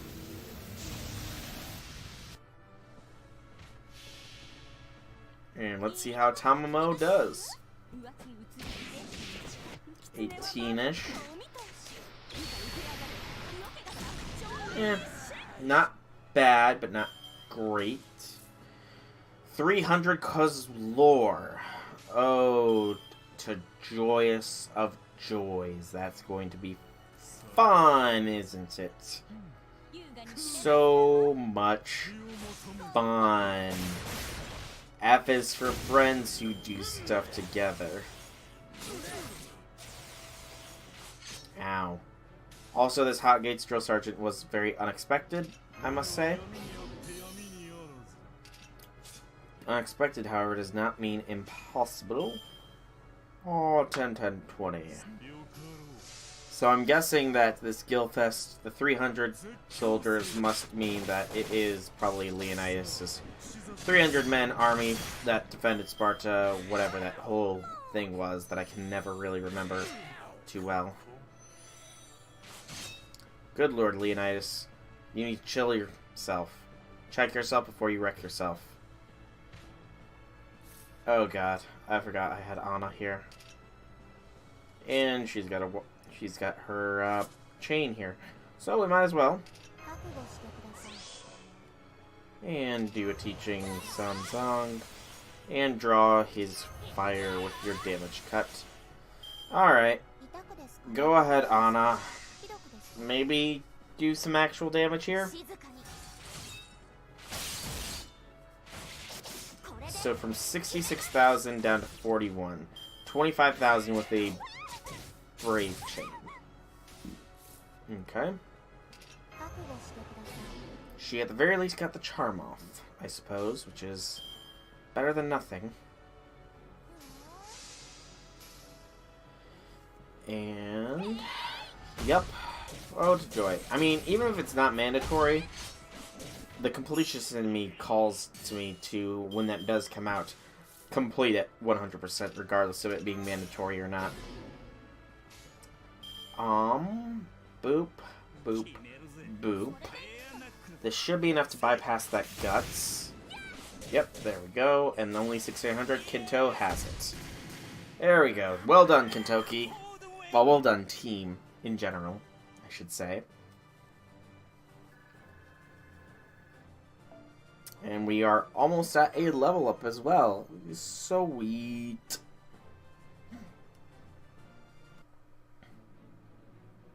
We're done! As you can see, in a spar against 100 men, you reach your limit at around 60, but that's when the real fight begins. Muscles that are about to give out, hearts about to burst, your energy reserves down to 0. I want you all to learn how to fight in such extreme conditions, just like how Lady Mash did when she fought you all. Yes, sir! Very good. Well, that's enough muscle philosophy. We'll be talking about brains next. It's common sense that you would be strong when you're energized. After all, a body in peak condition can do anything. But once the battle starts, you start to drop from your best condition with each passing second. So instead of trying to maintain your best condition, I want you to learn how to balance it with your worst condition.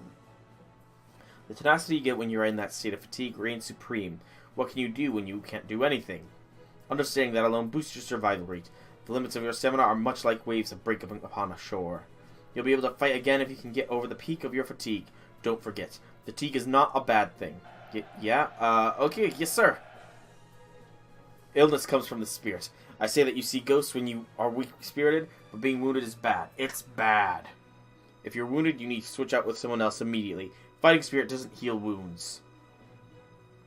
Fatigue and injury are separate issues. Understood? Now, time for lesson 2. Toss away your spear, but not your shield.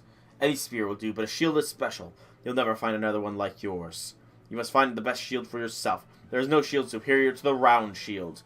I'd say Mash's shield is definitely superior. Excited for Discord? Still new to it? I mean, I'm admittedly new to it as well. I will be posting that Discord link, though. Don't worry. His class has started. I'm completely exhausted, but I'm going to participate to learn more. There we go. Master, please rest here. I, Mash Kyrlite, shall return as a slightly better shielder. Huh. Don't push yourself too hard, Mash! Are you tired too, Soul? You look like you can't move anymore. Oh, that's right. Anna's a rogue servant. She doesn't have a master. Servants that have contracted with a master can draw most of their magical energy from him or her. It is the master who determines a servant's possible energy output and how long they can fight. Of course, a servant can fight with the magical energy they generate themselves, but that would make them no different than a shadow servant. A servant will only truly shine after they've contracted with the master. They can be even more powerful if the bond is strong and intimate one. Yes. A very strong and intimate bond between myself and Mash. Yes. I don't know how you knew that, Romani, but yes. I see. I was in the Cedar Forest this whole time, so I didn't know. You don't know about being a servant? No. When I came to you, I was in the forest, and in this body, I have no knowledge about being a servant. But I knew just what I had to do. I had to kill those demonic beasts. I was killing them all alone and using their souls to maintain my spirit origin. Do you want to contract with me? No, that's fine. Please don't misunderstand. I'm here because of your hostilities with the Three Goddess Alliance.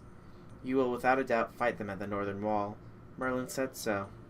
I'm just waiting for that moment. Whatever happens to humanity is none of my concern. Anna.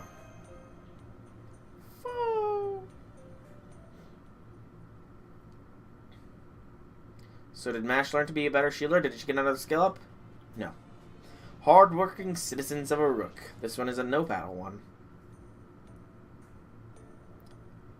I'm back from cleaning the river? Good lord, that's a task. Oh, good work. Come in, it's almost time for dinner. Oh, welcome back, Lord Soul. You were cleaning the city river today? I was getting rid of troublesome birds. It's fine that they fly from roof to roof, but birds are pretty smart nowadays. They fly low through the main street and end up damaging a total of 4 shops, including fruit shops and flower shops. That's why King Gilgamesh looks so sullen. He said, I was the one who told you to come report the day's work, yes, but I didn't tell you to come back with complaints. Can't be helped, sacrifices had to be made. I imagine restitution is going to come out of Ben Key's wages anyway. Why his? That was another good day of training. The men are almost full-fledged soldiers. Oh, how rare to see everyone here at once. Am I sitting here? Much thanks. By the way, who's on dinner duty today? If it is Anna, I think I remembered something I have to do. Don't worry, I'm on dinner duty today. The neighbor has kindly let me their oven, so I made a butter cake. Butter cake? You mean the dessert you need 10 pretty silver to buy? That butter cake? That's the one. It's one of the best desserts. No need to pay for the ingredients. Please, have as much as you wish. It's delicious. Can I save a piece for later? Man, we are getting pampered for being unnecessary. Of course, but please eat it before lunch tomorrow. It will go bad otherwise. Much obliged, Lady Siduri. However, since you're the High Priestess, is it really okay for you to visit us every day? It's fine. The king has ordered me to do so. I act as an aide to His Majesty during the days. Please do not worry. Oh, and all the clay tablets over there are tokens of gratitude from the citizens of Uruk. Take a look at them when you get a chance. This is our way of repaying you. A homemade meal from Siduri? Don't mind if I do. Hey, good evening. It's been a while, everyone. Want me to listen to your report? There's no need for it. Most of the time I just stayed in the house and didn't do anything. I know very well what kind of work Soul had to do. Foo-foo! Oh man, did Foe just kick him? Or tackle him or something? That's hilarious. Good Foe. Nice job, Foe. Nice job.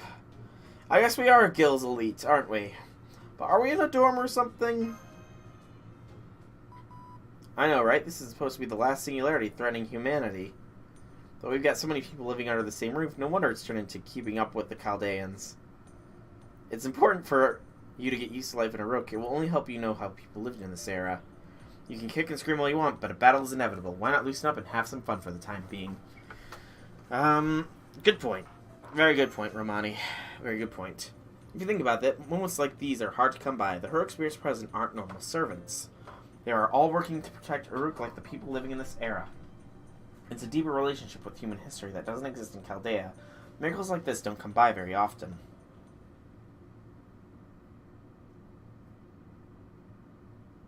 Okay, so Mash doesn't get any stronger with shield training from Leonidas. Sadness. It would have been nice, though. And interesting. Alright. Back with the guest servant and assassinos. Okay. Assassins, which means we need to swap Kintoki with Sanzang. Because otherwise bad things will happen. Good morning, Soul. Thanks for heading out to work so early. Good morning, Merlin. Are you heading out? No, I was out all night and just got back. I wanted to head straight to my room, but I needed to talk to you. Move your charger to the living room so you continue watching me? Thanks! Glad you're continuing to watch. It's been 20 days. Good lord, you're right, we are here for a while. Have you gotten used to life in Uruk? It's actually pretty fun here. Yeah, I would say it is pretty fun. Good. That's evidence you're a creature who adapts well. Humans have beautiful and amazing dreams because they can enjoy everything they see. But unfortunately, I do have some bad news. Here's a message from Siduri. No request today. Please use this day off to enjoy Uruk. A day off? That's good, but it's a bit disappointing, Senpai. I'm excited to see what work we get today. A day off work. Well, I'll be taking my leave. Oh, but this is a good chance. Why not take Mash on a date? Sure! Gladly. If it's a secret rendezvous you want, I recommend the Gardens of Iana. Since it's Ishtar's bedroom, it has a fantastic variety of flowers.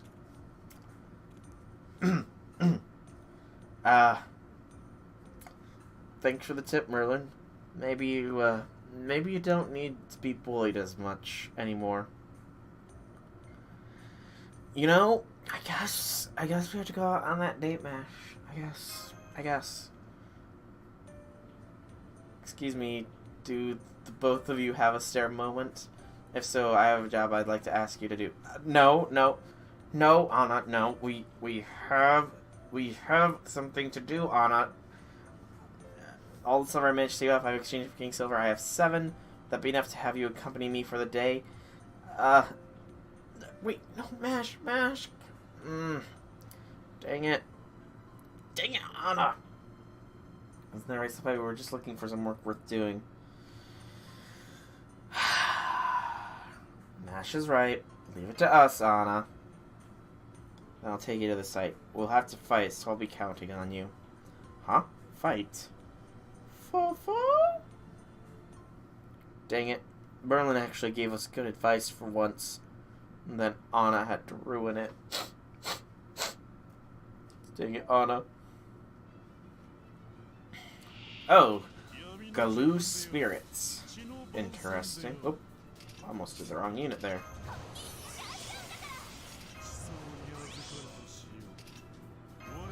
There we go, and because it's round 1, we'll do that. Okay. So, what is the task we are being done to perform? What is so important that Anna felt the need to stop me from having my date? It better be a good reason, Anna. Better be. No matter who we choose, they're gonna get their things, so we'll do Tamamo. Foe just burned Merlin. Heh. Heh. I didn't know Foe was the master.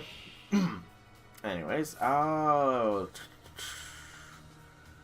Yeah, focus. Yeah, Foe is savage, indeed. It seems especially so when it comes to Master Memelin. I don't know why he's so, I mean, I guess from the context that, Memelin did put up with Foe for a while, so probably spent a bit too much time around him, and, you know what they say about spending too much time with somebody? You'll either learn to love them or learn to hate them, and I guess Foe just learned to hate the meme master Memelin. Such a shame. He gives such great advice, too. Such great advice Merlin gives. I should have listened to him a little bit quicker before. Maybe he would have given me that glorious piece of advice a little earlier had I done so. I suppose it's my fault for not believing in him. It's all my fault. I'm sorry, Merlin. I should have believed in you sooner. I really, really should have. Really should have. But don't worry, Merlin. I will take your advice to heart. I just gotta finish what Anna wants me to do for her, which is clearing out ghosts, apparently. And there goes Vlad. Shameful. Really shameful now, actually. Ouch. This is probably gonna hurt. I'm not gonna stun. We'll go ahead and boost that, just in case he survives. And the chain error occurs because cannot compute beep boop boop. NP skill, or NP seal, and an instant kill pretty much. Oh boy, Anna's back. Still not happy with you, Anna. You ruined my chance of a date with Mash. If you prove yourself worthy in this, then maybe I'll learn to forgive you. Maybe. Don't get your hopes up. Ooh. Let's get a Brave Chain from Sun Zong. And hopefully wipe this Galoo spirit out. Nope, no such luck. Not gonna happen. Sadness cry every time. Close, though. Very close. Don't wipe Tamamo, please. It's fine if you wipe Anna. We're at the final 3 now. And it doesn't matter the order, so just do this one. There we go. Easy peasy, lemon squeezy. Fatal battle, what is it? Oh god. What of you? Call of the Underworld, indeed. Alright. So, target focus up, because I don't remember if you specify targets or not. Attack boost. Honorable wall of snowflakes.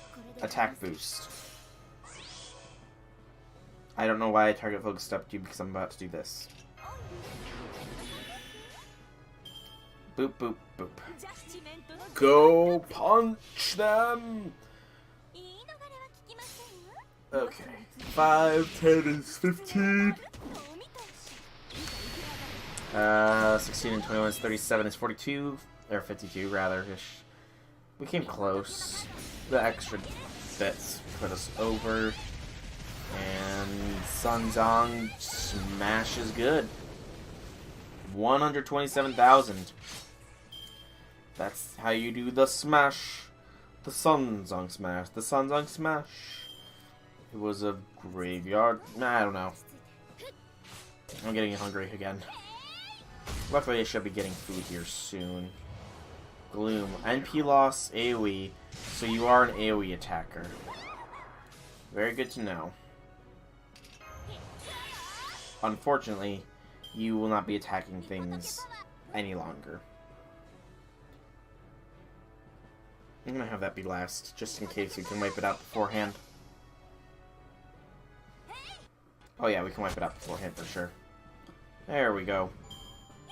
Nicely done, Sunzong. Nicely done indeed. And level up! 122 is our max level. We got a useless assassin gem and a ghost lantern. Woo! Now, what was your reason for calling us away from our date, Anna? Good work. I think we defeated all the evil spirits around here. If I were alone, some might have gotten away. Thank you. I was surprised there was a cave underneath the rook, but those spirits were every bit as shocking. Anna, do you know what those spirits were? I'm not sure, but they are like Grim Reapers, I think. You two may not have noticed, but a deadly disease is spreading in a rook. Starting with the weak ones, people fall into eternal slumber. Those spirits must be connected to that somehow. Which is why I thought getting rid of them might reduce the death toll. I suppose that's a good enough reason. I see, in the Age of Gods, physical death is different than spiritual death. Even if the body's fine, if the soul is taken away by a Grim Reaper, then it means death for that human. That's right. Except having the soul taken away is not quite death. It is more like being asleep. As long as the body is safe, returning a person's soul will wake them up.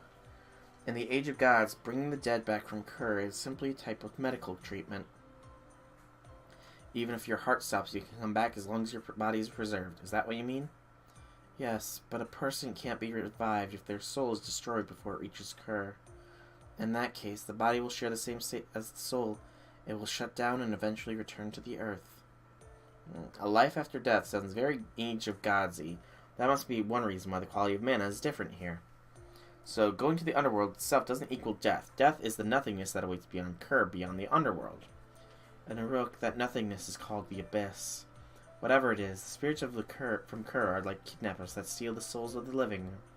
There seem to be many here, so, I had you help me get rid of them. How did you find out about these spirits? Yeah, that is a great question. Because there were so many gathered above the flower shop on the main street. Anyway, we've defeated all the spirits. I will go and report to Siduri. Please excuse me. Oh wait, Anna, I'll go with you. Senpai, please head back without me. I don't think Anna will be able to properly explain to Siduri on her own. No, Mash, we could have... Oh. We're all by ourselves now, foe.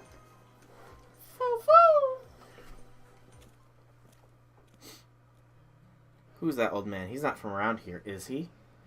Godness, a beggar. His leg is so... He's not even an injured soldier, either. Just leave him. The caretaker will probably come soon. That's what the Sacred Temple's budget is for. That's true, but he hasn't moved at all from that spot. I don't think he's eaten for at least 2 days. Old man. Foe. I know. Wait right here, foe. Let's feed this old guy. Nobody needs to go hungry. And it's not much, but please have some. Yes. Foo. Holt. Foo.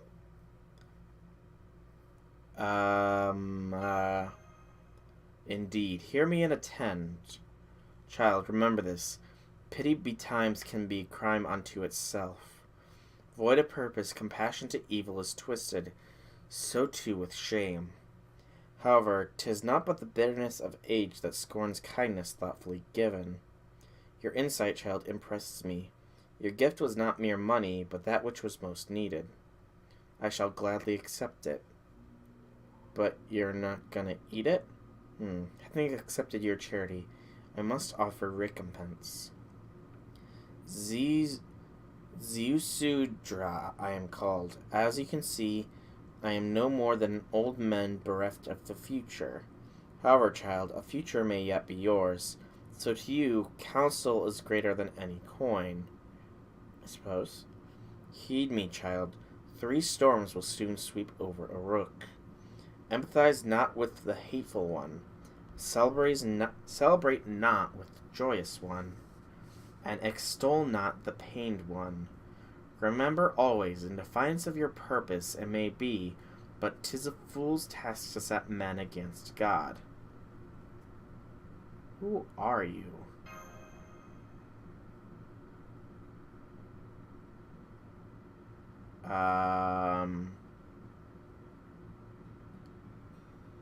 Just got some chills down my back. What was that all about? Foo-foo! That was weird.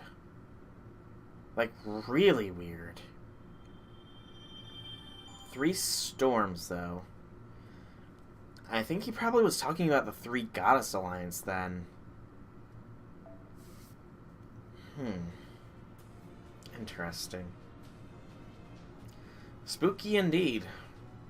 Also, I want to note that I have not gotten any of the free quests just yet. That's odd. Welcome to the Jungle, Section 5. No guest servant this time. It is Rider and Lancer, so we will bring along an assassino. And I'm going to check this real quick, see if anybody's got anything interesting on this end.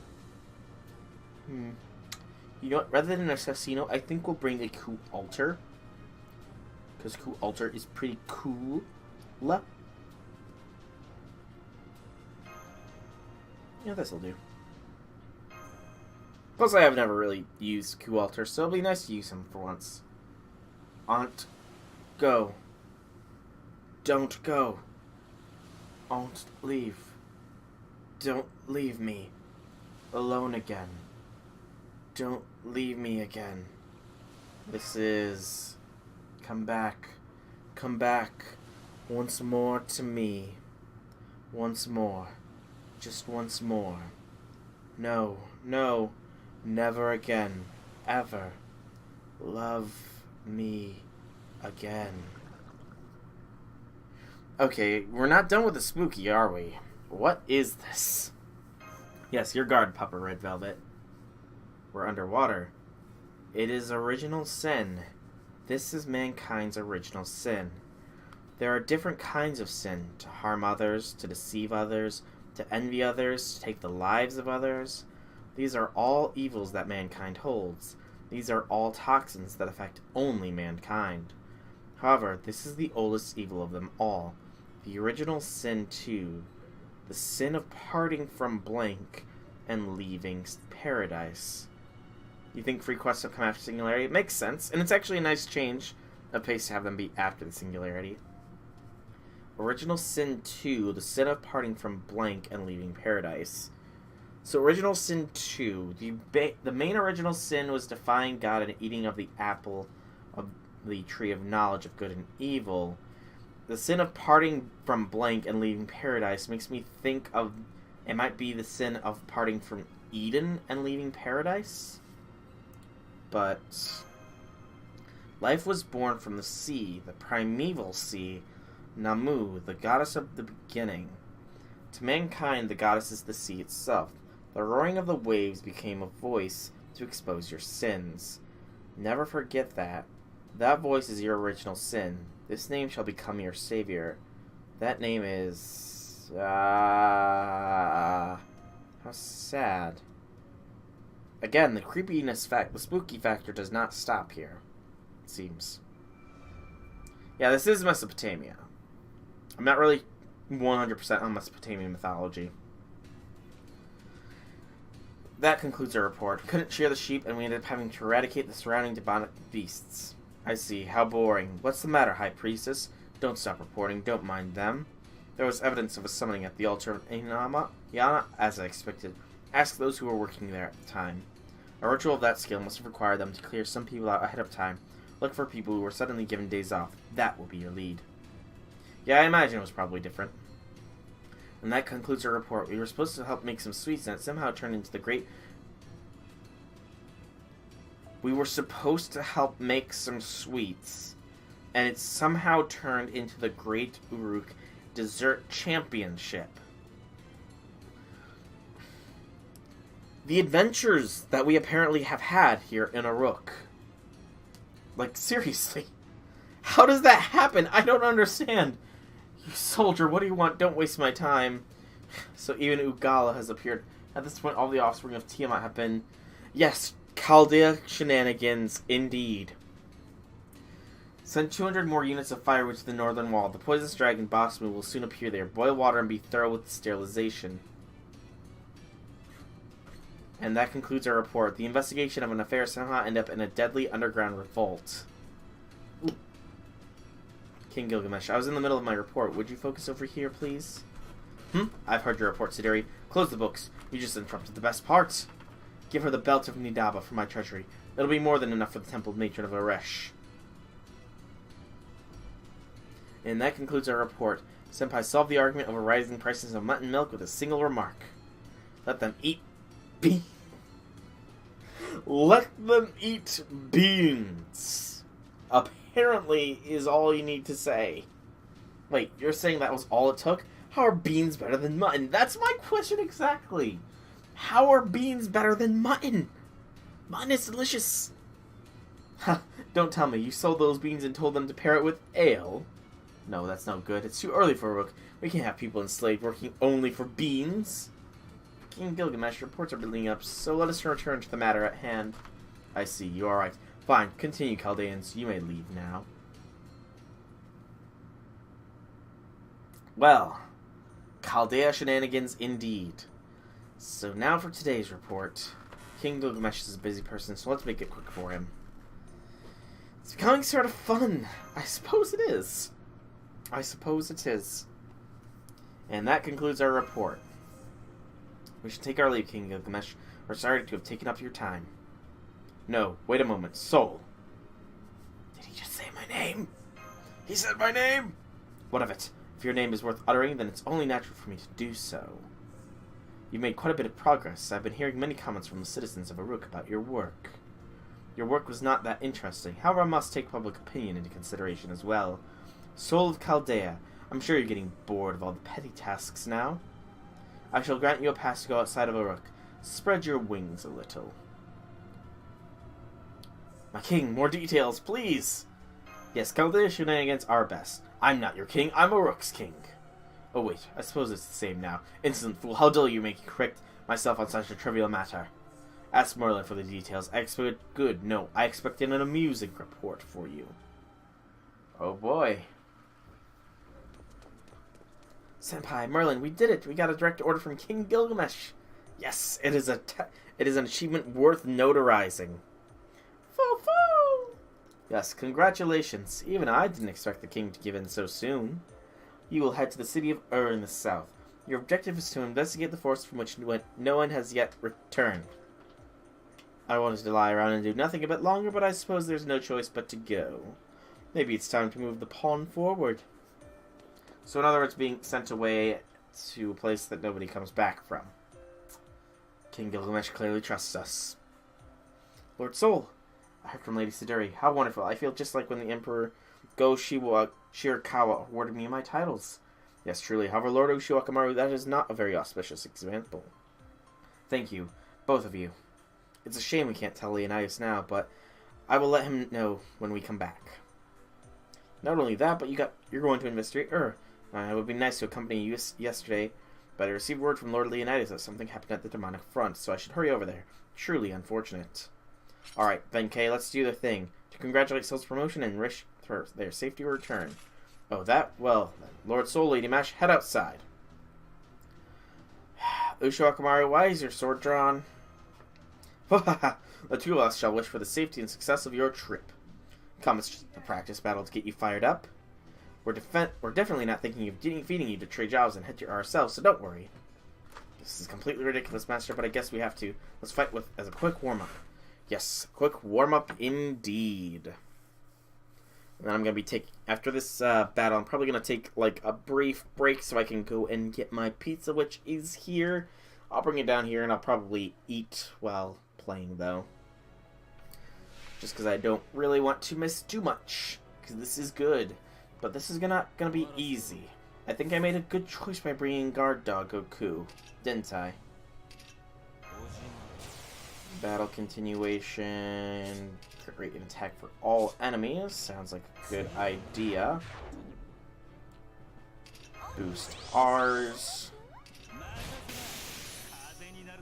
Tamamo. Punch. Because Brave Chains are better than not. Even then, though, we barely touched it. Defense up. Ow, poor Ku. Go for a Buster Chain. Yeah, that's definitely a good idea. Am I using Ku correctly, by the way, Red Velvet? I honestly have never had him before, so I may very well be using him wrong, and if I am, I do so apologize for improper usage of Ku Kalan.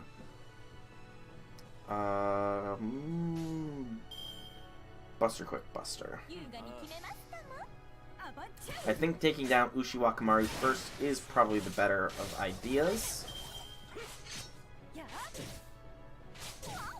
Ku's about to go into shock mode, it looks like, with his guts. 40, 10, or 40, 30, 50. Probably the better option here.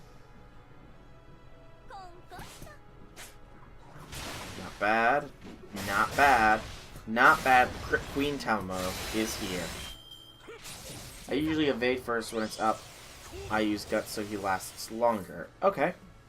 That is helpful information to have.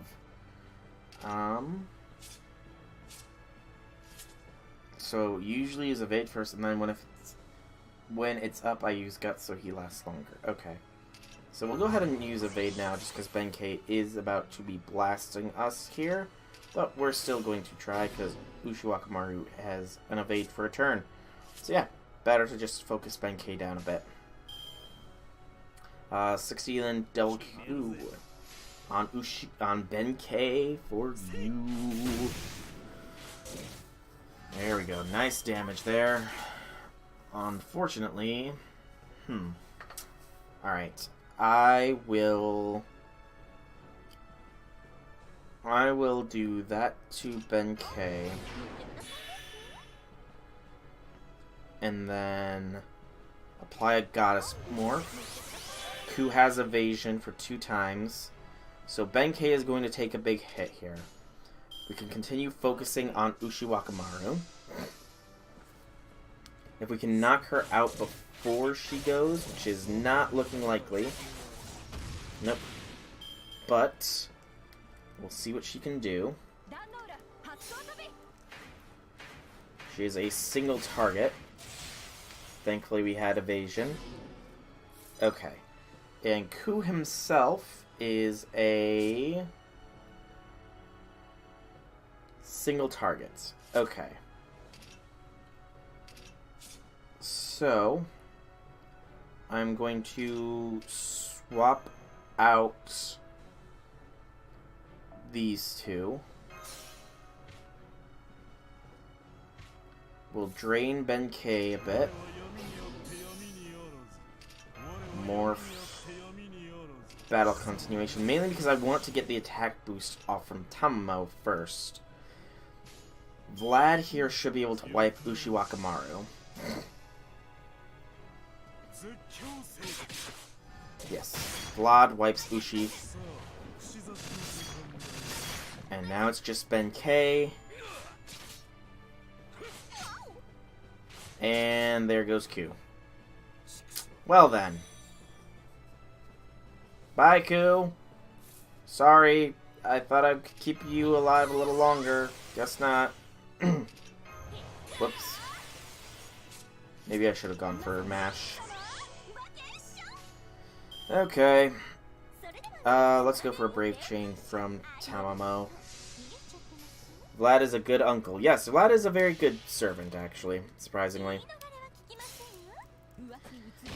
Yes, poor Ku. The Hound of Ulster have been slayed in this fight. Though not really slain, because it is apparently just a spar, so probably fine. He's probably got a bit of a wounded pride right now. Oh, is Benkei literally just a debuff applier?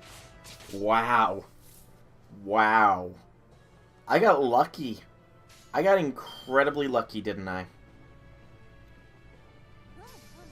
It looks like you took him on a stabby walk. Yes. A stabby walk indeed. So, he should be coming back to your Chaldea all refreshed from his walk.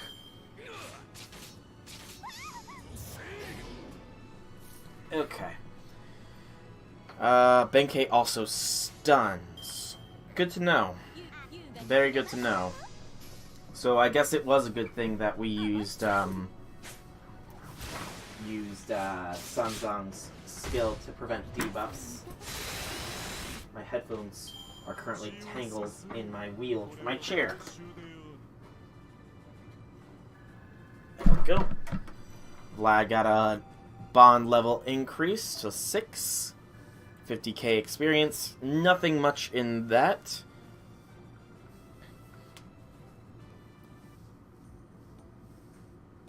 Splendid. With those skills, you shall win the day, and no matter what awaits you in Indeed, we are most reassured now in sending you off. However, please do be careful. It isn't just soldiers that haven't returned after heading into that jungle. 2 other heroic spirits King Gilgamesh summoned. Amakusa Shiro and Fumako Taru have not returned either. Wow, whatever's in here is danger enough for Amakusa. That's very interesting. Lord Amakusa and Lord Kotaru, huh? I thought perhaps the Twin Arm Brigade would, but the king summoned others? So many servants from Japan, that's a better one. Exactly, the Oni Ibaraki and Tomo Gozen were here too. Ibaraki broke off and disappeared somewhere. But Tomo Gozen faced Girta Bilu, the general of the demonic beasts, and they took each other out. Oh, you've been gifted lifesaver gummies? Nice. Ibaraki was mouthing off, saying she was going to organize a bandit group in Zera, so I scared her and she ran off. As soon as I find her, as a part of Minamoto clan, I shall take responsibility in lopping off her head. Though, since we're talking about the Oni, I'm sure she's doing nothing more than fuming in some ruins. Ibaraki Doji. I don't think we'll ever meet, but I have her, so... A lot of things have happened, huh? Are you done with your goodbyes? We'll be on our way soon. Ready? Oh yes, we'll be right there. Ishiwakamaru, Benkei, thank you very much. We gratefully accept your parting words. Likewise, growing up in the mountains, I could only provide a poor celebration, but it was a good, fulfilling battle. We eagerly await your return while you are gone. Leave the protection of Uruk to us. Thank you. We'll be on our way then. So, Amakusa, Fuma, and Ibaraki, and somebody named Tomoe. So the bog is next, but like I said, my food is here, so I'm briefly going to pause this all. I should be back within probably about 10 minutes or so. In 10 minutes, the stream will resume. But before I cut this stream off, I'm going to turn off my display capture real quick. I'm going to really quickly post the link to that Discord.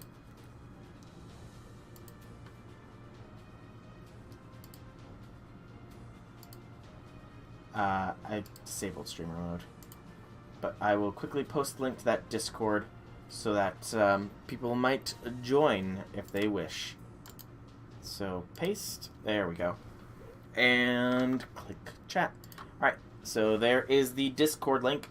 I will be back in probably about 10 minutes to resume this stream. So just hang tight, everybody.